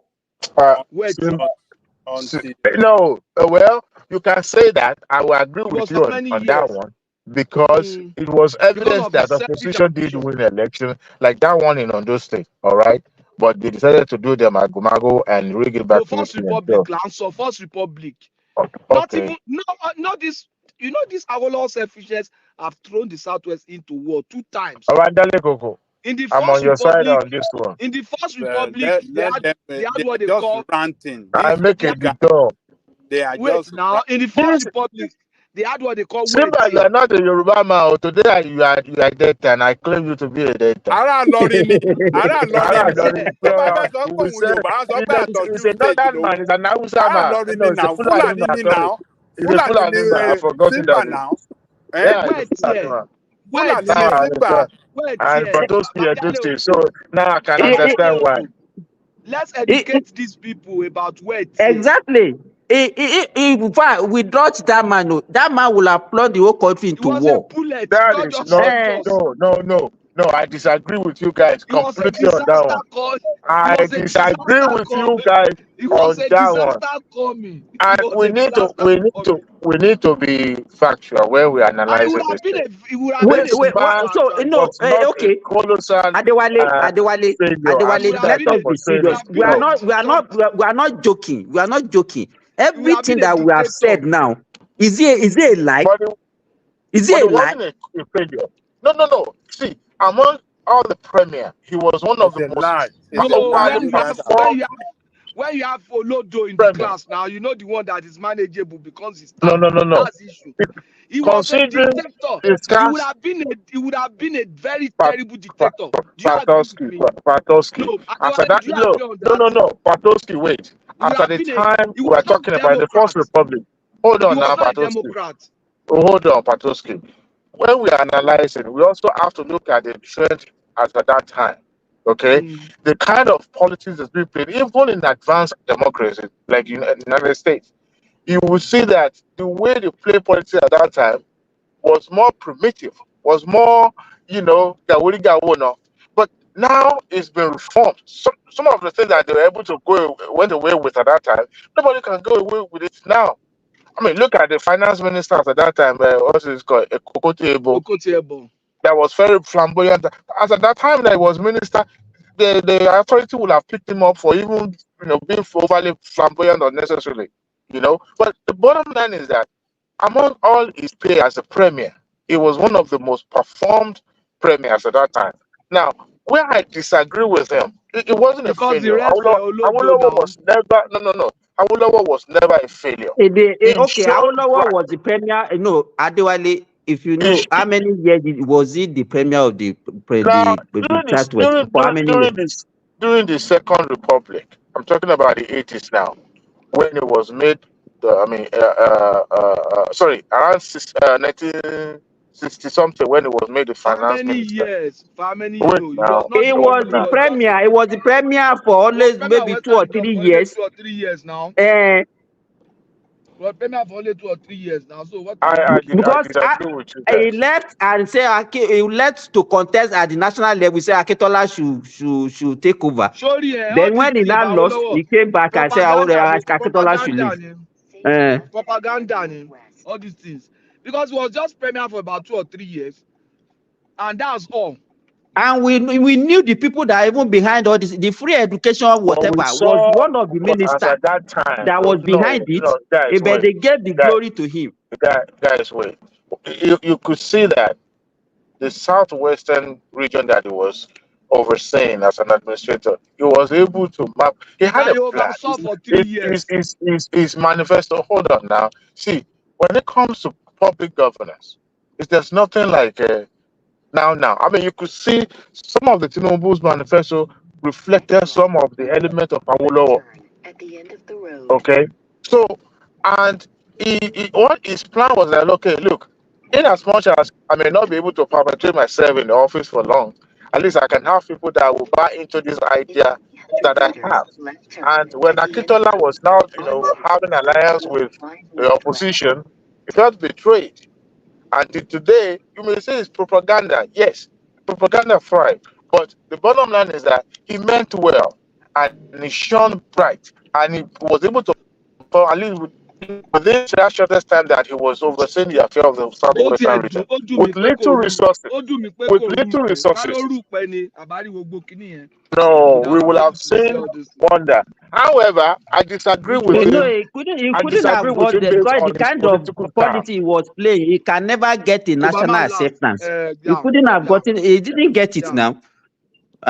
Look at even in 1979, when Shagari became the president, there was an alliance between MPN and NMPP. The what's it called? Nnamdi The Azikiwe. Azikwe. And Nnamdi Azikiwe has some ministers under that serve under Shagari regime. I will have none. In fact, and the only time is hold on. So what happened to the Azikwe even won some hold on states in the now? north. Hold on. What happened to the alliance between Nnamdi Azikiwe and Shagari? What happened to them? I don't understand what you mean by what happened to them. What happened to the alliance between them? What happened to it? Everything died now because Because the military truncated the regime just now. No, not before then. Before then, they parted ways. Nnamdi Azikiwe ṣépè fún Buhari, ó ṣépè fún Shagari gbẹ̀yìn ni. Look, alliance are not meant to you last guys, forever now. Alliance are not meant you to guys, last forever. yes. Alliance are not meant to last forever. At least they achieved the purpose they wanted to achieve. What they did when they did cabinet struggle, they kicked them out. Azikwe party won some Azikwe states in people the out. north. Some others, Azikwe won some states in the north. some You agree? others, some others that were not kicked out, they were absorbed by MPN and they abandoned Nnamdi Azikiwe. When they tasted money, they were given federal money. They took them away from Azikiwe. They are shape with Shagari. Look, let me tell you. Eh? Eh? Ó ṣépè fún àwọn gbẹ̀yìn ni. So we look, But Adewale. Baba Jele Kuku, let me ask you this. Yeah. Do you think it should have done better if you have done politics of inclusion that No. he actually give No. people opportunity, it was not so dominant, he will have achieved more. No, he wouldn't have achieved nothing. They would have rubbished his name. This set of group of people with Shagari were robbers, were criminals. They were, look, political party must have discipline, must have people that really have the same vision, the same vision and aspiration. But Oriwa Ogriwani, MPN, you will see the caucus of, what do you call it? Olushola Saraki, different. The one for Abiola, different. All the one for Abiola, what happened to Abiola? The Abiola that you people are saying, oh, Awolowo did not give governorship position. What happened to him in MPN that he went? He spent so much money to antagonize Awolowo. What happened to him? And what did he do last? He came last to come and beg Awolowo now. Did he not come to come and apologize? He came to apologize to Awolowo for Awolowo to show mercy on him for all the bad thing he did against him. So you people don't, how can you abandon people that you have been coming from the beginning, from the onset of, creation of the party, and then say, oh, because somebody is rich? Is that not what we are talking? Abela was coming with his money, thinking that he can easily get the governorship position from UPN in Ogun State. Aula said, no, it's not possible. We don't need your money. We need people that live among people, that suffer with people, that understand their problem to represent them. It's not your money that we don't want your money. No. That discipline, you don't have it today. Once you are rich, you can easily bribe your way to power. That is what you have today. It wasn't possible back then when Awolowo was there. Your money cannot bribe your way to power when Awolowo and his team were in control of their own party. Was a well-disciplined, a disciplined with group of people with the same vision and aspiration, to transform the country.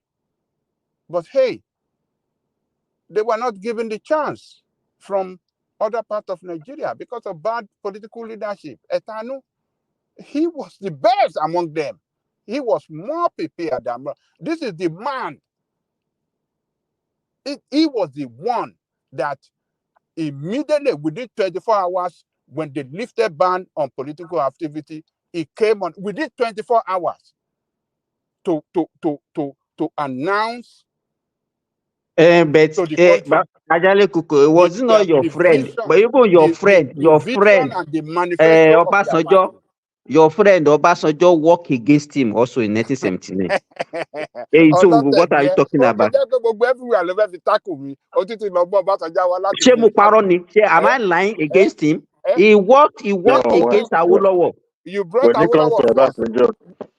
You brought Awolowo first. When I'm now analyzing what Awolowo did better, now you went That to man, put to he went and gave it to Shagari. He neglected his own kinsman.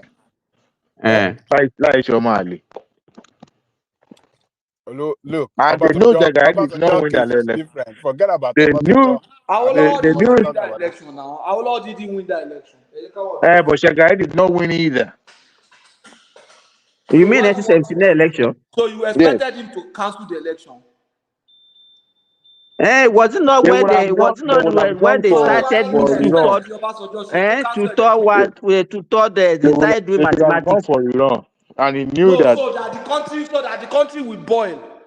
I beg. No, they were. Military to fair handover. Àwọn èèyàn ní kò fẹ́ handover lóòótọ́ ni nítorí ẹ̀ ló ṣe ṣe. No, they didn't manage it well, because if they had No, the managed it best is well, for them to go to court and settle it, and that was what happened. Oh, they should have gone to electoral college. It was electoral. That was Which what college? Nigeria was electoral college now. Electoral college now. It was electoral. And it was not the former parliamentary system. It was the And there was no presidential electoral system there. college in Nigeria. So what are you No. It was in the constitution that if they couldn't reach, if all the presidential candidates could not meet the requirement to be declared. Yeah, they have to go through. Hello, Baba. But short constitute electoral college in Ghana. The parliament now. The But parliament. it was not the court that decided that time. That was when they who was they already voted. They started war mathematics to talk, did something to talk that time that they were doing. 12 to 3rd of 19 states. So they were just 13. 13.333. Nigeria. 0.333 of a human being. That 1/3 of a human being. Hello, Hello, Baba. Feti. Ẹ káàárọ̀. Báwo ni? Ó wá sórí aago, ó gbọ́ gbogbo ìkan tí Patrico ọ̀tẹ̀ tí Patrico àti Simba tó dì papọ̀. Mo ṣẹ̀ṣẹ̀ jí ni. I just woke up and I couldn't even believe my ears now. I was like, I better believe it. Thank you for the rescue. Come on, rescue. I will give you earbud to clean your hair.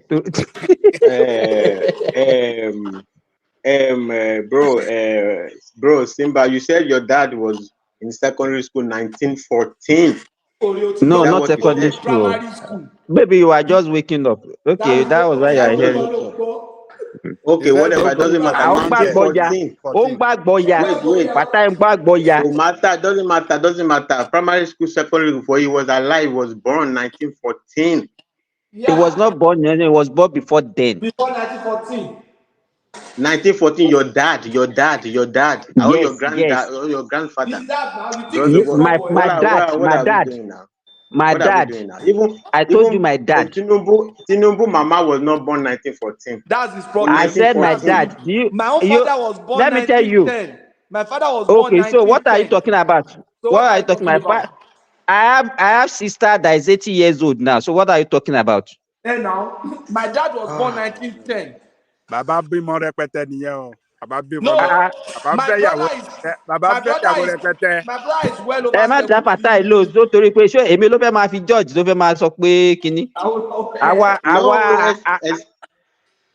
Excuse me. So if your dad was in school 1914, he was born maybe before 1900 even.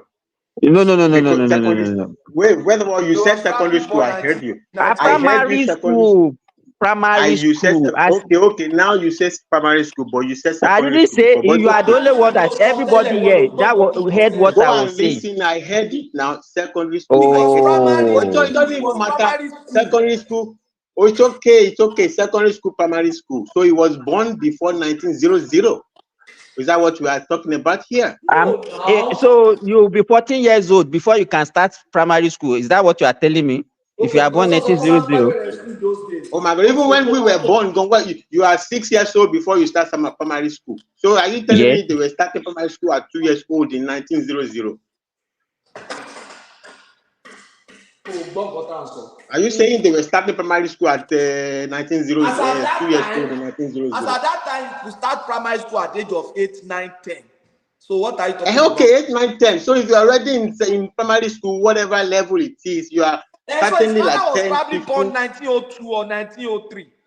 Before 1900, look, Patoski, we are not a baby. You are telling me you are in school already in 1914. You was born before 1900. Is that? Okay, what are we talking about here? And you are Patoski, but also Patoski, you said Awolowo doesn't have leadership quality. Say we know what is leadership quality. So are you the one to tell us Awolowo doesn't have leadership quality? I said give us now. I didn't say. I said mention it. Oh my God. Mention it. Awolowo doesn't have. And okay, so you are the great philosopher that will tell us that what leadership means, and to conclude that Awolowo had nothing leadership quality. Mention the leadership quality that he has now. You don't know how much. Okay, how much do you know about leadership quality? Okay, I don't know leadership. Awolowo, if you say that Awolowo doesn't have any, Babami, if you conclude that Awolowo does not,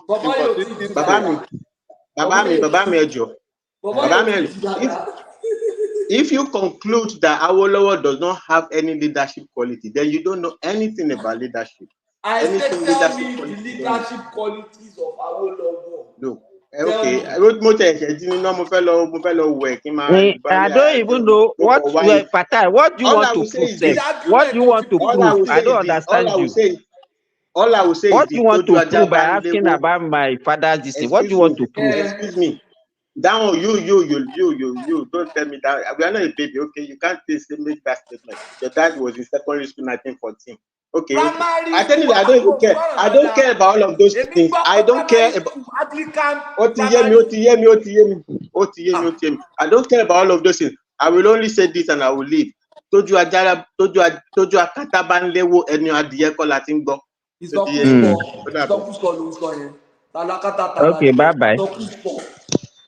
Ìsọkúsọ ló ń sọ orí. You know our point. Oko wa bí. Àná yìí méjèèjì ìkan akátá ìkan túùkù lè wọ àti. Ó wá bí sórí stage ó lè lọ. No, bóyá gbà tó ń bọ̀ ojú àlá ó ń lálàá ni. Ó ń lálàá. Ó wá dé. Come on now. You know. Ọlọ́tẹ̀ làwọn pípò yìí o. Ọlọ́tẹ̀ lé wọn. Ó yẹ kó lé wọn jáde Thomas kí ìkàwé méjèèjì jáde. Wọ́n ṣe èèyàn tó dáa wọn méjèèjì. Àfọ̀njá. Bóyá kú ti lé lójú oorun eégún. It's been a while that I came on the platform. I don't know what brought him this morning. Simba,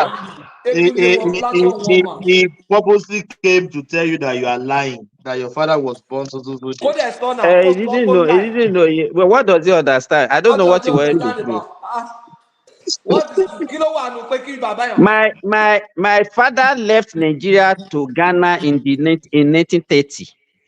Ghana. He was a businessman in Ghana in 1930. So what was he talking about? My own father, the mini last born Baba me. My father was born 1910. Oh, 1910. My father gave birth to me at the age of 60.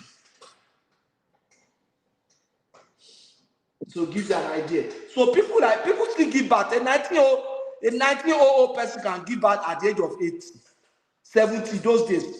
And Baba insist on my father never used walking stick till he died. Even my father did not use. He not He my was not bent. See, Baba Mbafe wọ bàtà, kò ní bẹ̀rẹ̀, ó máa gbẹ́sẹ̀ sókè àwọ̀ ni. Tí tó fi kú. So what are you talking about? Ó sì fa omi kànga. No, he doesn't understand. He doesn't even know what he was talking about. Maybe he thought everybody is just like all these Gen Z that they are talking about. Yeah. He thought so. That what gbé calculation le.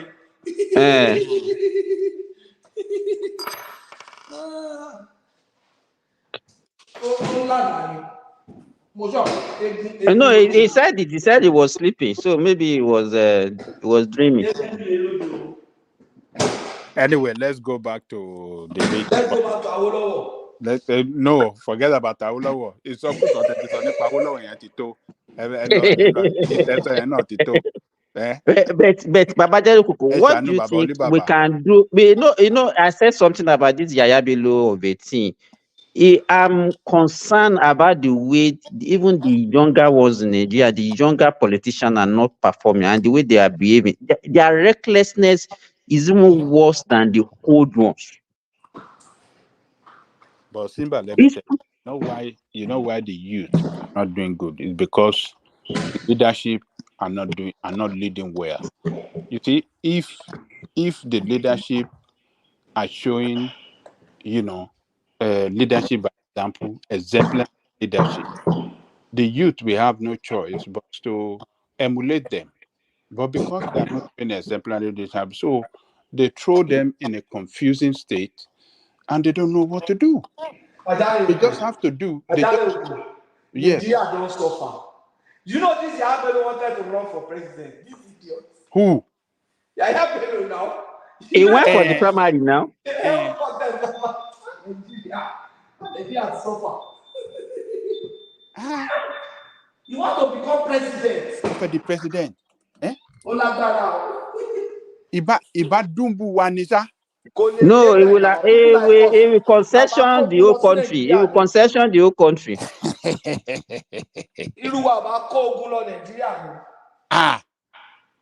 would have declared for Biafra.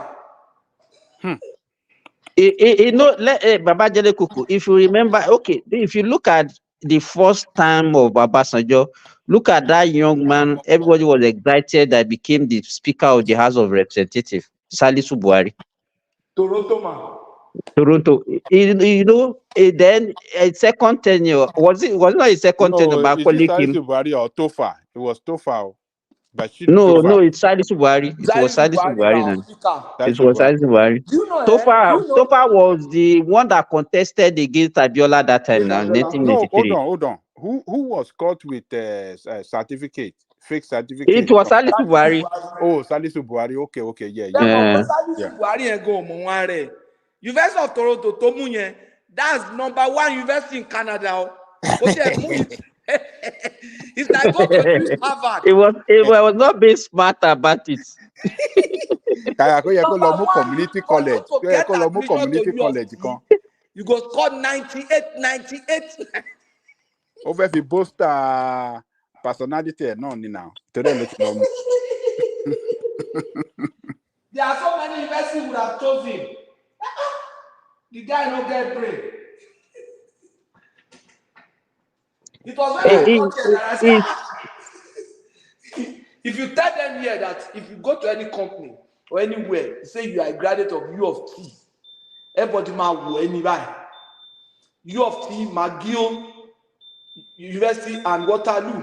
those are the best universities in Canada. You now say, yeah, he went to University of Toronto. Yeah? World ranking is one of the top, I think it's one of the top 10 world rankings there for a long time. So But people have been cheating in that country for long. Believe people have, yes, a lot of people have become professor, become so many things with fake with things. fake results, yeah. With fake things. I know someone who brought a fake PhD from US and he became a principal in a big secondary school in Ondo State. Fake PhD. Fake PhD from US and he became a principal. Edrono Simba, this is what we are talking, that a lot of Nigerians have mental. How can you do that? Why do you? I mean, for God's sake, you're not even afraid that you can run into fellow professor or find yourself in a gathering of people, intellectual, and they will expect you to present a paper, and what you are going to present will be a complete rubbish. That no, they won't go to that point to go and present paper. You know, in Nigeria, I've seen a doctor who didn't finish went to medical school here, did clinicals, didn't finish medical school, and he went practicing. He had his own clinic, was doing everything. They will have a lot of them in Lagos. I knew one that was in my medical school, was rusticated, and he went to Lagos and started practicing. Of course, he knows the medicine, so he don't learn as small. Nobody will ask for a license, especially if he's the owner of the clinic. Well, it depends on what we consider as being successful. But if you look at the definition of success in Nigeria, most people, let me say, some people have become so maybe in quote successful by virtue of wrong brains, or by virtue of fake certificate and so many other things. Yes. And not now. This thing has been happening since 60s, 70s that I've been doing that. Of course. So I don't know. It's just that school, that school. What I expect them to do to that school is to close down that school. That school that Yahaya Bello, they're supposed to close down that school. Where And they should investigate them more. They should investigate them more. There are so many other people that are doing that. What do you mean by international school? So for the fact that it's international school, any school can be international because they put the name international. Is the school in Nigeria? That school that you pay to, where is the school? It's in Abuja now. They are supposed to close it. They are used for money laundering now. That's what it means. Do you know that when we're doing money laundering, anti-money laundering training, when we're in the bank, and one of the systems that they used to launder money in anti-money laundering that they taught us was school. School was one of them. You know, one of the principle of money laundering is when you get money from fraudulent means, you have to pass it through a legitimate channel so that it comes out clean. For example, you start a school, you don't have too many students, so you increase the school fees, you create fake students, they start paying school fees into that school. So you draw your money from the school. Nobody's going to ask any student that pays maybe 1 million to a school. You have maybe you have like 500 students, you claim you have 1,000, 2,000. So if you claim you have 1,000 students, you have 500, it means you can launder 500 million every term. You understand? So in a year, you launder about 1.5 billion through that school. And you can get people to prepay school fees. You understand?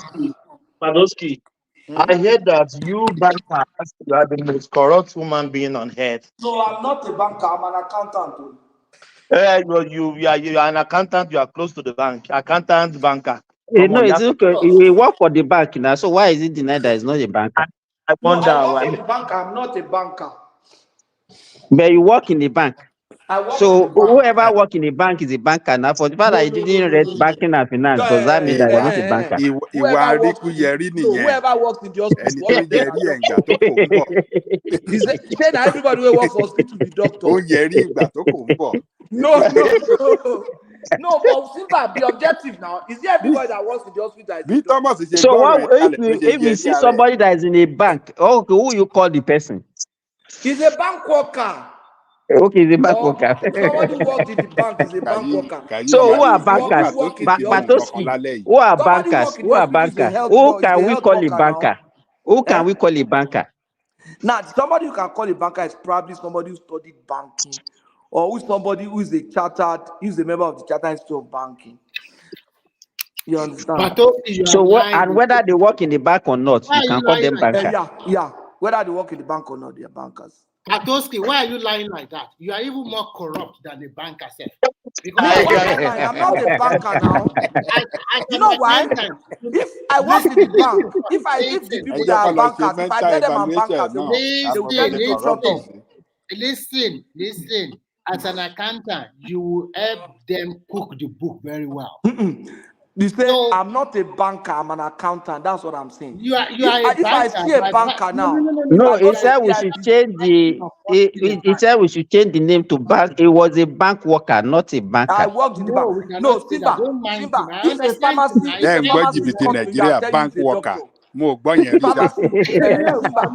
Simba. Okay, Patrick. If Yes. a pharmacist come to you and tell you he's a doctor, how will you feel? No, you can't say he's a doctor now. Look at him, because you feel very insulted. But I spent 7 years in medical school. This guy, it's an abuse.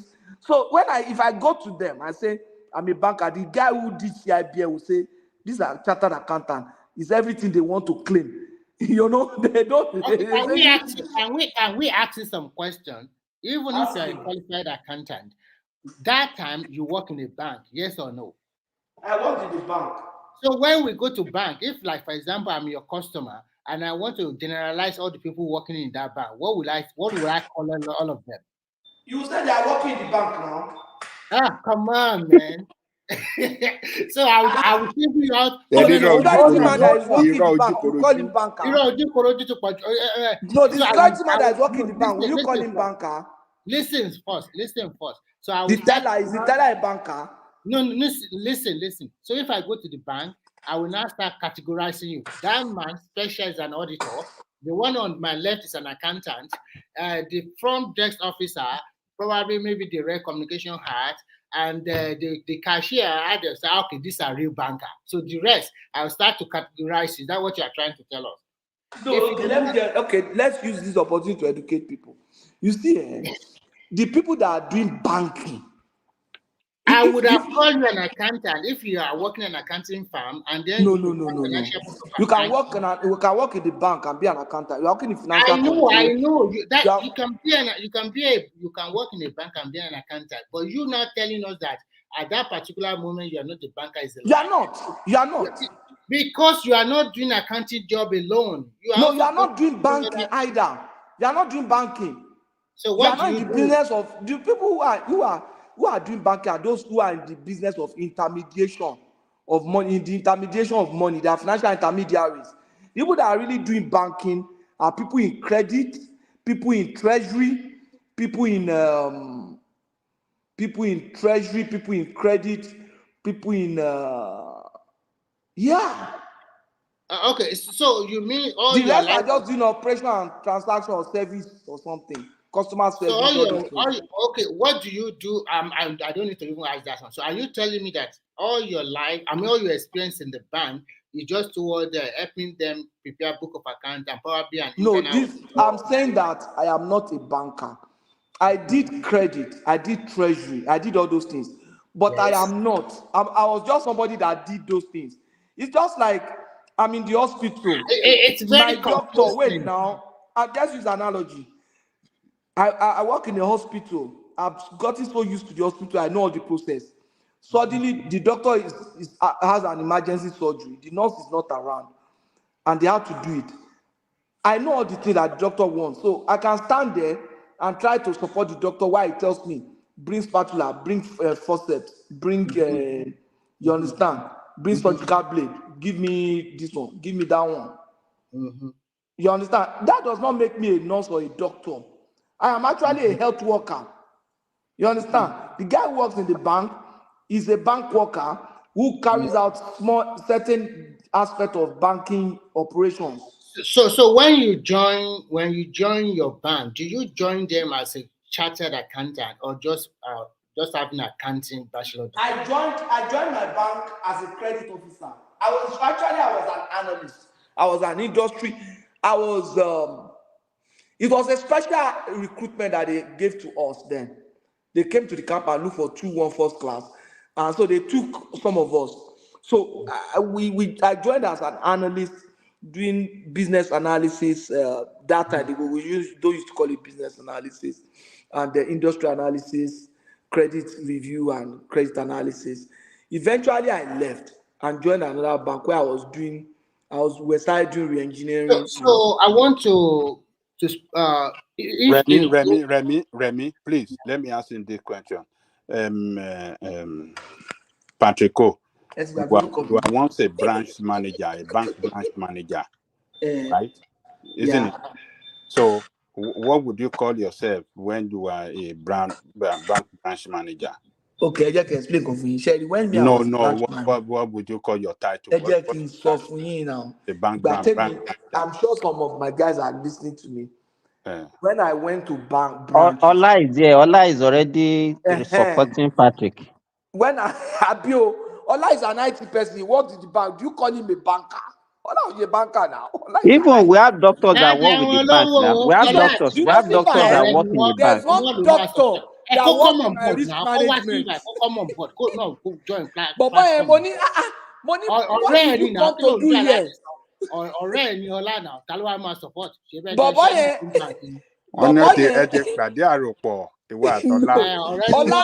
Ola knows because we work together in the same bank. So go and say, but ta ló wá máa support? No. It's not about supporting. It's not about. I think. No, jokes apart. I think Patrick is right. Remy. I have a classmate of mine who is a doctor. Patrick is a branch manager báǹkì rí nígbà kan. Kí láti máa pè nígbà yẹn? Nígbà yẹn, ó depend lórí nǹkan tí mo lọ ṣe ní branch yẹn. Ní branch yẹn, I was doing repositioning for the branch. You see, when I was in the bank, what they were doing with me was, if they see a branch that is not doing well, that needs some re-engineering, maybe you need to work on their books, you need to work on the systems and the process for them, and then maybe do some marketing too. So they used to take me there. I was in Akure to do that. I was in Ilorin to do that. I was almost in Ekpoma. I was telling Sibaladi to go and do the same. So I was always going to branches that were not doing well. I was doing calm down. When you are doing all this, so I was doing engineering, not banking. Yeah. So it's a little bit confusing for us now. So I want clarity. So when you are working as a branch manager, you also said that you also go to different branches, right?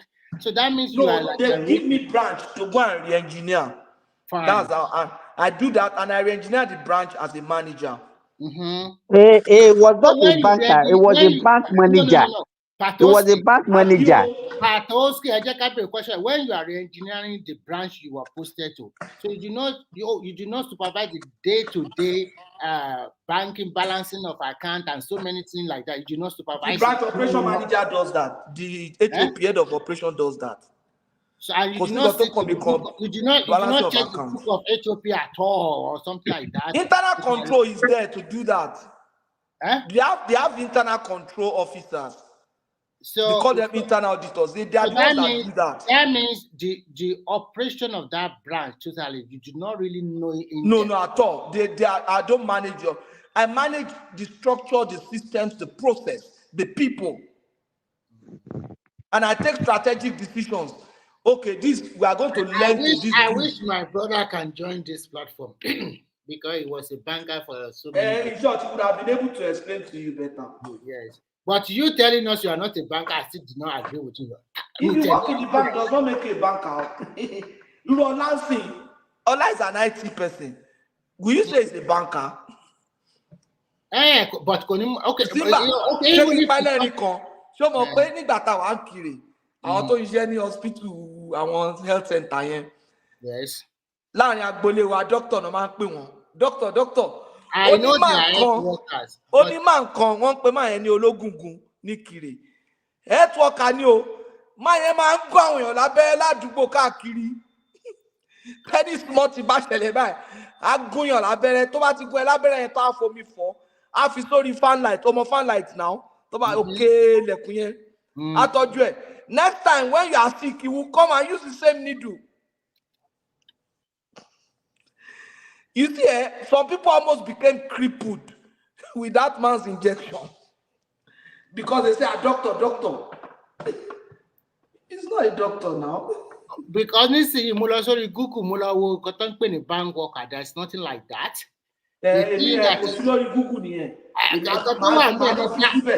Bank teller, because Baba Jale Koko, please help us. So, because this is man of You've got to talk about office event, everyone. So that one is ribe. Google yẹn ṣe Google yẹn á jẹ́ bí olóòótọ́. Àní corruption ti fọ́ wọn lórí gbogbo wọn. Tó bá di bí governor, àbí tó bá di CBN, ó máa yí everything for everybody. Máa lọ fi síbẹ̀ náà sí ìfẹ́ pé Google lẹ́ láì láti lò. Ṣé báwọn ló fi kọ́ sórí Google? Àbí àbáyé kọ́lọ́ ló dá Google ni. Naija lélẹ̀. So it's true now. So I want to ask you the final question to you. Ọkọ tó ṣe yìí, father-in-law mi ló máa ń ṣe. Tí father-in-law bá ti rí kọ̀ọ̀kan àgbà, màá ní àdáàdì. And my father-in-law is very old o, but his man is like internet. So he tell me, you keep sending me some stuff, even more than my wife. Say, look at what I need, daddy. But I need over internet now. I need daddy. The fact that over internet does not mean it is right or it's correct. The way he started supporting Igboho, you tell me, money I need go. Kini Patrick Nkoton so yen running worry internet. So, Patrick, for example, with all your wealth of experience, do you consider yourself a potential material for CBN governor? For CBN governor in Nigeria, if they throw it to you? No, I can't be. I don't think I have enough experience to become the CBN. You don't have the overall knowledge. I don't, but I think I will still have done better than the failure. Let's be objective.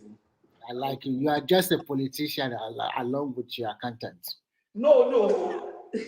You see, a CBN governor, I'm actually an economist as well. I studied economics. But you see, to me, as far as I'm concerned, the CBN governor is not supposed to necessarily be a banker. In short, 90% of the work of the CBN governor has nothing to do with banking in itself. It's not the kind of experience that you need to run a CBN is not the type that you get from running a bank. That's why Emefiele made a disaster of it. Sanusi that did relatively well as the CBN governor, that experience was not from his working in the bank. The best CBN governors we've had was Charles Soludo so far, and he had never worked in the bank. A CBN governor is supposed to be an economist. An economist. That's the best CBN governor you can get. Banking, Kofi on experience to manage CBN now. What do they do in bank now? They just go and mobilize deposits now. To bá ti lè gbowó wá, àwọn máa gba promotion. To bá ti lè mú deposit wá, àwọn máa gba promotion. Look at that girl that is now the MD of Zenith Bank. I learned that those days used to bring a lot of deposits. And she was always at the National Assembly then, mobilizing all those things. And he got his promotion. She got her promotion rather. And she's now the CBN governor. And she's now the MD of the bank. Tomorrow now they make her CBN governor. Say, why? I say because she was MD of Zenith. No, that's not how you run things now. That's not how you run things. That's why I don't believe that all those things should be like that. The running of a governor of CBN is like running the country. There's nothing that you do in the bank that prepares you for that. You understand? What do you do in the bank as a branch person? You take deposit. Somebody comes to pay money. You count the money. You stamp it. You record it. Somebody wants to collect money. You collect the check. You stamp it and record it. At the close of business, you remove the money. The accepted. You balance sheet. And you balance the book. You record it to what you have in the vault. You have done. You are done for the day. People come. They have problems. You solve it. Anybody can solve people's problem. Anybody that has common sense, if they explain their problem well enough to you, you can solve it. If you can't solve it, you can figure out somebody who can solve it. You understand? That's it. And then maybe you are in credit, somebody needs money. You are not the one giving the money. You look at it, you follow some templates that people like us have designed, and then you try and take a decision with the lending. But with people like Olaya, they're doing a lot of job, IT job. They look at all those our process and say, how can we make it run better? How can we take people's involvement out of it? Let me, Patrick. That's it now. Banking business these days is more or less like because it's all encompassing. Okay? Now we have banks that engage in health insurance. They are custodian. So and they have doctors. They have so many discipline. So if a doctor is working in a bank, he has become a banker. ṣùgbọ́n tó sọ yìí ẹ̀ ó ní bàbá kan tó jẹ́ dókítà tó wá ṣiṣẹ́ lọ́dọ̀ wá gbà yẹn bàbá yìí lọ ṣe risk management. English. Okay, the guy was working risk management. I'm sure maybe that guy finished from your school step. I forgot his name. You see, this boy was getting frustrated. The day they would sack this boy, we were at management meeting. It was a Sunday meeting. We had marathon. When we want to do promotion, they'll bring management team together, and they will sit in a hotel. All of us, we normally, for example, we take a hall or something. So we took it was Jogger Center that we took that day in Ibadan. So they will bring all their appraisals. They will project it. Even people that are not in your team, people that are not your managers, they will be there. And then we'll analyze the appraisal and think if you deserve promotion, the manager will speak. So what normally happens, politics is also involved. If I have somebody I want to promote that has done well, I'll just talk to some managers that are going to be around me. When they say, should he go, everybody say, yes, no, yes. So if you have more yes, they'll say, okay, after looking at the appraisal anyway. So we were doing appraisal. That was how this doctor boy appraisal came up.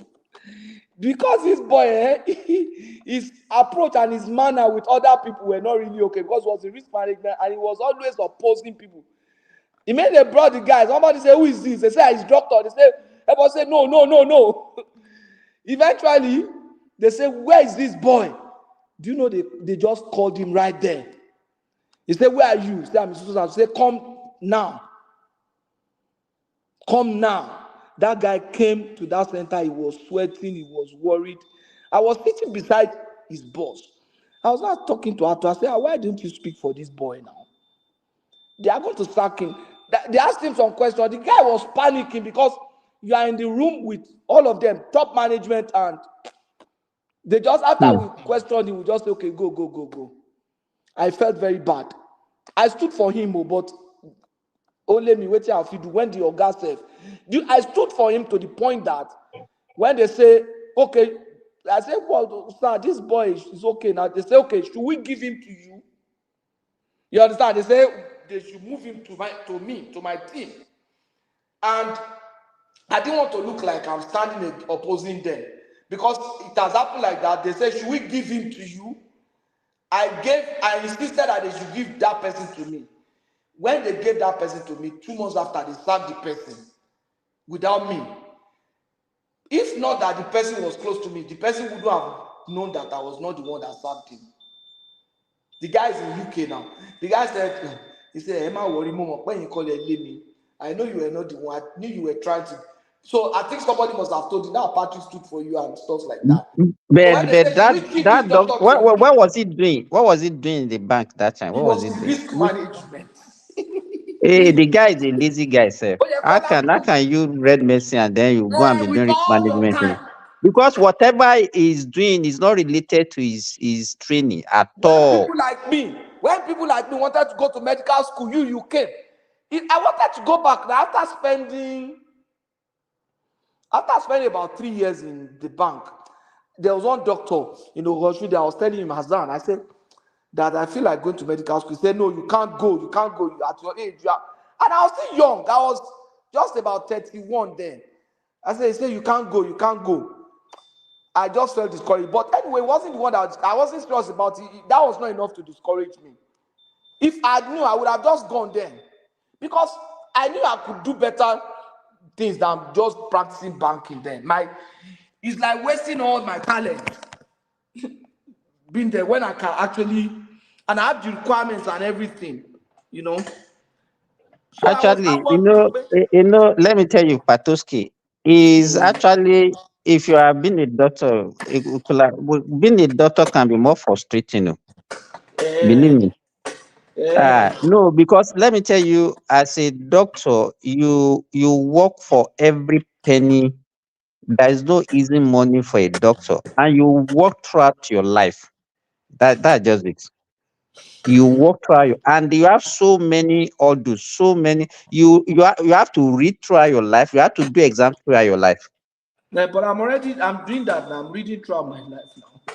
It's just I'm not doing exam throughout. And then the risk involved in your work. You understand? It's very, very high as a doctor. Very, very, very high. How? Which risk? Oh, so you You don't can know use that your license. doctors are prone to litigations. Okay. Not in Nigeria. Let me tell you, okay, let's compare what the way people relate with you when they come to the bank and with the way people relate with you when they come to the hospital. Which one is better? Which one has a better relation? It depends. It's not If depends. Let me tell you, people come frustrated to the hospital. All the time, yeah. Some people don't come frustrated now, they come happy. Hey, most people, wife give birth, all and those I've seen several instances that doctors were beaten physically. Forget about abuse. Forget about abuse. Forget about physical abuse. because You they lost understand? somebody. Let me tell you, what people don't realize that some people, due to their own negligence, they will have a patient that they will not even bring to the hospital on time. We have this culture of bringing people at the point of death. Then you want that doctor to perform miracle at that time, which is not possible. Yeah. So they want to vent all their anger on you. They want you to perform miracle at that particular time. You understand? And it's not limited to the developed. I mean, our own space alone. Even if you are working anywhere in the world, you have to, that's why we do insurance. Simba, in China, you cannot be a doctor. Do you know that doctors are not well paid in China? And Chinese people always vent their anger. They have killed a lot of doctors like that. Because they lose, they mean, if they lose something, they put the blame on the doctors. It's a very, very if they lost somebody, they will think it's the doctor negligent. That is the first impression, like what you said. Even where I'm working now, But if they a don't walk patient away. dies, they don't believe that people will die. They will always say that it's your fault that makes the person to die.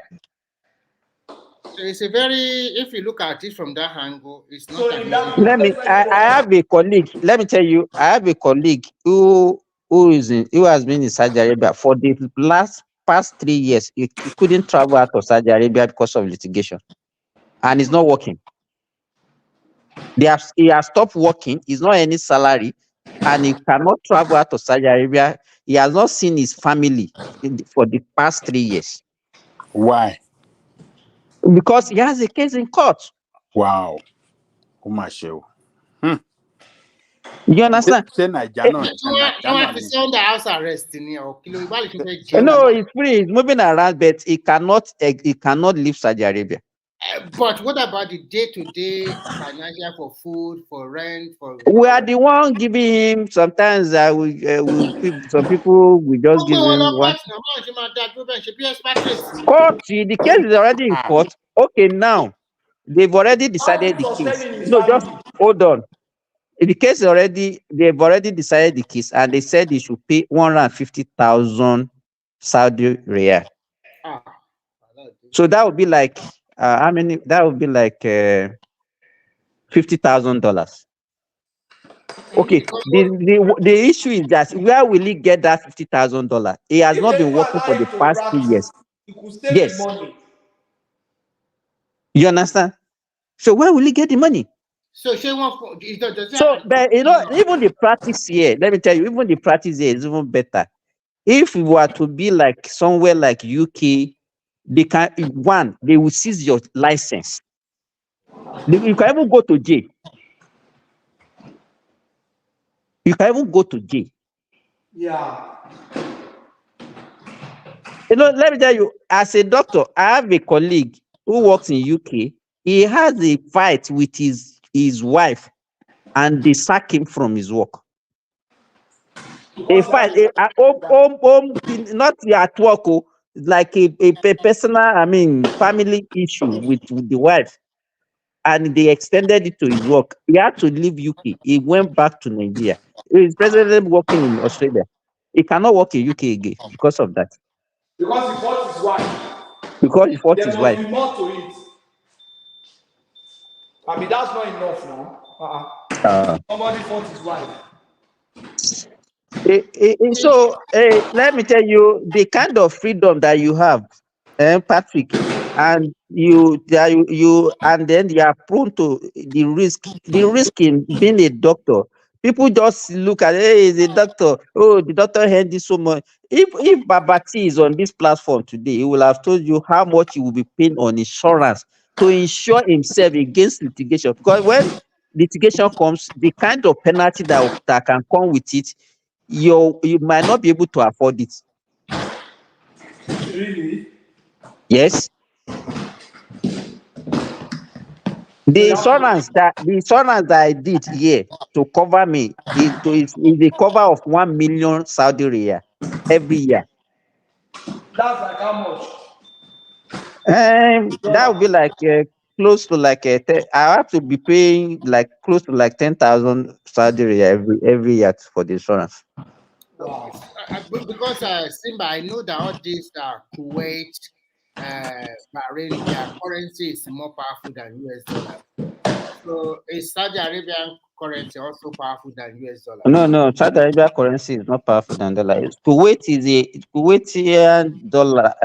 Dinar is actually is more than is like two Kuwaitian dollar. I think Kuwait is about three Kuwaiti dinar to $1. No, $1. One I know Kuwaiti dinar is more than dollar. Yeah, I want to say $3 to their one dinar or something like that. Okay. Yeah. So wow. So there's some kind of profession that no profession every profession have their own risk and everything. But the one for the medicals is actually one. They will abuse you at work. They can speak to you anyhow, and you cannot speak to them anyhow. They can beat you. Though those ones, if there's any physical abuse, they can also be charged to court. You understand? You can be sued for frivolous things. You understand? And even if you are sued for frivolous things, once that case in the court, what if it takes 1 year or 2 years to finish that, you might not be able to travel.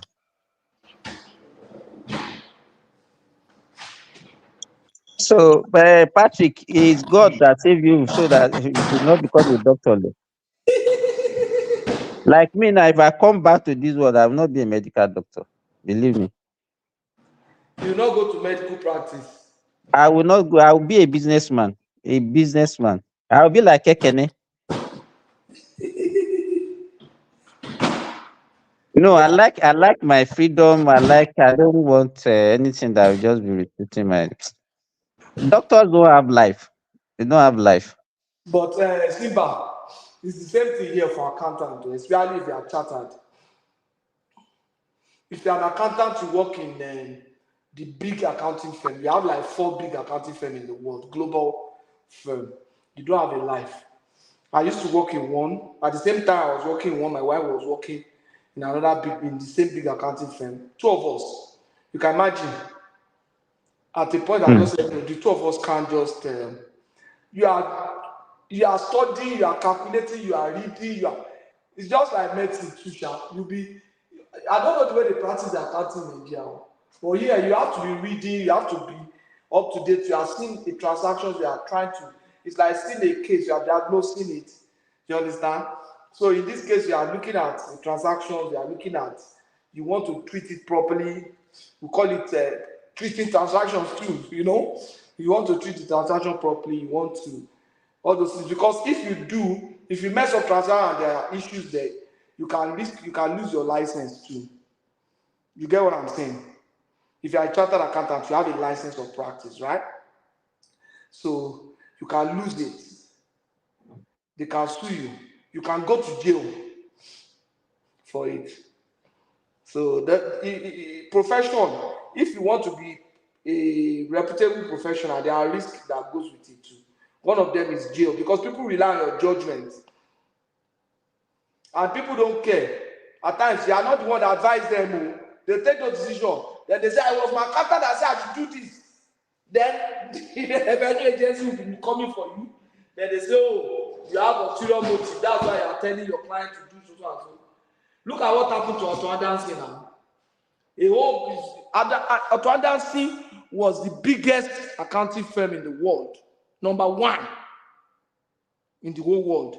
And that firm collapsed because of one company, because of Enron.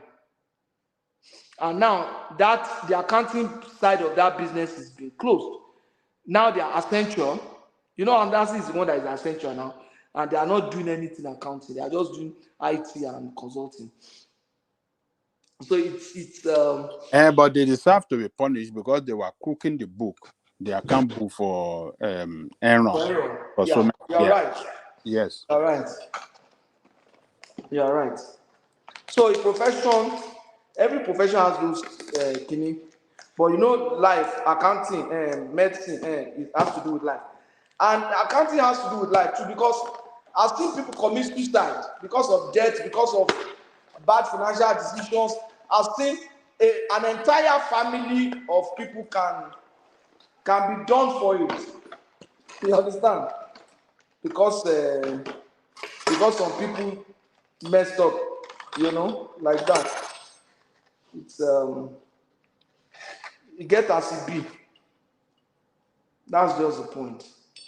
God should may God help us and keep all of us. Amen. No. And one thing about every profession is that at least me, what I just like that I like doing what makes me happy. Okay, yeah. So treating children makes you happy. Hey, children are innocent. They are not like So Simba, what can make you happy when you are running your business and you are counting money every day? All Simba, day. there's one documentary I also wanted to go and watch. There's one doctor, a gynecologist. He was running like a reproductive clinic, and they were doing insemination. Do you know that this doctor was using his sperm to fertilize all those women?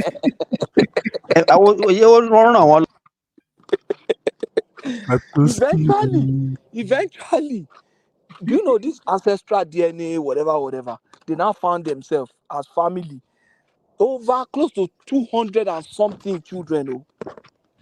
Almost time, bye. Wọ́n ti àwọn ọmọ yẹn ti fẹ́ máa fẹ́ wọ́n ti fẹ́ra wọn. Bàbá wọ́n gbé lọ court ni o. Wọ́n á sunkún. Àwọn míì sọ pé wọ́n ní pé kán lo sperm ọkọ wọn. Bọ̀bọ́ yà wò pé sperm ọkọ ẹ̀ yìí bóyá o ti kú jàre, sperm yìí ò lè work. Á dá tiẹ̀ síbẹ̀. So the man get plenty children. I say, how can you do this? Our girls say, but want to connect around ancestral DNA, whatever. So gbogbo àwọn tó bí ní city yẹn anytime yẹn gbogbo wọn lọ ṣe DNA yẹn, especially àwọn tó yẹ pé àwọn parents wọn ní fertility problem. The guy became so popular that a lot of people were coming to his clinic to do that because they'll see that àwọn tó ní problem yẹn tí bọ̀bọ̀ yẹn help, all of them, they are doing well now. Want to go okay, you recommend it to your friend that has the same problem, and then that's how they will be doing, only for them to now discover that he was using his egg to fertilize. He was using his sperm to fertilize those women. And the man is already 70 something, almost 80 something. Only kí ló fẹ́ ṣe fún bàbá ẹ̀, kàn fílẹ̀ now. They should take him as their father. At least he gave them life. I say this one a criminal. He's supposed to rot in jail. Criminal doctor. Rot in jail, life imprisonment. Oh, help money now. What are you saying? On the contrary, if it doesn't do like Let me tell you. You know what is donating free? Some people pay for it. I hope you know. Yes, no. Who cares? Some people pay for it. That's a criminal act. What do you mean by being a criminal? Baby, let me tell you, you don't know why some people have infertility. Maybe okay. How will a man that does not that has a low sperm count have a child? So you go suffer now. Pé o lè ní child o, ní low sperm count o. Oh yeah, go suffer. But Patoski, would they believe at that particular moment? They won't believe now. Why won't I believe? They say if some of them will be shifting blame to one another. Let me. Why won't I believe? I've married my wife for 5 years. Mo lọ bá doctor. Ṣé bí kí n lè mọ problem mi ni? What is the problem? Are you also sure that your wife will stay with you after hearing that kind of news? No, àmọye àwọn èèyàn báyẹn. She will go. She will leave you. The one where you get sperm count, the one where you get. No, if he's rich, if he has money, she might not leave. He might not leave now. That is a conditional statement. If you have money, if there's no money, lówó ní TB kí wá lókù. Then you're not blaming this man. I don't know why you are blaming him. Remy, Anthony spam gan ìyàwó ẹ̀ ń lọ. So forget. Anthony spam ìyàwó ẹ̀ ń lọ. As long as tó bá lówó ìyàwó á dúró. Gbà bẹ́ẹ̀. Ìyàwó á dúró. At the end of the day, money is more better than la. Ó better o. Tóbìnrin bá ti ń dàgbà máa sọ pé kí ni gbogbo kí ni essence gbogbo nonsense. Tó bá yà tẹ̀, I know couples tó jẹ́ pé tí bá cancel àwọn èèyàn, mo máa couples tó jẹ́ pé for 5 years ìyàwó wọn ò gbà kan fọwọ́ kàn wọ́n. I said that one no be marriage again now.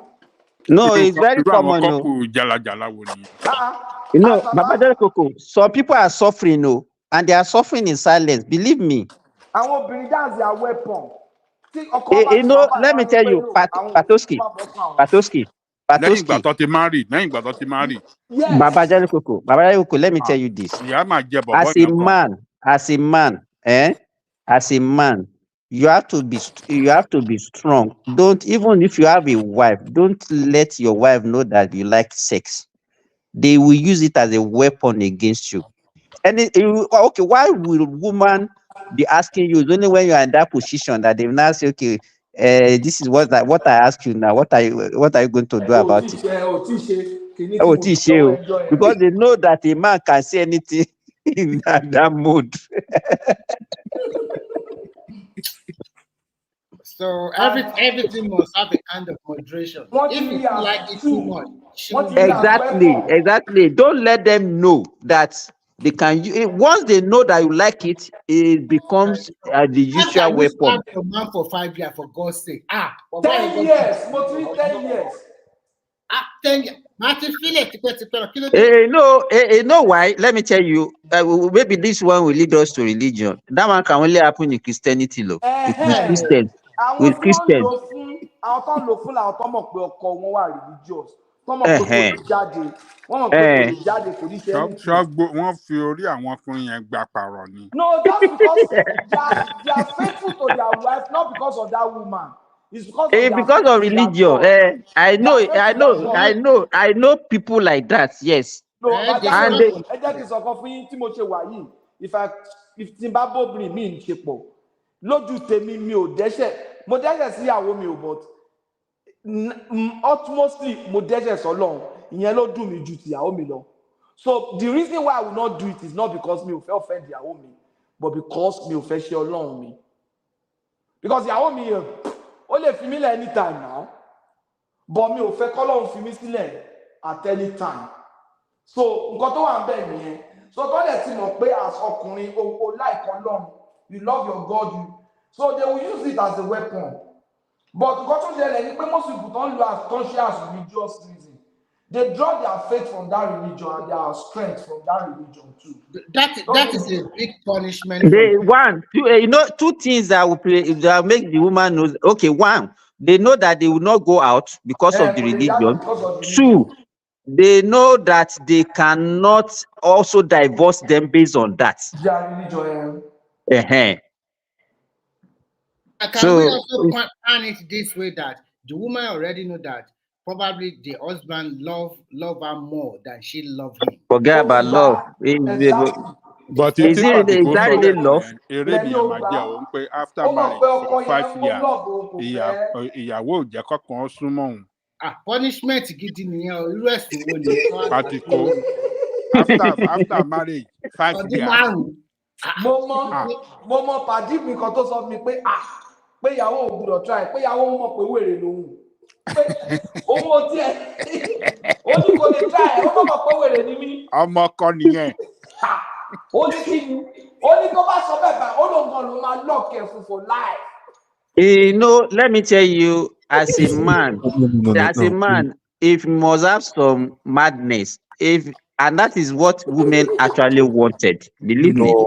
Abuse no new. Abuse no new. I beg you, keep quiet, job. Abuse ni. Mr. French lover man. French lover man. You woman lélẹ̀ o. Má dá Tayo fi ẹ lóhùn. Ó fẹ́ máa sọ̀rọ̀ bí president France wọn tó lọ ń fi arúgbó.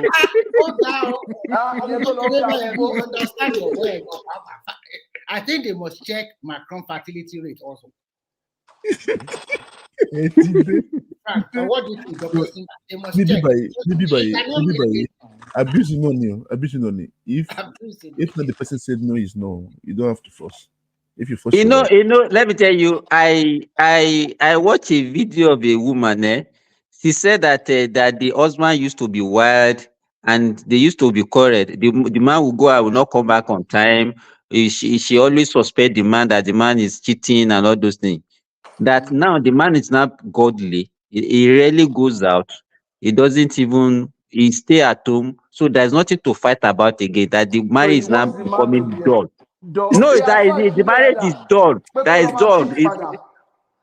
Say that maybe she will now be the one that will go and be cheating, so that they will have something to be fighting about. You understand? Do you know Simba, there is something that is funny. I was watching a TikTok video. It's like a life. A young lady came there. The first thing she said that, please, so if you are a pastor or you are SU or you are this or you are imam or afar, you take religion as the highest. Please don't talk to me at all, because I must test that man that will marry me. She must test it like 100 times before marriage. I don't want somebody that will tell me because of Christianity I cannot do it today, or because of this religion I cannot do it tomorrow. If you are that kind of person,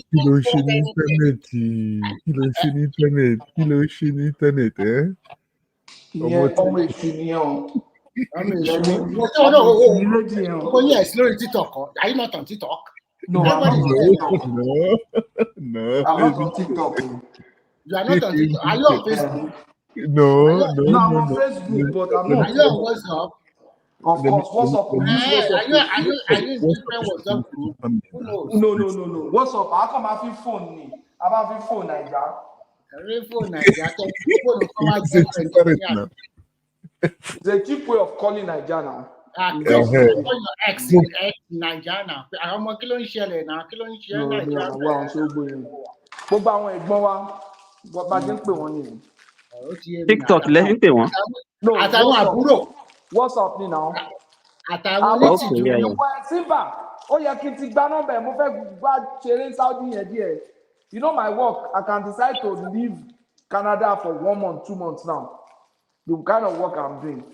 Connect. We can, in fact, even I have something that I have to discuss with you also. Maybe you can. I'll put my number in the private chat. I'll put my number in the Oski, Dubai. Go to Dubai. Saudi is very boring. Okay? No, at least mo ti lọ́rẹ̀ kan Saudi at least tó bá lọ sọ tútù èmi a máa ṣiṣẹ́ ilé tó bá délé á bá mi adé máa jí. It's true now. Tó bá yẹ kí weekend adé ṣeré jáde. At least I can spend 1 month in Saudi now. Màá tún lọ lo another 1 month ní Naija. Ṣé wọn kò ní rí sígbà most time o tó bá bá bẹ̀rẹ̀ you will be attending to program. No. I only work in the morning now.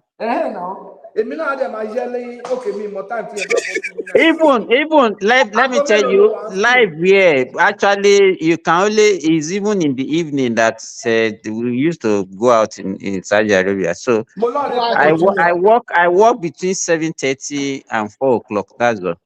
I have a friend that just joined Saudi Aramco like 2 months ago. You know those ones. Let me tell you, those people that are working in Saudi Aramco, they have their own. They are not in Saudi. They say it's like another city or what? They have their own town. They call it Jubaili, industrial Jubaili. There is like a town on their own, and they do what they have their freedom. They do also. Even now, I think the first alcohol this thing has been open in Riyadh now, sir. That people can get alcohol if you want to drink. But seems that the way all this Western world are tapping egghead in Nigeria is too much. Man, they are just continuing to tap Nigeria all over the world.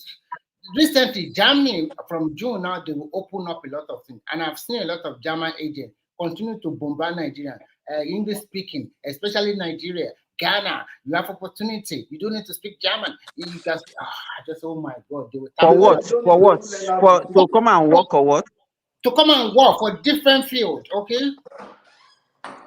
They just open up. Are you Nigerians at Jackpari? Are you Nigerians at Jackpari? They are coming to take your job. Maybe. Yeah, I'm not saying taking. I'm taking even our best brain. They are taking them all away, all over the world. In the long run, it's going to backfire on Nigeria because all these people continue to go out, taking them, loaning them with euro, dollar, and the rest.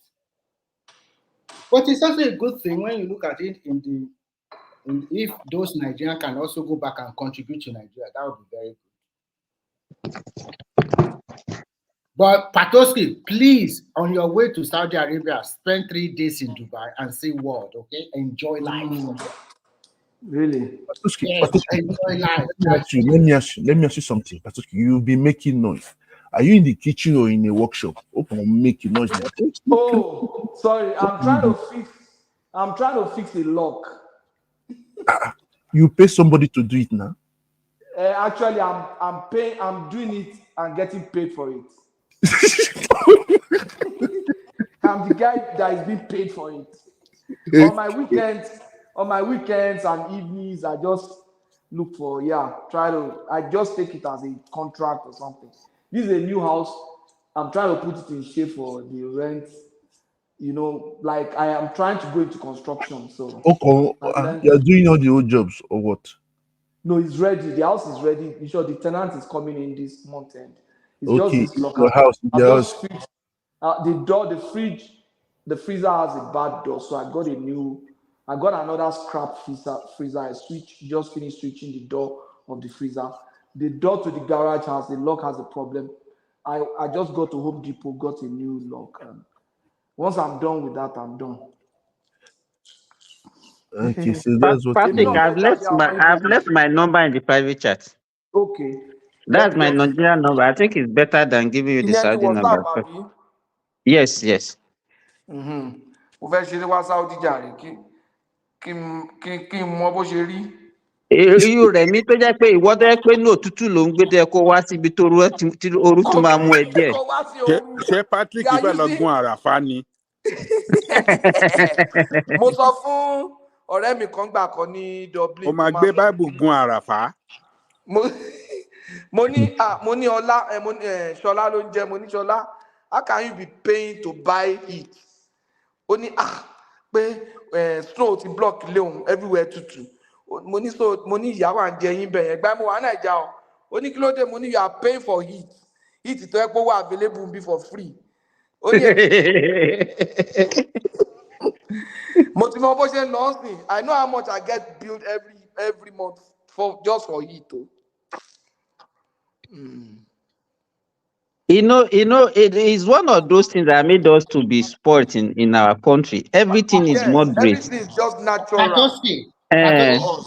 Patoski, is this still snowing in Canada over there? My park is snowing.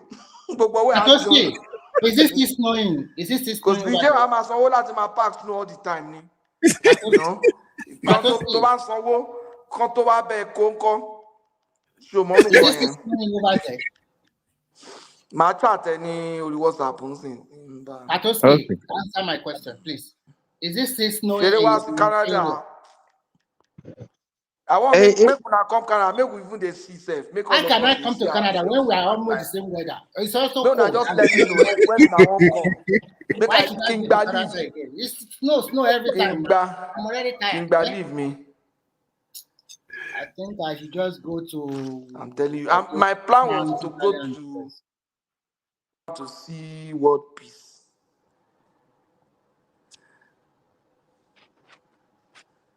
Me àti connect.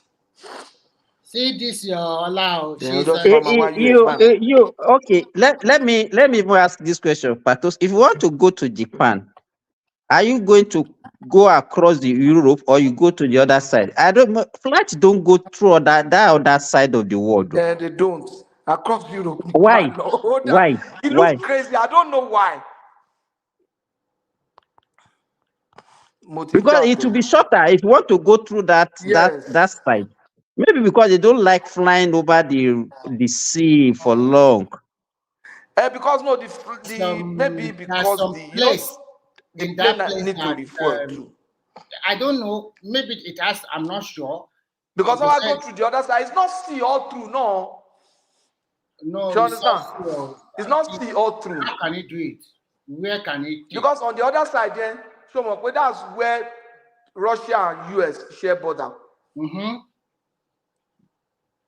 But you know those areas the other side. very. That's the time when you believe pé map ayé yẹn ò really rí bẹ́ẹ̀ yẹn. I don't think there's anything on that other side. Maybe the earth is actually flat. I've seen it. Àwọn èèyàn ní pé map ayé yẹn ò really rí báyẹn. Àwọn kan believe pé after the other side yẹn pé bóyá àwọn alien ló wà ń bẹ̀ báwọn people yìí mọ̀ pé wọ́n jẹ́ kẹ́kẹ́. Different conspiracy theory ṣá.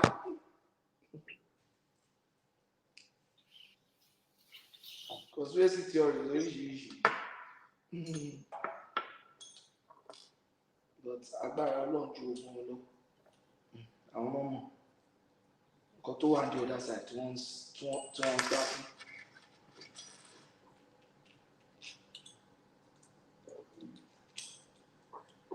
Wow. At times when you are doing something that you are not a professional, it's you go begin.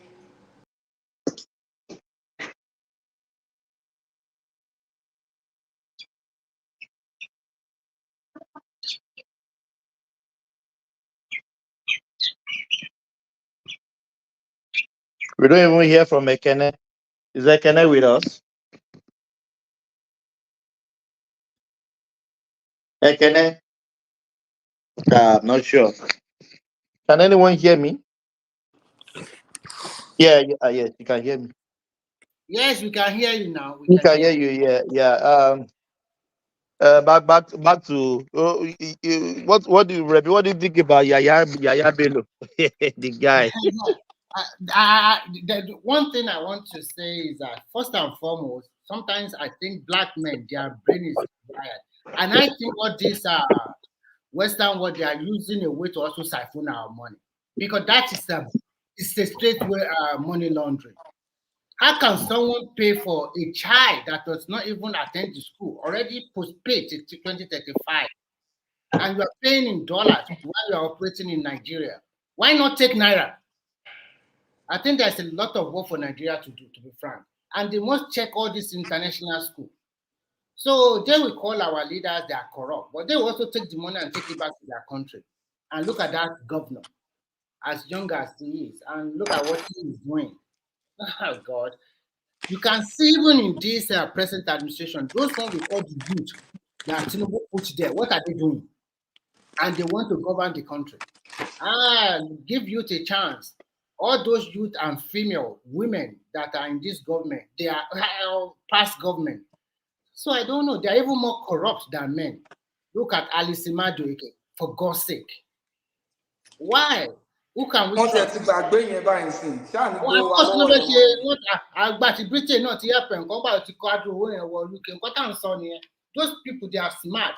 Brought billions of dollar or what do you call pounds to their economy. They won't release her. They will just be because they are using the money in their own economy for the next 40 or 45 years, or who knows, for life concept. So we are the architect of our own doing. And at this particular moment, EFCC sometimes they don't do their work very well also.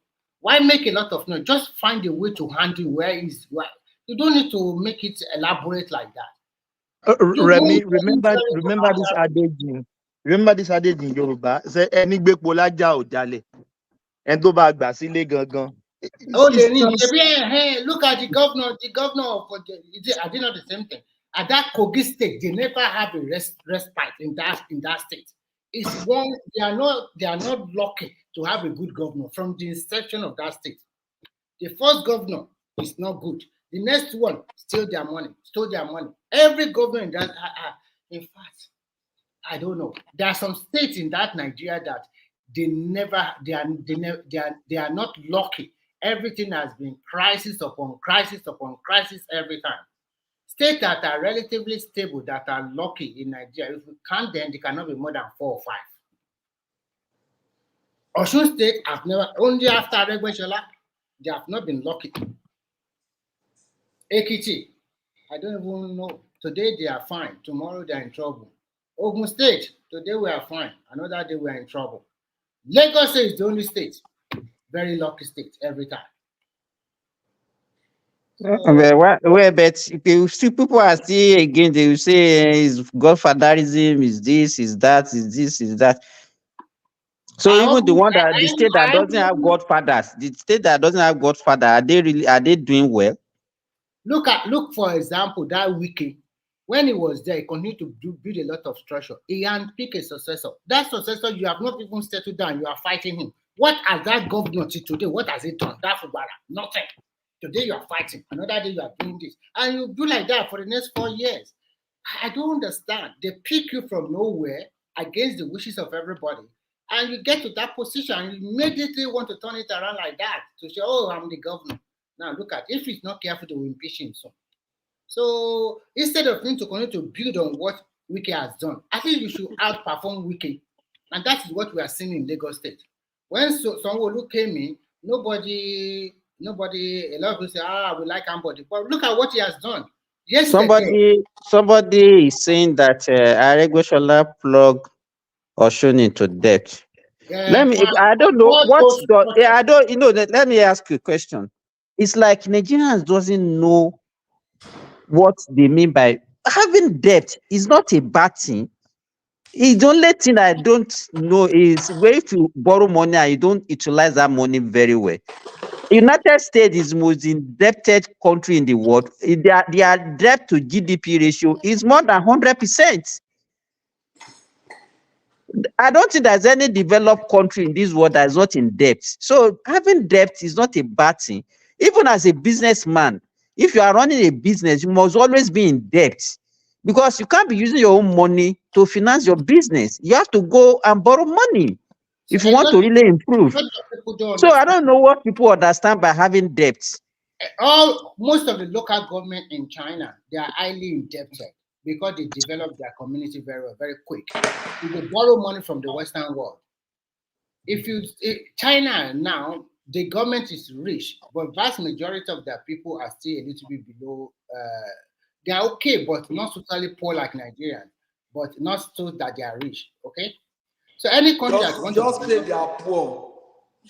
okay, fine. So you use money to develop your own economy. If you don't have money, you borrow money and attach it to a kind of development. And we are The only Remy, the problem we have is that our own time of getting all this loan is actually different from the way the developed one get their own. I think their own time is usually very favorable. Okay, look at United States. They have a debt of about $33 trillion, and their GDP is like $21 trillion. You understand? But I can't remember whether they don't pay. That's another thing. Those countries, they don't pay their own debt. Even the money that they are loaning, it's not. I think that this whole world is a fraud, Seth. The whole world is a fraud. The money that everybody is getting, the loan that they are getting, where is the money coming from? Because most of the countries in the world are indebted. So you are in debt. Then where is the money coming from so that you are what borrowing? happens is America is the most smartest country in the world. All the financial institutions are in their hand and they print money a lot. And sometimes they pass their debt to the rest of the world because you are still using their dollar as a principal currency for business all over the world. So that will that But you know that the value of dollar actually is not tied to economy of US. I hope you know. mhm. It's tied to crude. You understand? So, and that is the advantage they have, and that is why you see that dollar doesn't fluctuate like that. The value of dollar doesn't fluctuate. So, and at the same time, you also must also look at the way they also like support one another. Not like Nigeria, we are fighting against ourselves most time. There's no continuity. No matter what you said about Buhari, I really like one thing he did that I think is good. He continued to finish most of the projects that Jonathan started, and that No, is Remy, you and Patrick, you always like defending Buhari. Buhari, the guy is a total failure. And no, you no, ask no, me no, no, why. no, no. No, let me finish. Let me see. Let me talk. Give me opportunity. Let me talk. You know why? Let me tell you. It's not as if I don't like his personality. Buhari on his own as a person, I cannot say he's corrupt. But if you have somebody who is so he has this nonchalant So those are attitude, yeah, so you are. those are, you understand. So if you are there and you allow people to just do whatever they like and they can go away with it, that's not a good attribute. So Simba, if you have listened to me several times, I've told you that the guy did not handle The problem is that he borrowed a lot of money, but the project they actually carried out is not commensurate with the amount of money borrowed. That is the problem. well. At the end of the day, in on economy and insecurity, and you have it does not do nothing. It didn't, and you give people job. You do not over. He did not do anything in any sector. Forget about it. What did he do?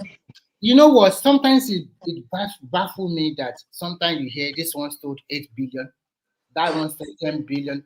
Oh my God! How come under your nose?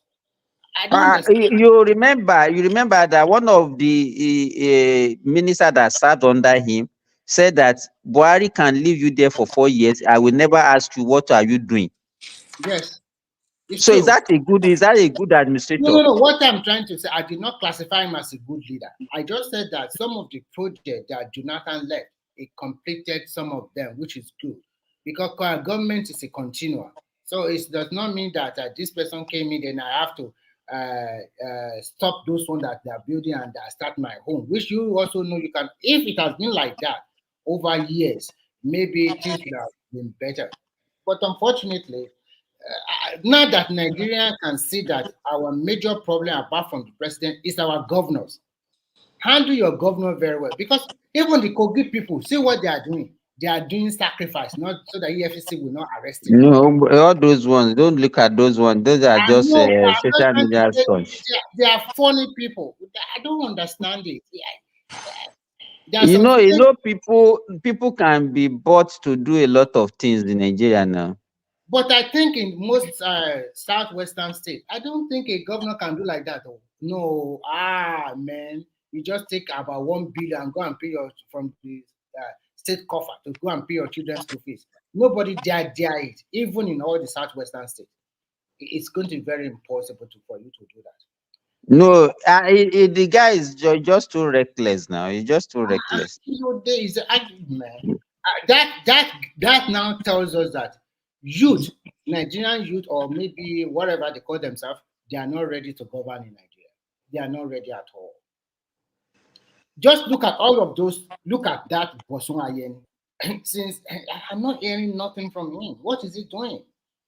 Better a Jew that I really like, just miscalculated, unnecessary. You have a bright career. I don't get it. All those young ones, you are now minister, you are this, you are that. Let me tell you, we have lost our value system. It's so-called youth now. Everybody just want to hammer. Everybody just looking for Yeah. money. So even if you put the youth, they will loot more than, and they have so many things to even spend money on than even the old ones But that what we're are they talking about. spending the money on? When they get the money, the first thing is go and buy limousine or go and buy Rolls Royce or go and buy all those Oh, expensive. okay. Let me even ask you the ones that are doing well on their own, maybe those ones in the music and what they building? Are they building?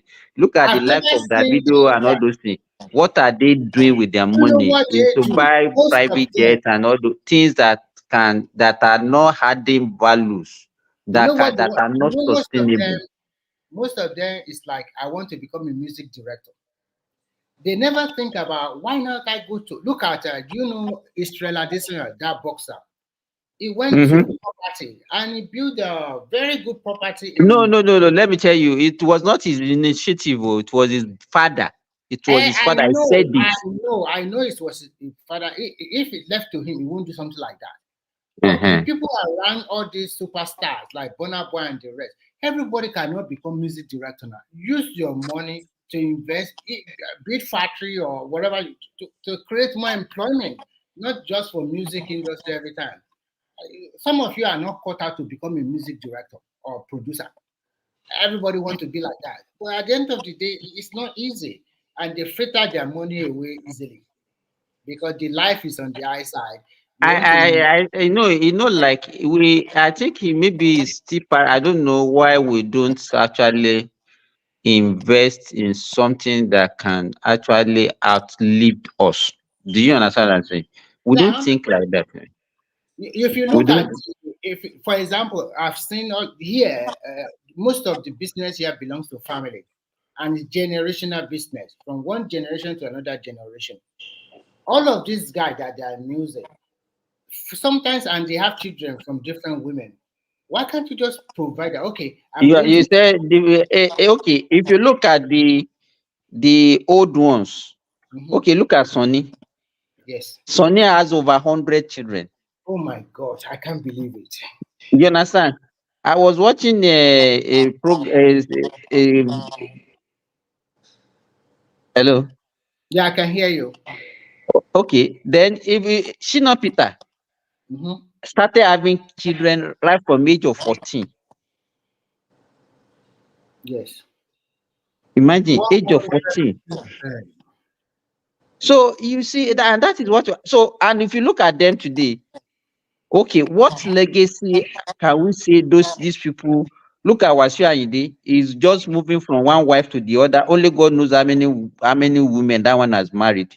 Even Nobody can even whiskey, count his that's own not children. even up to 35 years old or 33, already have like 4 or 5 baby mama. I don't get it. Are they not so disciplined that everywhere you just continue to use your banana anyhow you like? I don't get it.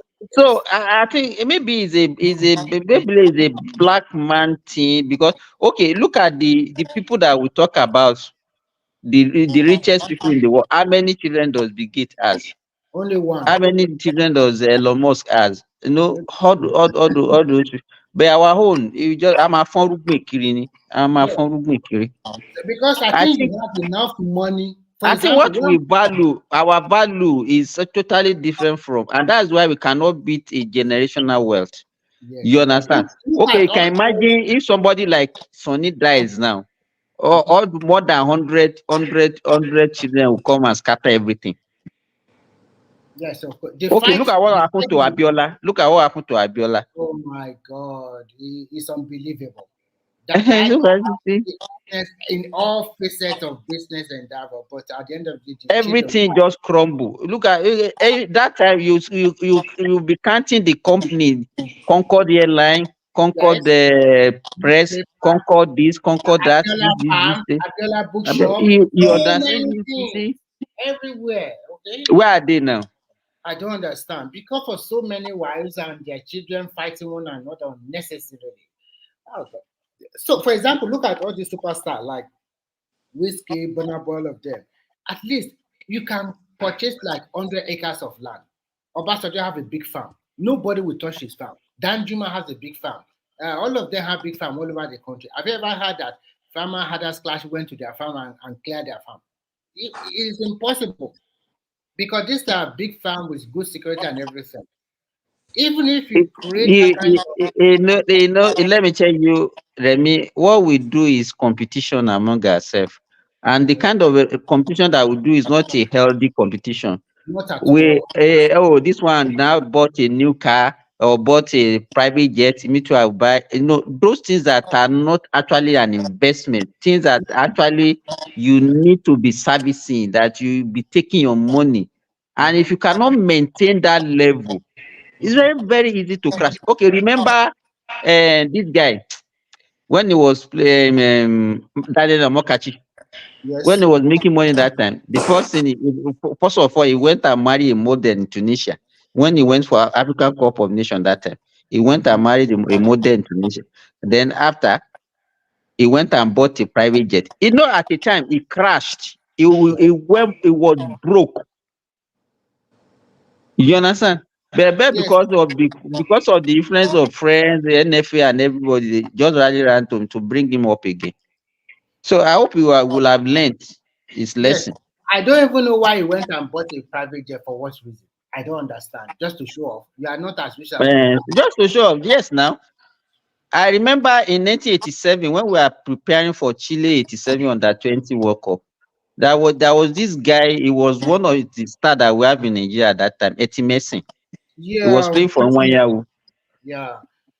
When he's supposed to be in the camp, that time their camp was in Lagos. He was He playing was he was playing around and he got shot. He got shot oh, by the armed robber. That was why he could not play in that World Cup. Now Nigeria went to that World Cup and fumbled. yes. The guy And that was it. was as good as Okosha.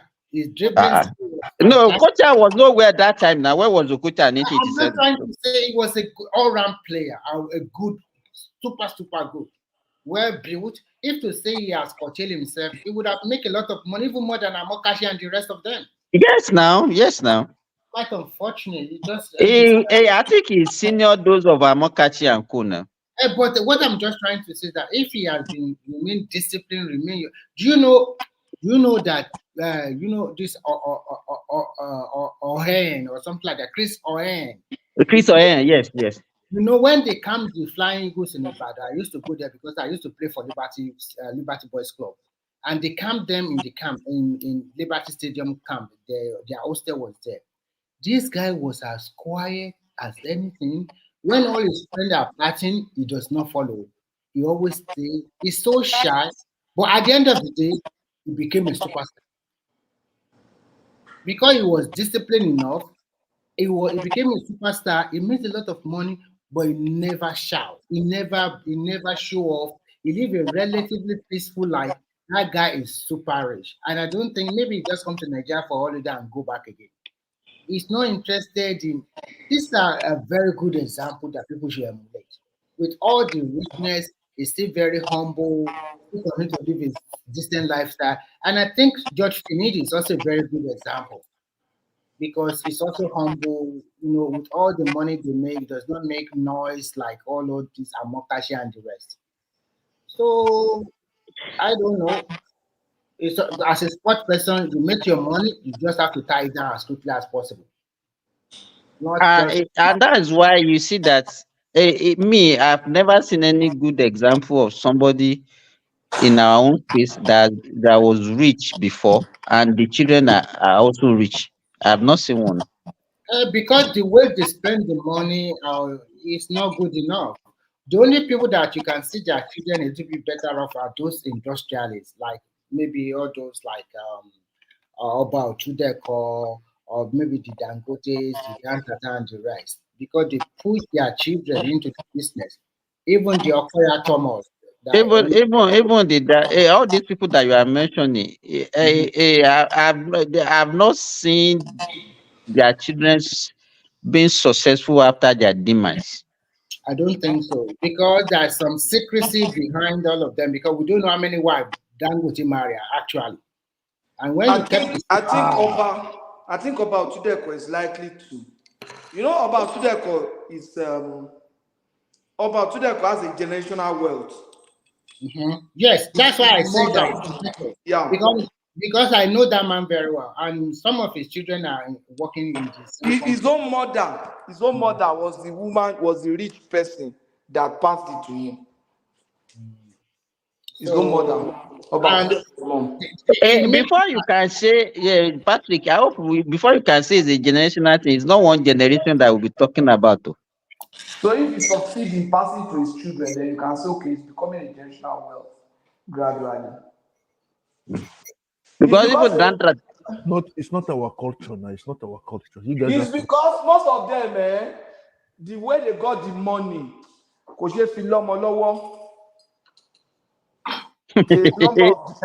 are you still talking about? That you want to bring spirituality to this, they Patrick? knew what they went through to get that money, and their conscience will tell them, you don't want your children to go through this thing.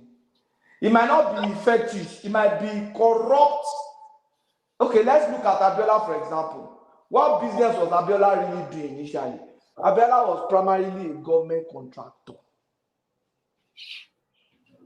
Doing big contract for government, then later use his network to get oil and So the moment he has problem with government, I think it was that short period of Muritala regime that Abiola made his money.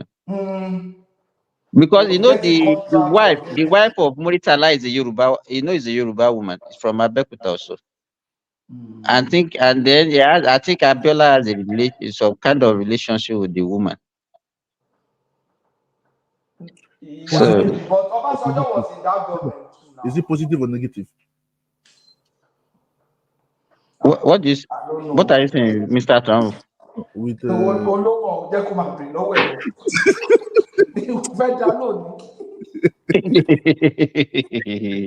what do you mean by a positive or negative relationship? What do you mean by that? Positive, we know. If it's negative, we don't know. You understand now? No. I think the wife. I'm not so sure whether the wife that is related to Abiola or the wife is related to the wife of Abiola. Ajoke Mohammed. No, I think what happened was, I think they just know themselves. It's just that when Mohammed died, Abiola was somebody who was really supporting the woman. Me, we really need so much together before. Abiola in his generous nature. When the man died, Abiola just felt the woman was not getting the right support. Yeah, sure. No, are you sure, Feed? But are you sure? Are you sure? Yeah, sure.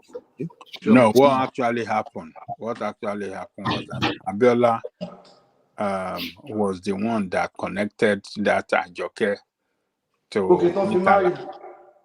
Huh? Tofi marry. Tofi marry. Yeah. Oh, okay. Okay. Yeah. So ti mọ kó tó fẹ́ra wọn. Kó tó fẹ́ra wọn, òun ló mú àjọ wọn ló connect Àjọkẹ́ mọ́ Murtala. Kò dé pọ́n fi fẹ́ra wọn. So Ìgbà tó ti true. kú àwọn pé kò ń support ẹ̀.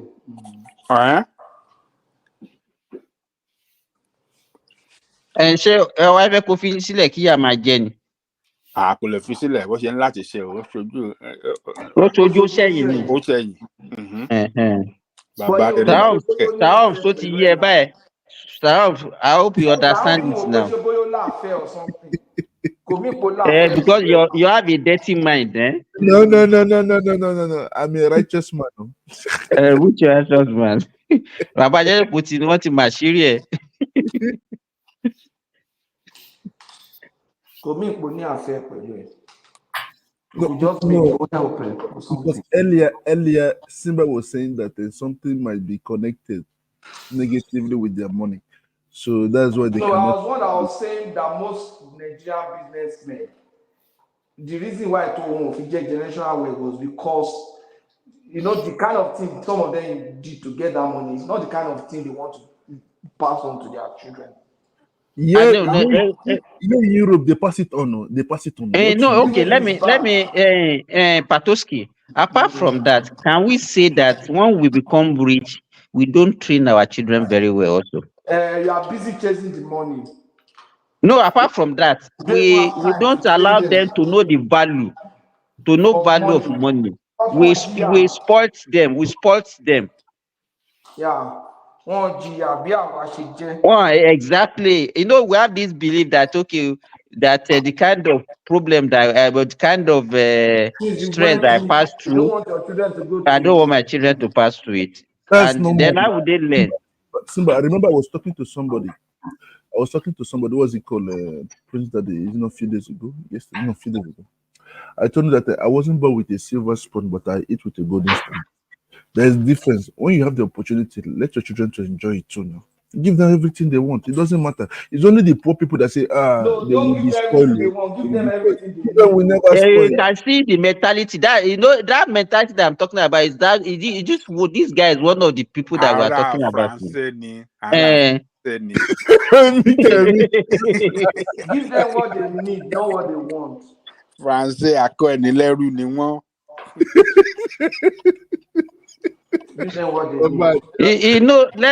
Let me tell you, if you are rich, the best thing you can do for them is to educate your children. But by the time you say you want to give them everything, then how would they know the value of everything that you are talking about? Simba, do you know one thing? When I was in Nigeria, I wasn't a very rich man there, but I wasn't poor. And then, so what I did to make sure my children know poverty is I drive them. On weekend, I just take my son to there's one village in around Abekta Kopakwe. I show him all those homes, I told him, this is the kind of place where I grew up. I just made him see that. Especially, you can see people living here, say yes. I said, that's the kind of a place where I grew up. At least for him to know that you can't just Patrick, what we have successfully achieved, our own generation, is that we have succeeded in raising a lazy generation. We have succeeded in raising so what is going to happen? What's going to happen to them? They will raise a lazier, a stronger one, a stronger generation. They will raise a stronger generation. They will raise a lazy generation, and they will become poor. Their own generation will now raise a stronger one, because they will now be poor. There's one thing I like about the rich. Also, their children will have to. No, it doesn't happen with the rich here, Patoski. The one we call insurance. No, wait, see, Mr. Trump, don't come. Those people, let me tell you, the Oyinbos, the kind of life they live, even if they are rich, you can't see it. The way we black display wealth, the Oyinbo people don't display wealth like that.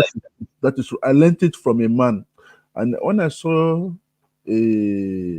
my bank opening the door for him. I say, is this guy rich? They say half of the bank's money is his money. I say, what? I was sure to look at his phone. I want to say, And you too, because you are in their means. You know you once told us that you bought a lot of cars that you have to be paying a lot of insurance yeah, for. yeah, yeah, Then you because have of to learn to. You understand? Because that is our mentality. You understand? We don't do things, but people don't do things because of what people will say. They just do things that make them happy. You understand? But in our own space, we put a lot of pressure on ourselves. that's We true. want to show off. You have a house, then want to be the bigger one that you don't need. You have a car, you have to go and buy. Even when by the time they see you, even the society, by the time they see you using a car for like 4 or 5 years, You they'll say, be asking you, "Hey, won't you change your car?" How is that one their business? oh, I'm telling you. You know, there was a day I brought my car to the office and I told my driver to take the car home. I wanted to take a walk home. Somebody just saw me. Yeah, Henry me. I said, yes, I Eh. wanted to take a walk. He said, no, no, no, no, no, no, no. I said, mo fẹ́ rìn. Alhaji Abiola, àbúrò Abiola ni máa yẹn. Mo ní Alhaji Abiola, mo In fẹ́ fact, he rìn will ni. offer you a ride. He will Ó forcefully put you insist in his kan, car. ó ń ta mọ́tò ni, ó ń ta mọ́tò. Ó ní kọ́ lọ gbé mọ́tò kan wá pa màmá gbé mi. Uh-huh. Àní mo fẹ́ rìn. Ilé mi ò dẹ̀ jìnnà. Or Ọ́fíìsì even the ones that ordinary don't people have ẹ̀ tó that máa gbé mọ́tò capacity, lọ Patrick, sọ́fíìsì wọn. they will wọ́n á sọ lẹ́nu níjọ́ yẹn, ọjọ́ mi ò ní dánrú ẹ̀ wò mọ́. Ó insist o, mo ṣáà láti wọ mọ́tò ẹ̀jọ́ yẹn. In fact, they will not ask about your children. They will not ask about your family. The first thing they will ask is pé kí ló ṣe mọ́tò yín? Ẹ o, tẹ́ ẹ rìn. Tẹ́ Mo ẹ ní rìn. ẹ jẹ́ kí ó ní no, it's not good. Ẹ lè má rìn náà. Ẹ jẹ́ kí n rìn. And that's why I said that our society encourages corruption. It encourages corruption a lot. Believe Yeah, me. this one I agree with you 100%, Mr. Simba, because I had a man that was saying that if they can strictly modernize and structure back Nollywood, because what they are showing them, bringing out, is negativity to the environment and their mindset. Everybody wants to hammer. Everybody wants to make money. They don't think about a long-term investment. I was shocked. I was shocked when I had it. That was it. In I was shocked. Nigeria music, where musicians they sing Yahoo.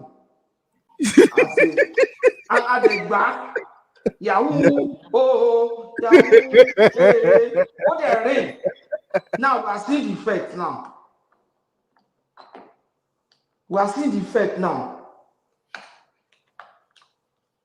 They say one thing that I like about Nigeria that any country you go go see. No, Pato, one thing I like about Nigeria, any country you visit and you don't see a Nigeria, know that country is bad, run away. I used to tell people that. Because one thing there's that our culture has that in Nigeria, yeah, even though we can suffer, we know the carry last. We don't be the last. When I see Nigerians struggling here, at that end, because they just lack small information, then sometimes I help adjust. If I want to wicked you, I will not say anything. I'll just be looking at you. When you don't work, you don't tire. I can't see what you need to do. That's it. So one thing is that in life, there's always the up and down side of life, and between Nigeria, we don't head back. But Nigeria in the western in diaspora and Nigeria back home, there are two different mentalities. Yeah, they behave, they work hard. When they get to Nigeria, it's another ball game. All of them are just lazy, stranded, waiting. I don't understand. That's the one. I don't know whether it's the environment or the breeze blowing there in Nigeria that's making them being lazy. I don't understand. Because government will bound with them. We are used to free things. And that's the expectation we always have from government. Free things. Àwọn ajá ní ìbùkún. Àwọn socialists. Baba Jellico to like social life. Oh, in short, If I left to Ajame Kokwe, government should be the one. In short, government should. Government should be giving you children. Go and look for children for you and give it to you for free. Everything. This your children, just take it. Government Take ló it. kó máa buy away soon. Government will Tó pay. bá lè fún ìyàwó ẹ̀ lóyún. Then Government must pay government for this just an irú government wo nìyẹn gbogbo Nàìjíríà wọn lè fún yàn lóyún. Poverty ni now because their mind is stressed. That's why ó kó wọn lédè now. Kọ̀tàdá ni kò máa sọ nìyẹn. Ìfọ̀ máa wá ọgbọ́n tó máa fi blame ẹ̀sùn government. Pé àwọn Tinubu yẹn gan wọn báwo ló ṣe fẹ́ fún yàn lóyún ṣe tí ò jẹun ṣe tí ò jẹun. Do you know what that man has gone through?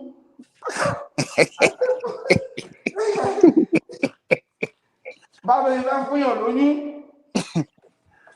But the fact of it is that government is behind everything. Government is behind everything No. in every country. Even for businesses to strive, for businesses No, it's just their to, policy, Baba. But don't say that no government or behind everything. Government is behind it. Government if not directly, but indirectly. You know? They only relegate now. They cannot. That's the problem we have in Nigeria now. They have to put people that are good in finance. And everybody, you can see. I had earlier when they say a doctor working in a bank. It's only in Nigeria you find things so. I was listening to you guys now. A banker working in a bank. You go to Nigeria, you find things like that, right?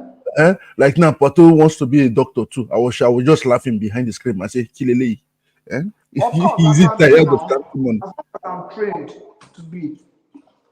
I don't say I will be a doctor. I'll be treating people when I'm not a doctor. That's what I'm saying. Okay.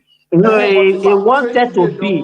That time, that was his ambition now. So, will you blame him for having that ambition? Okay.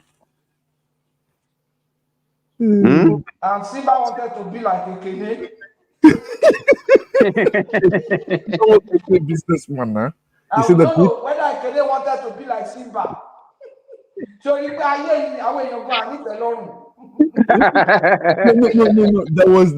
There was something Pato was saying earlier. I was just laughing inside of me. He said that Simba, you love taking care of children. I know where he's going to because he has a dirty mind. You understand? That his only children you want to be taking care of. Then I just laughed. Then later the subject just changed. Then we are saying Simba is a pediatrician. That's what I'm saying. Yes. I said so. You prefer to take care of children? Yeah, that's because good, children are not. Children are friendly, innocent. You understand? For example, do you know in the West, some white people will not allow you to take care of them as a black doctor, but white children don't care. White children don't care. Children, let me tell you, if you are treating children, once they are sick, you know, and once they are well, you know. An adult can still pretend. Some of them, even when they are well, they will not want to go to work. They'll be asking you for sick leave when they are not even sick.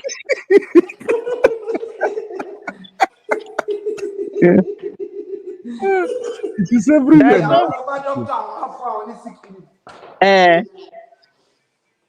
But children, once they are well, you see them jumping around. You understand? They will laugh with you. You know, it's very children.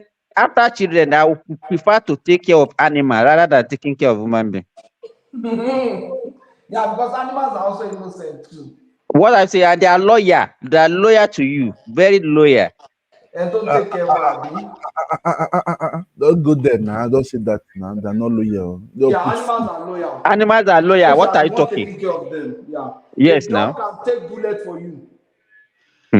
It's just for the food they are loyal. It's just for the food. It's just for the even the one that you are spending all your money on and you are giving them for human being that you even the one you put in your house, is she loyal to you? Whereas children, can take bullets.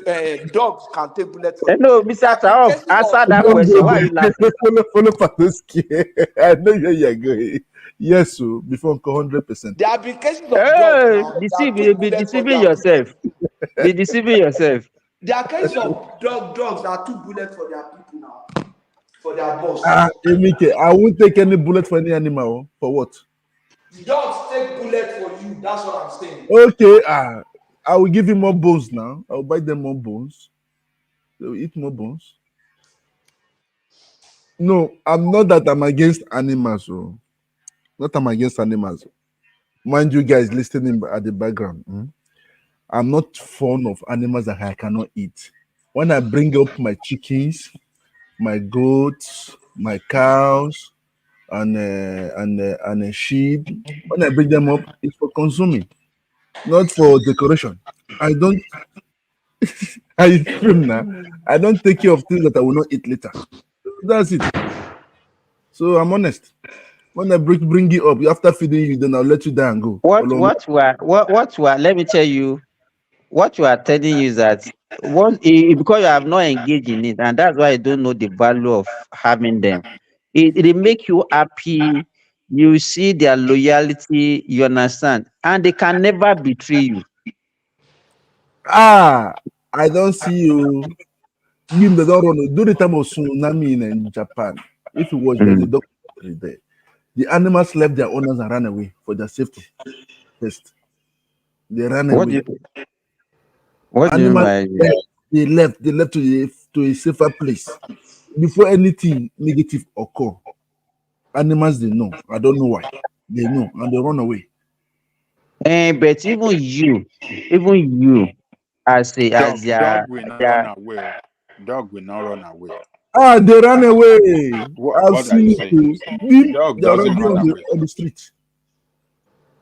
They're already on the street. Cat will run No, away. cats are very stubborn now. Cats are very stubborn. Cat will doesn't run away. If no, it cat sees doesn't danger respect coming, doesn't it can even know respect and it the will owner. run away. Leave you there.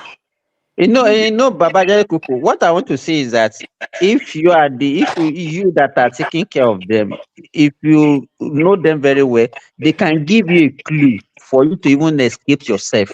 Oh yes. Oh yes. Oh yes. Because they are communicated with you, it's you that fail to realize it now. Yes. It's not as if they do it selfishly. Yes. They will have communicated to you. Like now, every time I used to look at the sky first. If I see so much birds, I say, anything bad want to happen. You understand? So, but now I look at the animals beside me. No animal. What will I do now? One thing is that I in fact, I don't know if Baba Jericho can corroborate this one. Even in the olden days, our fathers used to tell us that if you are raising animals, that if a danger is coming for you, that they can even die instead of you, or they can get sick because of you.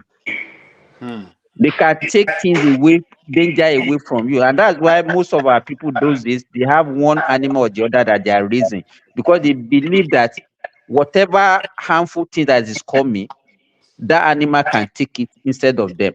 That's right. Okay. Patoski, please mute yourself. You are making a lot of noise. Please mute yourself. Sorry. Okay. We know that you like a handy job. You like handy job.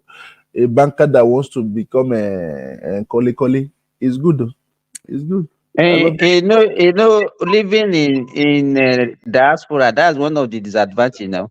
If you engage somebody now, you know how much dollar you have to part away with. This thing that if you are in Nigeria, how much will you pay a carpenter to do all this? By the time you give him 1,000 or 2,000, he will finish the job for you. Ó ń ṣàwọn tó bá tún yá ó lè blame Ọbásanjọ́ pé Ọbásanjọ́ ló jẹ́ kó ń sanwó fún kínní Ọbásanjọ́ ló máa tún blame sí. Ọbásanjọ́ ní jẹ́ kó rówó kí o fi máa fi kápẹ́ntà. Á ní Ọbásanjọ́ ló jẹ́ kó ń sanwó kápẹ́ntà. Kì í ṣe pé èmi mò ń ṣiṣẹ́ yẹn mò ń gbowó ní iṣẹ́ tí mò ń ṣe yìí sìn 680 ni mo bill ẹ nìyẹn. Mo dẹ̀ wá ń ṣe rọ̀ màá kàn bá fix gbogbo ẹ̀. So pay me now. Okay. Ó tún jíjẹ kápẹ́ntà. Àmọ́ mo jẹ́ ṣe freezer kan ni. Mo paint. Carpentry banker. Mo dẹ̀ ní àwọn staff mo ti employ àwọn òyìnbó kan náà àtàwọn Naija. So àwọn máa ń ṣe during the day. So ìrọ̀lẹ́ màá lọ wo nǹkan tó ń ṣe and everything. Oh, that's it. Ọ̀nà kan wọ́jà nìyẹn o. No, instead tí màá kàn fi jókòó lé. So let me just do it now. Abi? This one. That means no, you have to have peace now. But you have to have peace now. Because I'm telling you, Ope Baje. That's what I would advise anybody that come here. For example, you know when people come here, they don't have jobs. Initially, they want to do hustle job. One of my shiny Walmart, one of my shiny warehouse. One man so boya 2,000 more. It's better to just do this. If you do this and work hard and network, you can make as much as $3,000, $4,000 every month from doing it. Don't give people false hope, Pato. Don't give people false hope. They're listening to you. People are listening to you. You're giving them false hope. No. Kokoro. What are you talking about? If not everybody my wife at the point my wife came to join me in this thing. If you're a handyman, I got a house, somebody's moving out of the house. Except you don't know what you are doing, except you're a reckless spender, except you're a smoker or you're on drugs. I'm telling you. You make a hell of money. You will never lack job. You will be running away from job. All those times that they say there is no job that they are starting. You will be running away for job. I'm not afraid if they tell me to stop. Baba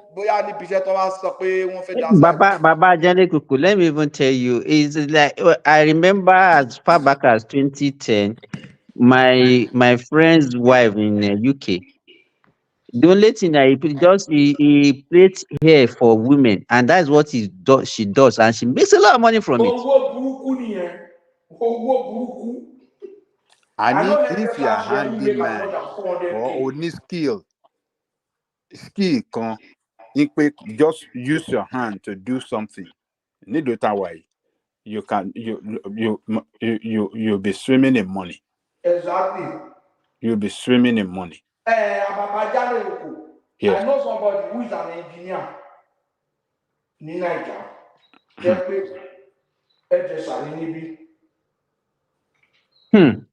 And she's doing well now. And she's an inspiration to a lot of people. If you know how much that movement is making from money, from cooking.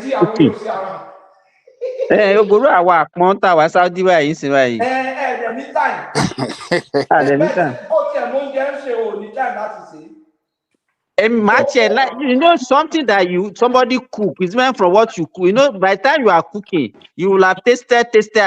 By the time you finish cooking, the thing will not even appeal to you.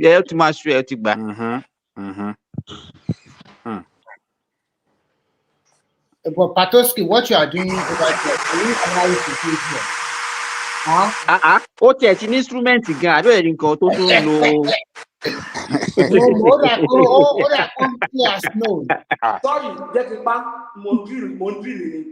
I can see. I heard the sound now. Are you doing the plumbing work with it also?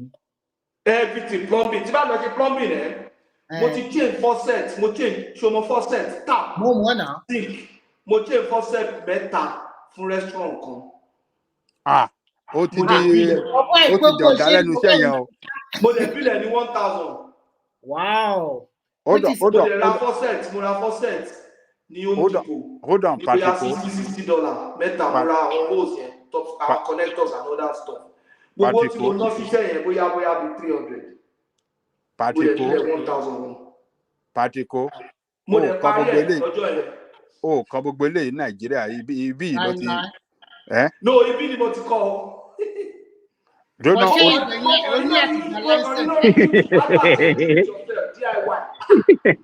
dẹ̀ wo pé DIY. Baba Jaleko, do you know one thing about me is that if I see an opportunity to learn something, I don't mind investing my last money in it. That's why Latin Nigeria, I buy books and books. My wife say, if they say knowledge is $10,000, I will pay. Even if I don't need that knowledge as at that time, I will pay and get it. I'm permanently on Udemy. I have a subscription on Udemy. I have a subscription on LinkedIn Learning, apart from the library subscription. Coursera, every guinea I have is like that, and it's running. So I get the opportunity to learn. I've learned this Home Depot learning platform for DIY. I've tried to do it. I got books on them. So most DIY training. Now I want to go to another one. I can build a basement now. If you want to construct a basement, need time. Do you know to construct a basement here is about $60,000 project, and if you work well, you can cut like 20K from it. Like I'm working on my basement now. Level to one and see. In Muma Parie.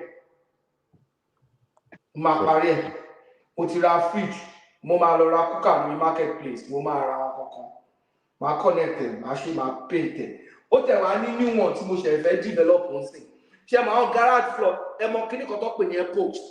Epox yẹn ẹ máa fi paint ilẹ̀. Ó máa jẹ́ garage floor ẹ máa dán bọ̀ ó máa ní àwọn frictions. Ó máa ní àwọn tẹ máa fi sí. Tẹ bá wo garage yẹn ó máa dá pé wọ́n laminate floor yẹn ni. Yes. And I can do that for just $200 to do the cost of that. Mo fẹ́ fi garage mo fẹ́ fi ṣe. I want my son to record me and I will do it in my garage. The garage mi ẹ bá successful, mo máa ṣe like 1.5 fáwọn èèyàn ní garage. Particle ti low. So that's what I'm doing now. Pato, leave that one. See, let me tell you something. Pato, let me tell you something. You know, my daddy was an electrical engineer. The day he saw me changing those fuse, he gave me a very big blow in my life. I will never forget. Big blow. My daddy difference is I'm his mate. Yeah? That if you die now, what will he tell the world? From that day to date, I don't touch anything electricity. I called somebody just to come and if I your father was not helping you. He was not helping you. Forget about it. He helped me a lot too. Since that I didn't so even when you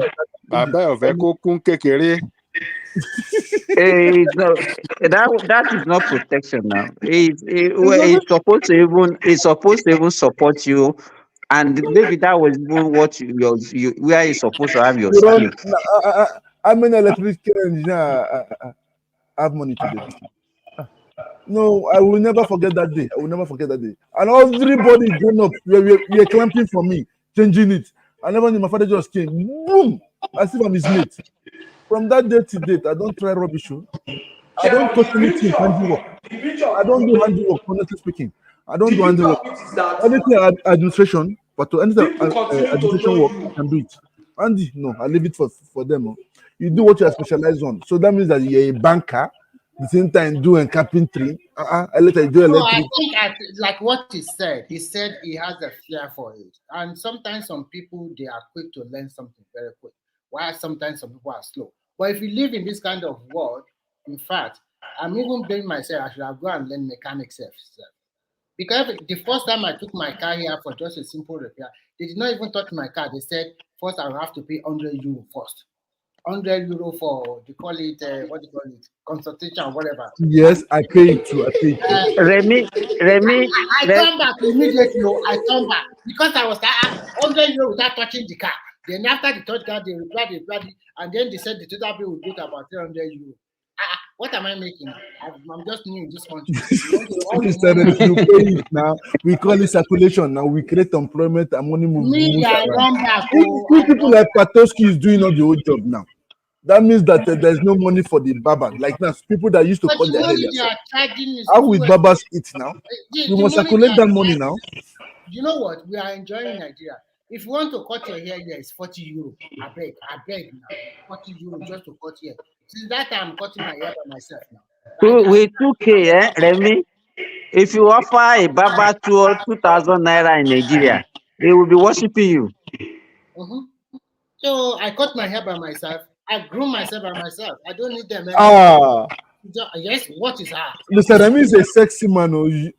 But the photo, no, he's a sexy guy. And I say, a fine boy. I'm a playboy, Remy.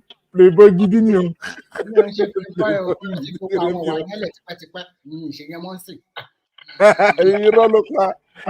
Once a thief is always a thief.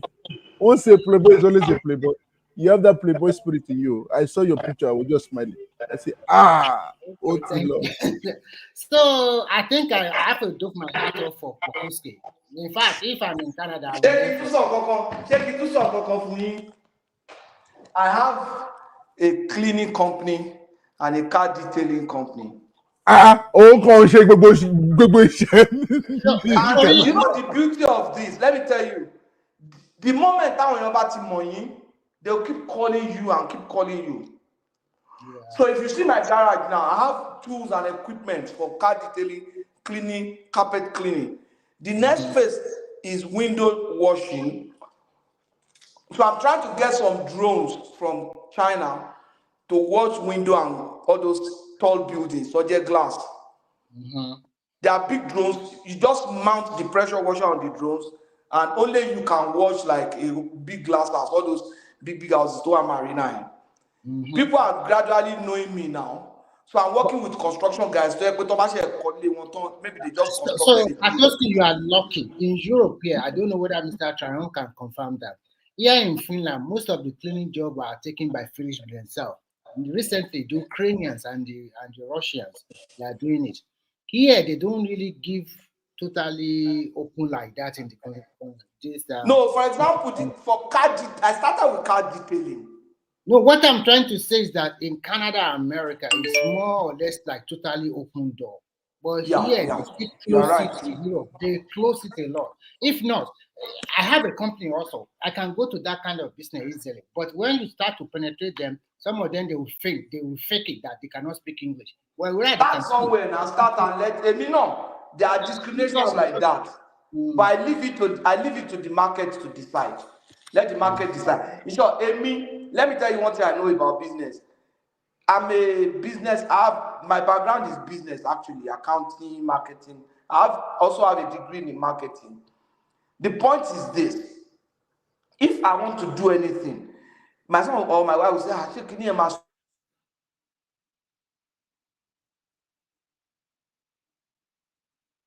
Hello. We are here, Pato. Sorry, I'm not against you, I Mr. started with car detailing. I just went to Patoski. Canadian Tire, like Home Depot. I bought vacuum. I bought pressure washer. I spent $500 to start that car detailing. The first car that I got, I spent almost 6 hours on it, only $400. But after then, I started billing like $150 Do you per have car. Do you have a Later, I started garage? billing like Do you have a $180 per garage car. where you can? So Do I you have was a washing like license, 2 Pato? acres Do you a have a day license? Do you at have a a license? point. So I now put it on Patos, weekend and calm wash down. cars You on are weekend. being- Then I started doing Patosi, house calm down, cleaning. calm I could down, do like calm three. The down, first house I calm got down, was Mr. Pato. 300. I was talking to myself, say that was true. It was so big. I will never take that again. But subsequently, I started getting house cleaning, move out for like 500, for 700. Then carpet. I started getting carpet cleaning, just the carpet of the house.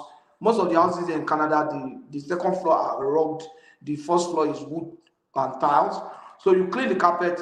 I started cleaning carpet for $600. And I will finish that within 5 to 6 hours. Take me to if I take my son, my second son with me, that one likes to work with me. But the guy is getting ready for university now, so he's busy.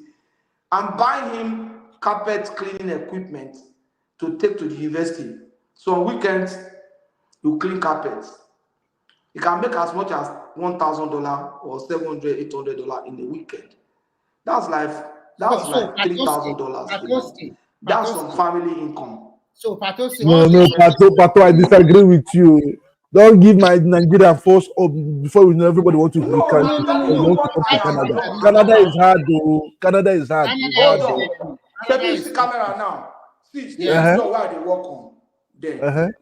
See my drill here. See my tools. You understand? That's what I'm doing. That's Oh, what my please, tools there. Mankani. Are you not banking anymore? Eh? Are you not banking anymore? No. I'm an accountant. What? An I work accountant? from home. Once I finish my work, 5, 6, I carry my car.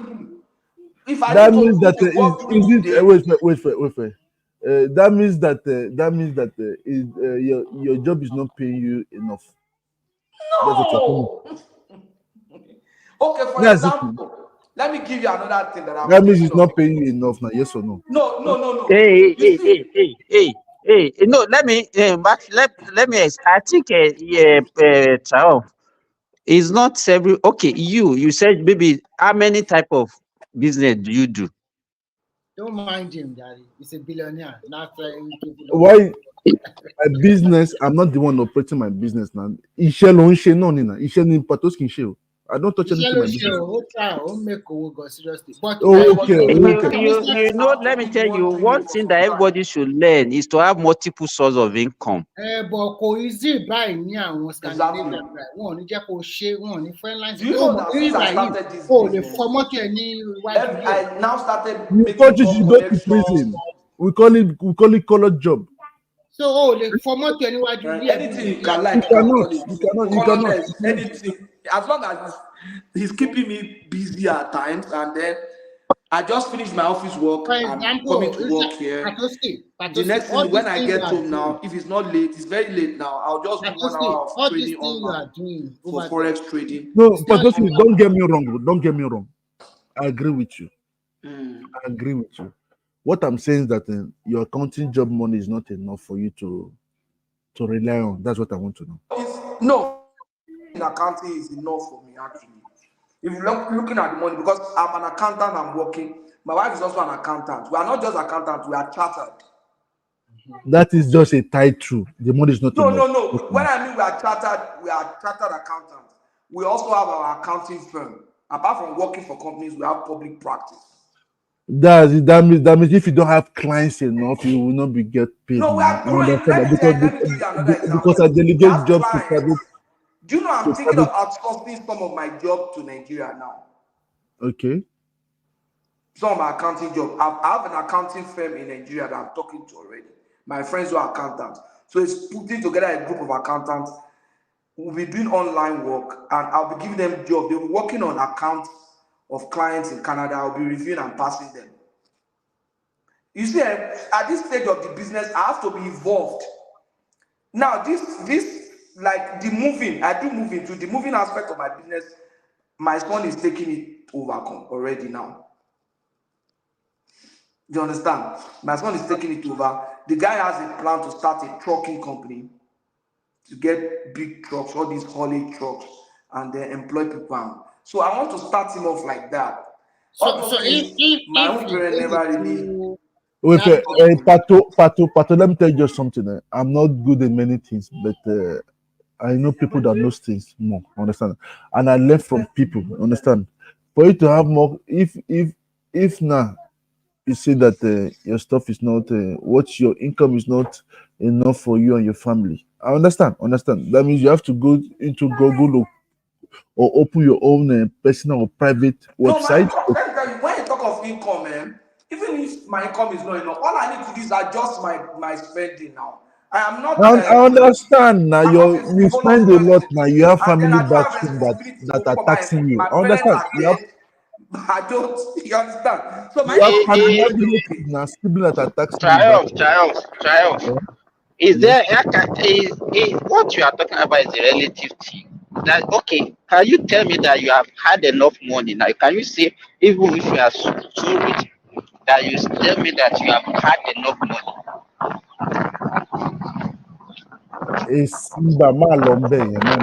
No, you know, let me tell you, is making money is not about your money is not enough. Even Elon Musk, even Bill Gates, they are still working and they are making more money. So for him to be doing that, it doesn't mean that what he's doing is not enough for him. That's why he's engaging in other things. No, you have to expand your scope and make more money. That is the way to go. Okay, Patoski, I plead the fifth. I wanted to ask you questions. You understand? When I ask questions, I get to know you more. You understand? We only talk like since this year we've spoken less than 10 times.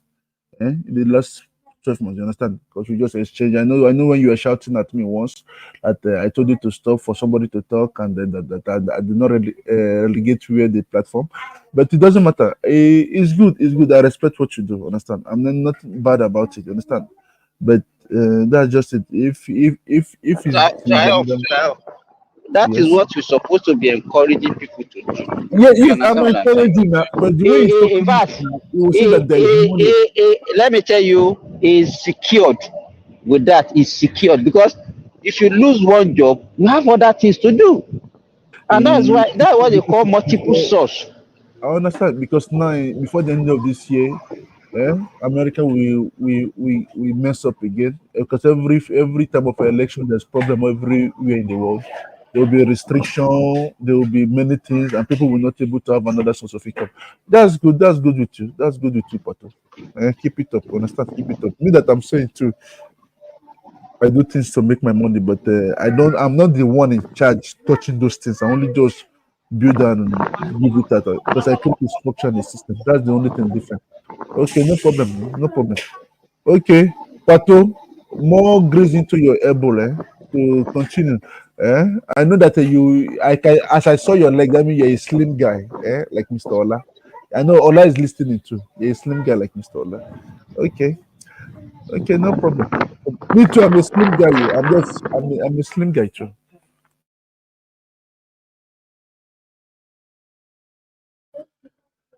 But don't worry, don't worry. At least. But the one thing I will ask: do you have license for everything you're doing? But if you don't have license, that means you don't have backup with insurance. That's just it. That's where I'm going to. Thank you.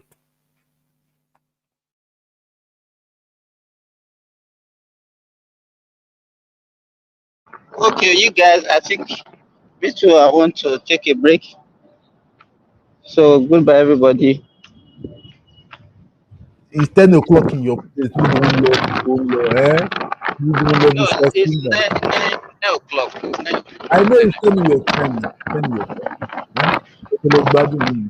Hello, bad me. Ilẹ̀ ti mú mi báyìí, àárọ̀ làárọ̀ ọ̀run tẹ̀ ti mú gan mi báyìí. Remy said that he's coming to France. Till date, he has not come. He says he's coming. Okay. Rẹ̀mí kí ni distance Finland sí France? Nítorí èbó mélòó gbogbo ní Europe ọ̀gán? Ó yẹ kẹ́ máa rìn lọ kíra yín. Tí n bá wá sí Paris next month, má jẹ́ kó jẹ́ surprise now. Once I call you, you say you are not living in Paris, right? Hello? I think Mr. Tao is in Nantes. He's in Nantes. I will come and meet you. Yeah, I will come. Don't worry. Distance is not a barrier. Triumph, are you not in Nantes? I'm in the north of France. Doesn't want. I will come because of there's a Olympic going on now. Don't worry now. We'll move on. Olympic is when? It's not next month or next. I have to check the date. Is it next month or is it not August? Is it not? No. I will check the date because now they're not letting us to. No, that will be Euro. That will be Euro Championship before Olympic now. Yes, ma'am. Also to everything be bubbling. May, June, I guess. Is it going to be in Paris also? Not in Paris. Because they can't. They two international events cannot hold at the same time. Yes. The Olympic will usually be in August. France low. Ọ̀rọ̀ olówó kọ́ ni how would they? It's the logistics now. Forget about it. You can't combine even. They will go money from the from Africa. You don't understand. You don't understand. The money that they make from all these events is from TV viewing and all those things. You understand? They won't have a situation whereby all these events will clash. July 26 to August 11, Olympic in Paris. Why we have Euro? Yeah, Euro is Euro 2024. That one will start from let me see, from June 14.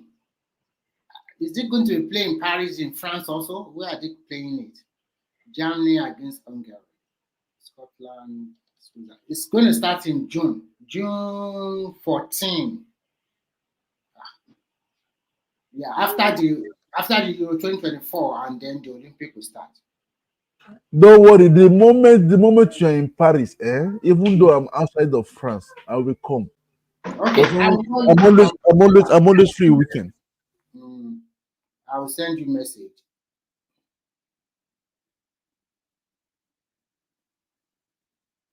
Thomas is here now. You guys, don't you think ẹ má the naira is bẹ̀rẹ̀ crashing? Thomas lóhùn ó máa ń wonder about ń tẹ̀lé Ó dà á bí ṣeré ẹ lọ á tún ṣeré padà á But ṣeré lọ á ṣeré padà. ẹ wọ bí mo ṣe wà bí mo tún mò ń pawó lápá kan ni mo ṣe ń àwa náà ṣiṣẹ́ ni mọ̀ mo bẹ́ẹ̀. kò ṣeé dúró wò kò ṣeé dúró wò. Yeah, I think naira is crashing again now. What's going on? I told you guys. I remember what I told you guys. I told you guys that after the event, the celebration event, the money will go back to normal.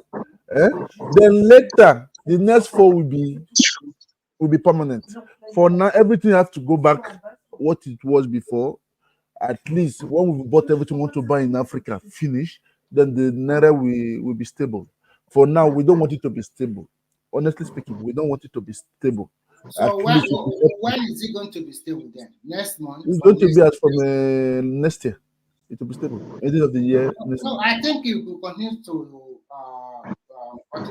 change like that for some few months. I think at the end of the day, it's going to be below 1,000 to $1, no matter what. No, it's going to be less than 1,000 later. It's going to be less than. We know that one, but not for now. Not for now. That they are moving towards. Now, 1,000. Like I would like $1 to be 2,000 naira, just for 9 to 10 months. Then later it come back to normal. 2,000. You want to kill Nigeria economy? That's too much.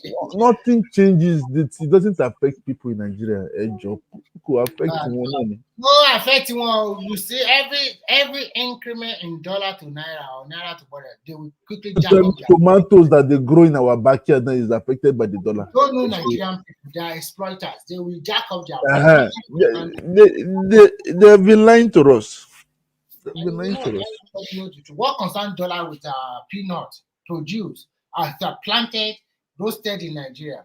What concerns dollar with plantain or whatever that they plant in Nigeria? All the food, what concerns them? In fact, someone just did something 2 days ago, which I think I like. They call it eco food. So many bag of rice, so many stuff, okay, that they are going to be selling at discounted price to Lagosian. I think people in Lagos, they are just lucky, okay? They are lucky. The other states in Nigeria, I don't know what is going on. It's food in different rice, indomie, so many stuff in their warehouse. They show them. They'll start selling to the people of Lagos at a very discounted price, good price.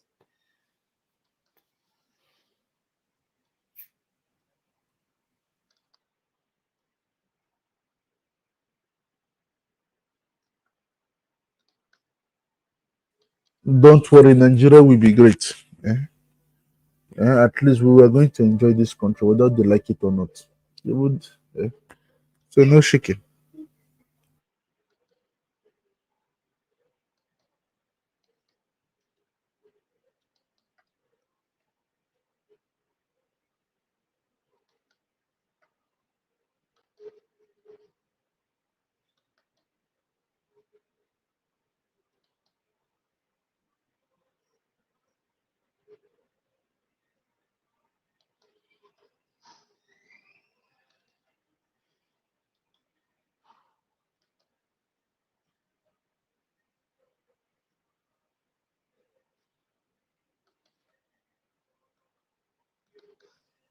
Okay, guys. Nice speaking with you guys. Nice speaking to you guys. Yeah, I have to go away. Okay. It is Saturday. Maybe we'll see later because I'm coming back on air because of Foley. Foley, they're having an election. He told me that AC will win. That's a Showare's party will win in their city. Is it Ekiti or Osun State? So he said You guys that are in Europe, for example, how far is Finland from France? It's not far. It's about 1 hour plus. Okay, it's not far. That's good. Though. I'll come when I come to Europe. I'll just be going around though. Anyway, I will tell you guys, Mélòó ni gbogbo Europe? Mélòó ni gbogbo Europe? Gbogbo Europe tó Canada náà. Yeah. Because in Canada, you can fly. If I want to fly to Toronto, it's about almost 4 to 5 hours, so 4 hours or so. If I'm driving, it's 36 hours drive. No, if you are flying from Helsinki to like Spain, which your stopover is about 5 hours. This one, direct flight, no stopover, 4 hours. Okay, if direct flight, maybe I don't know, maybe around 3 hours to like Madrid. This one is same country. You know, if I want to go to like Latvia or I want to go to Estonia, I just cross the sea 2 hours by ferry, by cruise ship. I'm already there. So to Paris from here is about 1 hour 13 minutes or 1 hour 15 minutes. Because they have a direct train, or they have a direct flight, direct train. Yes, but that's why that the train in Europe is expensive. If I want to take a train from Paris to Milan in Italy, it's about 325 euros fast train. But if I want to take a bus, but it's faster. It is faster and security now. I think you'll not be thinking of plane crash. Understand? So it is zoom. You're there already. Yeah, but it's expensive. It's because. But if you buy 3 months before the time, it is very cheap. Okay, maybe that's the mistake. Because do you know Omnibus? OMNI. Yes. Yes. If I take the Omnibus to Milan from Paris, it will take me the whole day. A day, and it's about 87 euros. So I know now. Your leg will be paying you your nyash too now. Your parents, sorry. Yeah, I don't really like it, so I prefer going back. Except if you want to sleep in it. Because many people they don't take their apartment. No, Patoski. Plane is better. It is comfortable. Understand? Train also is better. Because many people, some of them, they don't take their baths now. The bus will be smelling now. You cannot bear it now. These people, they don't like to do that. You understand? Now? You see them eating garlic and things. No, and then they are. You understand? They're the W people now. Eh? So that's it. So we have to look at things different. You understand? So no, I don't go where I don't want to go. I prefer just to go quickly and come back. Except if I'm tired. If I'm tired, there's no train. There's no. I can manage it. The whole night I sleep and I get there in the morning. I finish my stuff and then. Or you can drive in from your side because you're in the north to London easily, right? Yes, no. Yes. But not every. When you drive the whole week, there's sometimes you don't want to drive. You like somebody to drive. Because I've seen so many people they will drive in from London to Paris. So they'll put their because they have time because of they check their cost that it is cheaper for them. That's it. But so what some guys do it's just 2 hours. It's just 2 hours. 2 hours. Finland is very expensive, so they will take their car through the ferry to go to Estonia. Where food items are more cheaper and drink and vodka and the rest. They are cheaper. They buy from there and then take it. I'm damn sure that Finland is more expensive than France in terms of maybe consumable goods. I don't know about how, but all this Scandinavia. What, Mr. Chan, what is your VAT over there? It's just 20% now. How much? I would say 20%. 20. 20. Okay, I want to say. Here is 24%. 24%. So you guys doesn't have another. You people do not have like Africa that you can extract resources and sell. Huh? So that's why they will have to tax. The problem here is the tax on you cannot believe that all those African shops here is being run by all these Pakistan and the rest. The tax on it is so heavy. And you know those guys, it's like they contribute money, they just monopolize everything. So by the time they bring it here, if you want to buy 1 tuber of yam here, just one average size, it's about it's about €4 or 4.5.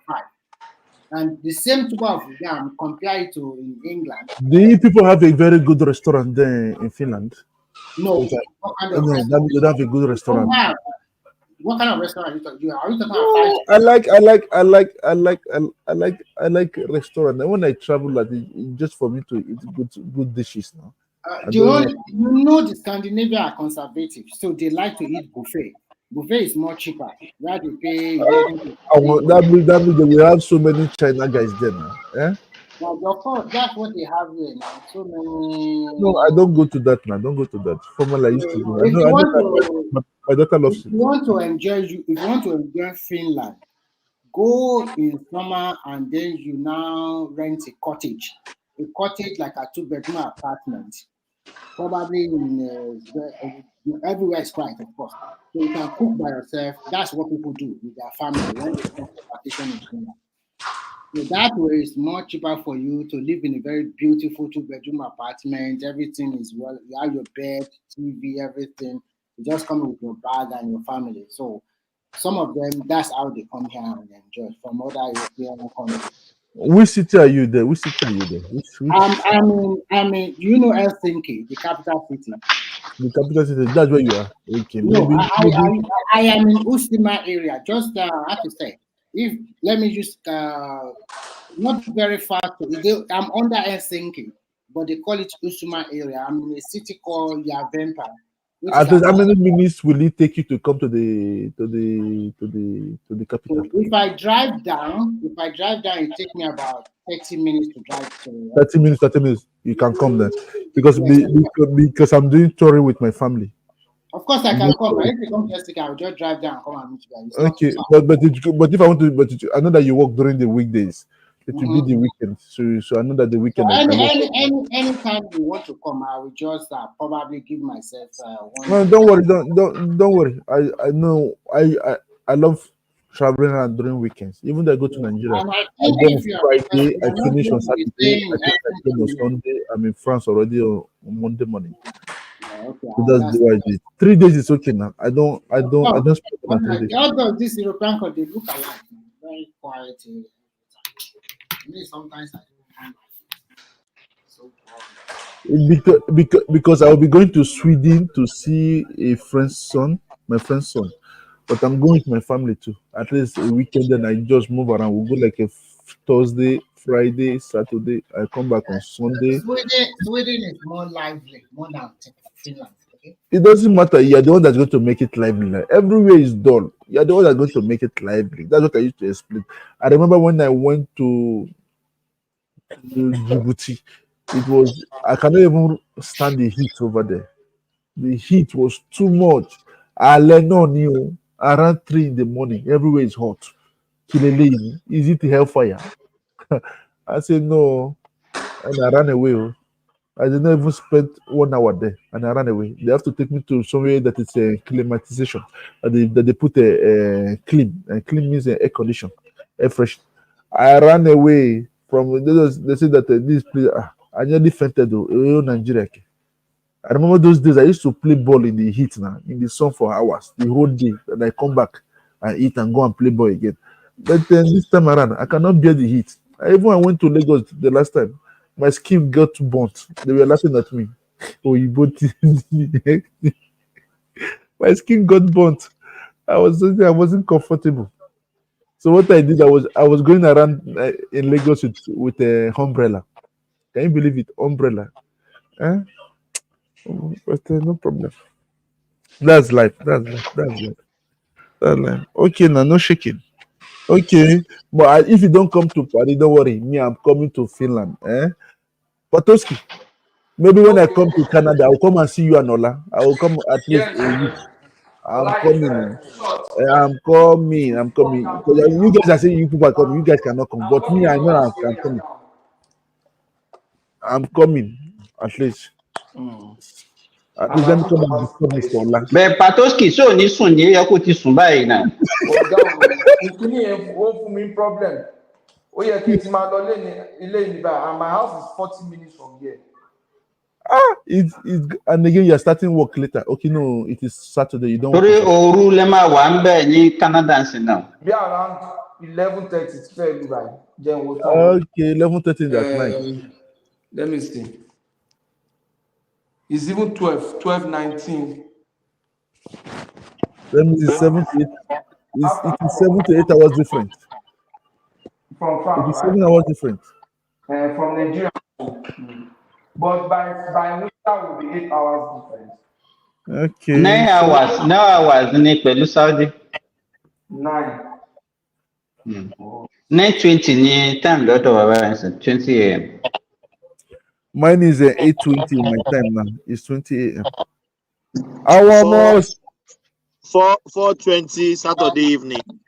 we are starting Saturday already. You guys are ending Saturday already. You are in another world now. We just start our Saturday. Why him? He's just finishing the Saturday. That means I'm like, now finishing the Saturday 4:20 here Saturday evening. that means that there is no. Almost That is 9, about 10 that hours is to about Nigeria. 6 hours. That about 6 hours ahead of us. Yeah. I think some states. How many time zones do you have in Australia? It's only one time zone. 3. There are some Okay. states they are just waking up now. We don't. Australia is messed up. Some states, in Australia we still have different time, different states, different time. Yeah, the same thing with Canada. We have 3 hours difference, 1 hour difference, 2 hours difference, depends. But we don't have like what I say so far just waking up now. And you're already in the evening. In Europe, we almost use the same time here now. We almost use the same time here. Yeah, it is morning in our place now. Yeah? It is morning in our place here, which is good. Okay, no problem. At least one day. We are 9:21 here. What? It's already past 9 here. 9:21 in the morning. In Finland. Yes, I think That means Finland is ahead of us with 1 hour. Yeah. Finland is ahead of us with 1 hour. We are 2 hours ahead of England, 2 hours ahead of Nigeria. That means 1 hour ahead of us. Thank you for telling me this now. At least when I come, but I know that your summer is just 1 month. You people have a 1 month summer, but you have some. Then later it is rain. Then later you can go back to winter. Enjoy. It's maybe July is okay. No, June, because July is very hot. And after July, we are back to our code again immediately. What do you mean by very hot? What will be the temperature that says very hot? No, what I'm saying here is that let me tell you something. Here, if you can. No, what is the highest temperature you can record there so that because I don't know the word very hot that you are talking about. If you are 25, 27 degrees here, because you know that is cold in Nigeria. Okay, the feel in your body. So during that time that's why you see all of them in the park, in the waterfront. 25 degrees, Simba. 25 degrees. Imagine 25 degrees hot. Very hot. He did not even say it's hot. He said very hot. Very hot. 25 degrees. Mr. Karaf know what I'm trying to say. Because you are coming out. I know now. I'm only making fun now. Something like that. And you just quickly jump to that. You don't know. So the feel in your body, you will know it. I know what I'm saying. How many months of winter do you normally have in a year? Forget it. So sometimes you don't. Last week you see snow. Or sometimes 7 months. Sometimes 7.5 months in a year. That's long. It's the same thing like your Canada now. Every year cold every time.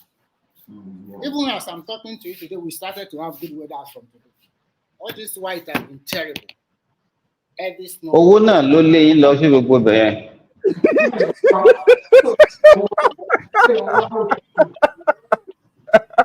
Simba, you're making fun of us. Simba, Mama, Mr. Kayam, don't mind this Simba.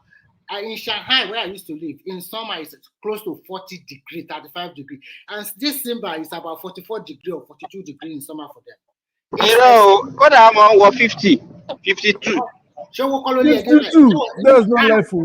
Even when I wear in Nigeria, 50 degrees. Jonathan.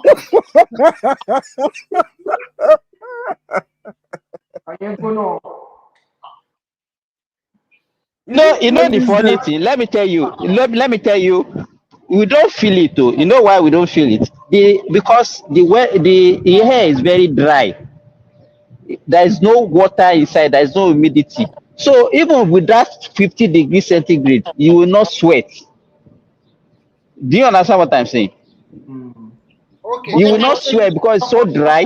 How for your body dey Now, dry? position like I swear to tell you, I'm a wise káàkiri.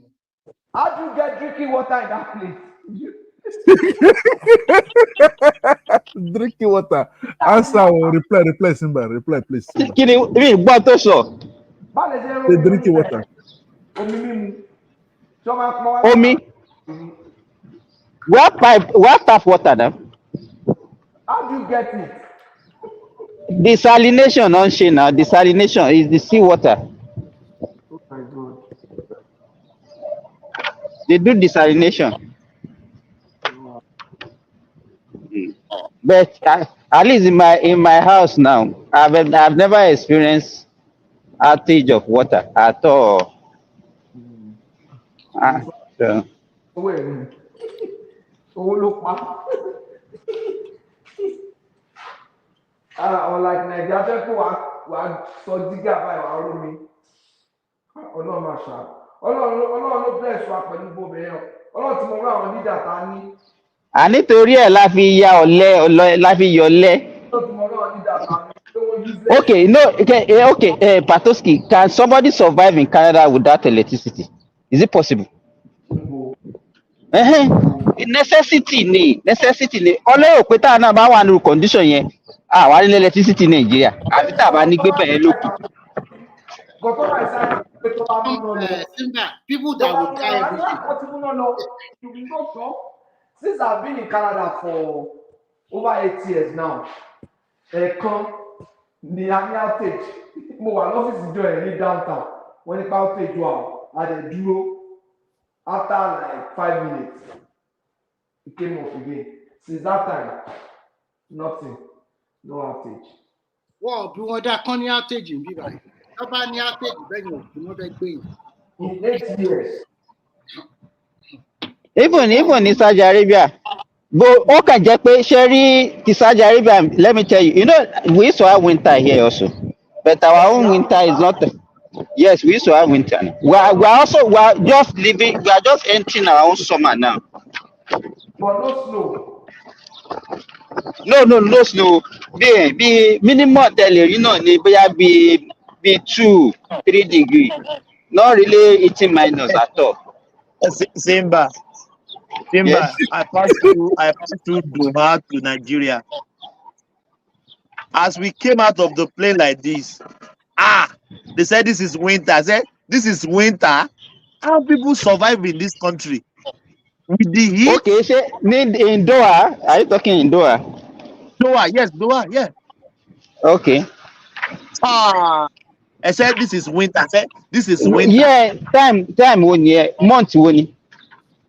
November, yeah, November.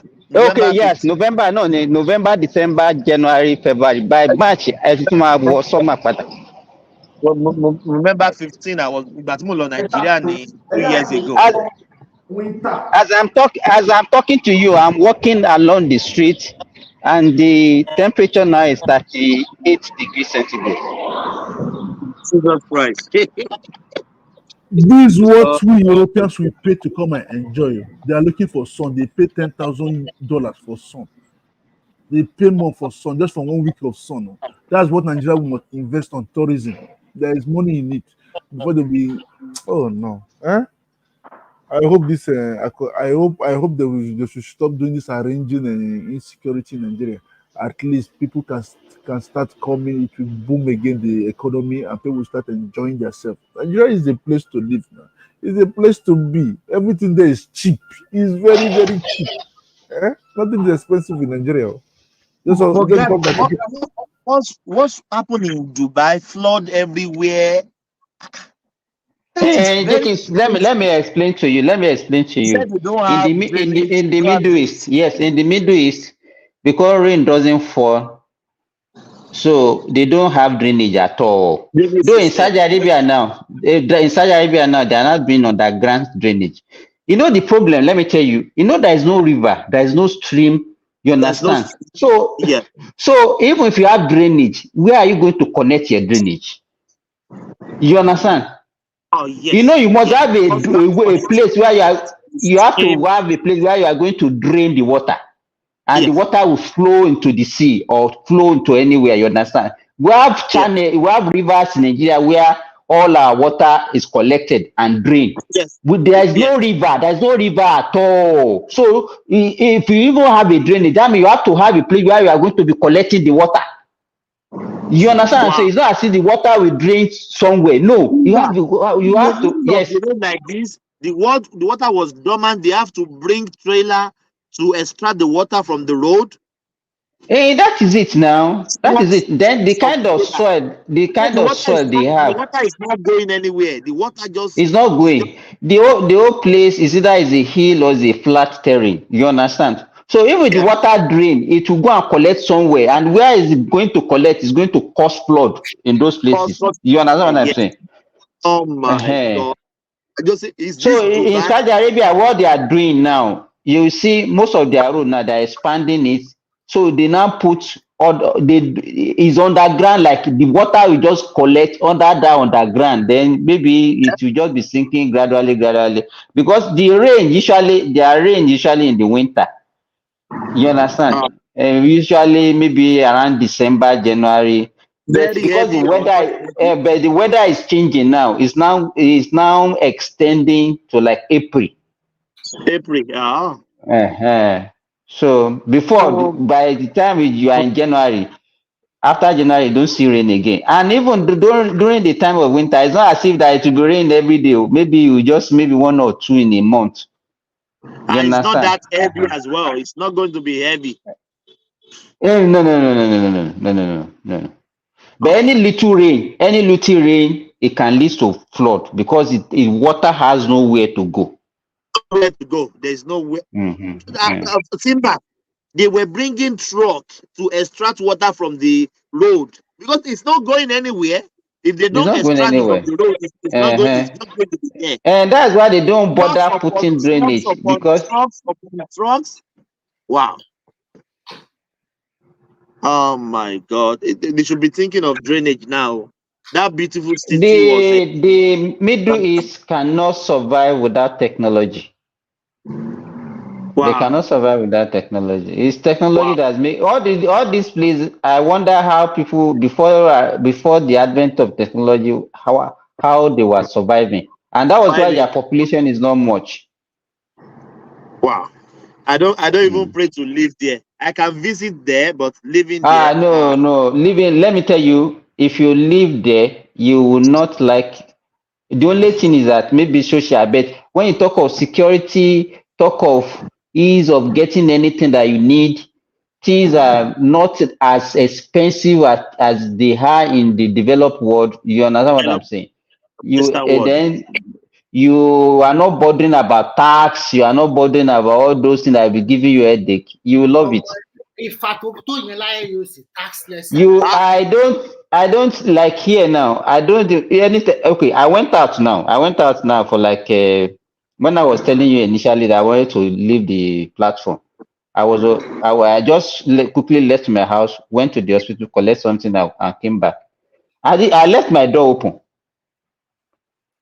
because there's nothing will happen. Nothing will happen. Nothing. So people, here in this place, that is where you see people. They will park their car, they will leave the ignition on, and they can be inside maybe one supermarket for hours, and the car will still be running outside. They will not lock it up, and they will leave the key on it. The car will be because once they come back, they don't want the situation whereby they will enter into the hot car. Do you understand what I'm saying? So they will still leave the AC on.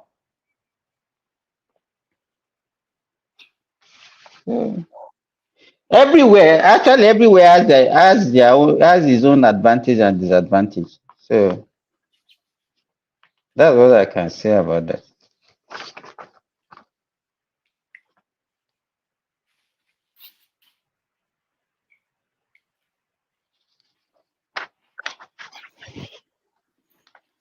Okay, see you guys. I have to step outside now. Okay, bye bye. Yeah, bye bye.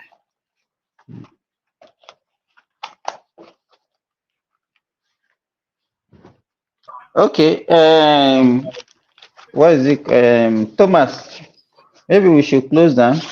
I'm going to. Thomas, we are begging you to close down today. Probably we used to beg you to open up. No, we have been the one making it lively before now.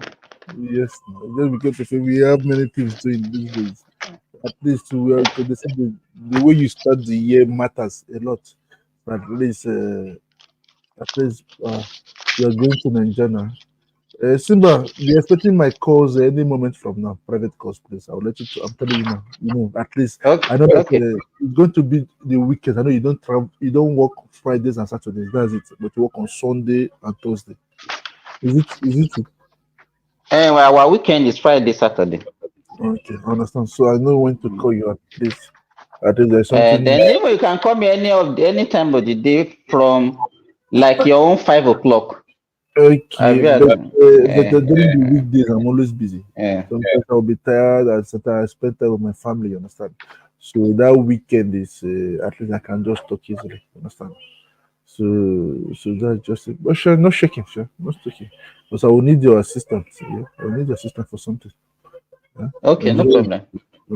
Pato, I know that you are listening to me. Eh?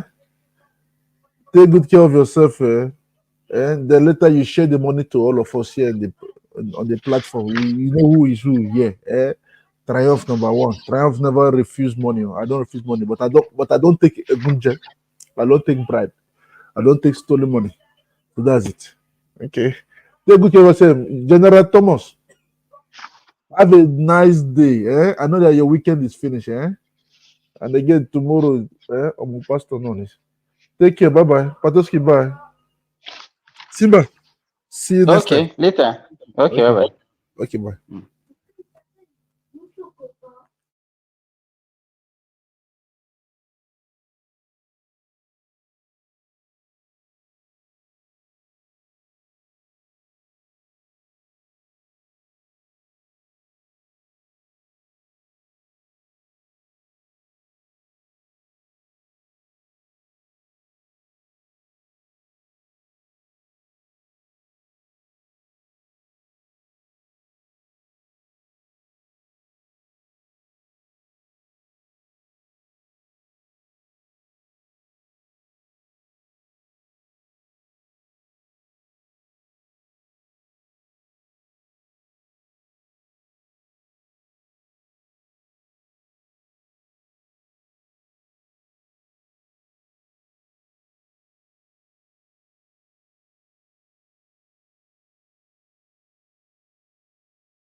My convoy is 5 vehicles.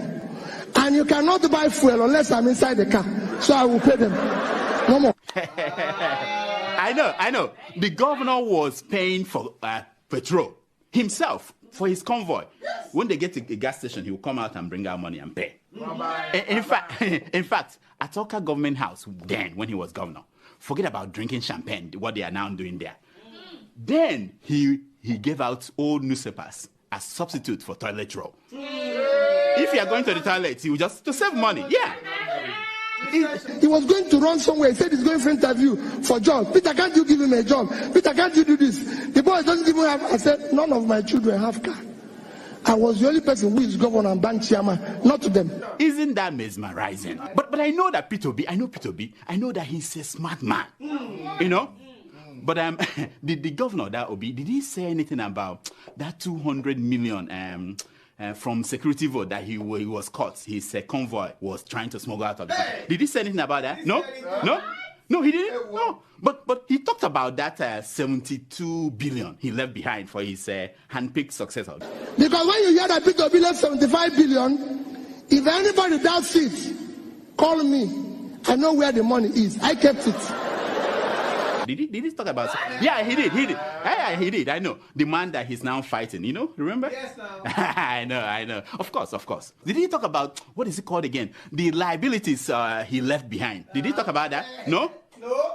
Like signed contracts that were not paid for. Did he talk about? No? Like thousands of workers that he hired during the last weeks of his administration without provision for their pay in the budget. Did he talk? No? But definitely he must have talked about the millions and millions he was dashing out to schools, churches, town hall, traditional. Yeah. At the end of the administration, he was just giving out money without appropriation. He talked about that, huh? Of course. Of course. Okay, one last thing. Did P2B finally explain how bodies of Biafran activists ended up floating on Anambra River when he was governor? Did he explain that? No, he didn't? Why? It must be an omission. Dati Ahmed and I remain absolutely undaunted and deeply committed to the project of a new Nigeria that will be built on honesty, transparency, fairness, justice, equity. All the above starts with the process. Process through which people come into office is far more fundamental, more important than what they do thereafter. It is my belief, and I've maintained so consistently, that if you must answer His Excellency, the process through which you arrive to office must be excellent. We must now require that we do the right things in order to generate the required confidence and moral authority to lead. The destruction of a society begins and gradually progress when we act rascally. We will govern by the rule of law because we know what not doing that will bring about. Let me reiterate and assure you that good people of Nigeria that we will explore all legal and peaceful options to reclaim our mandate. We won the election and we will prove it to Nigerians.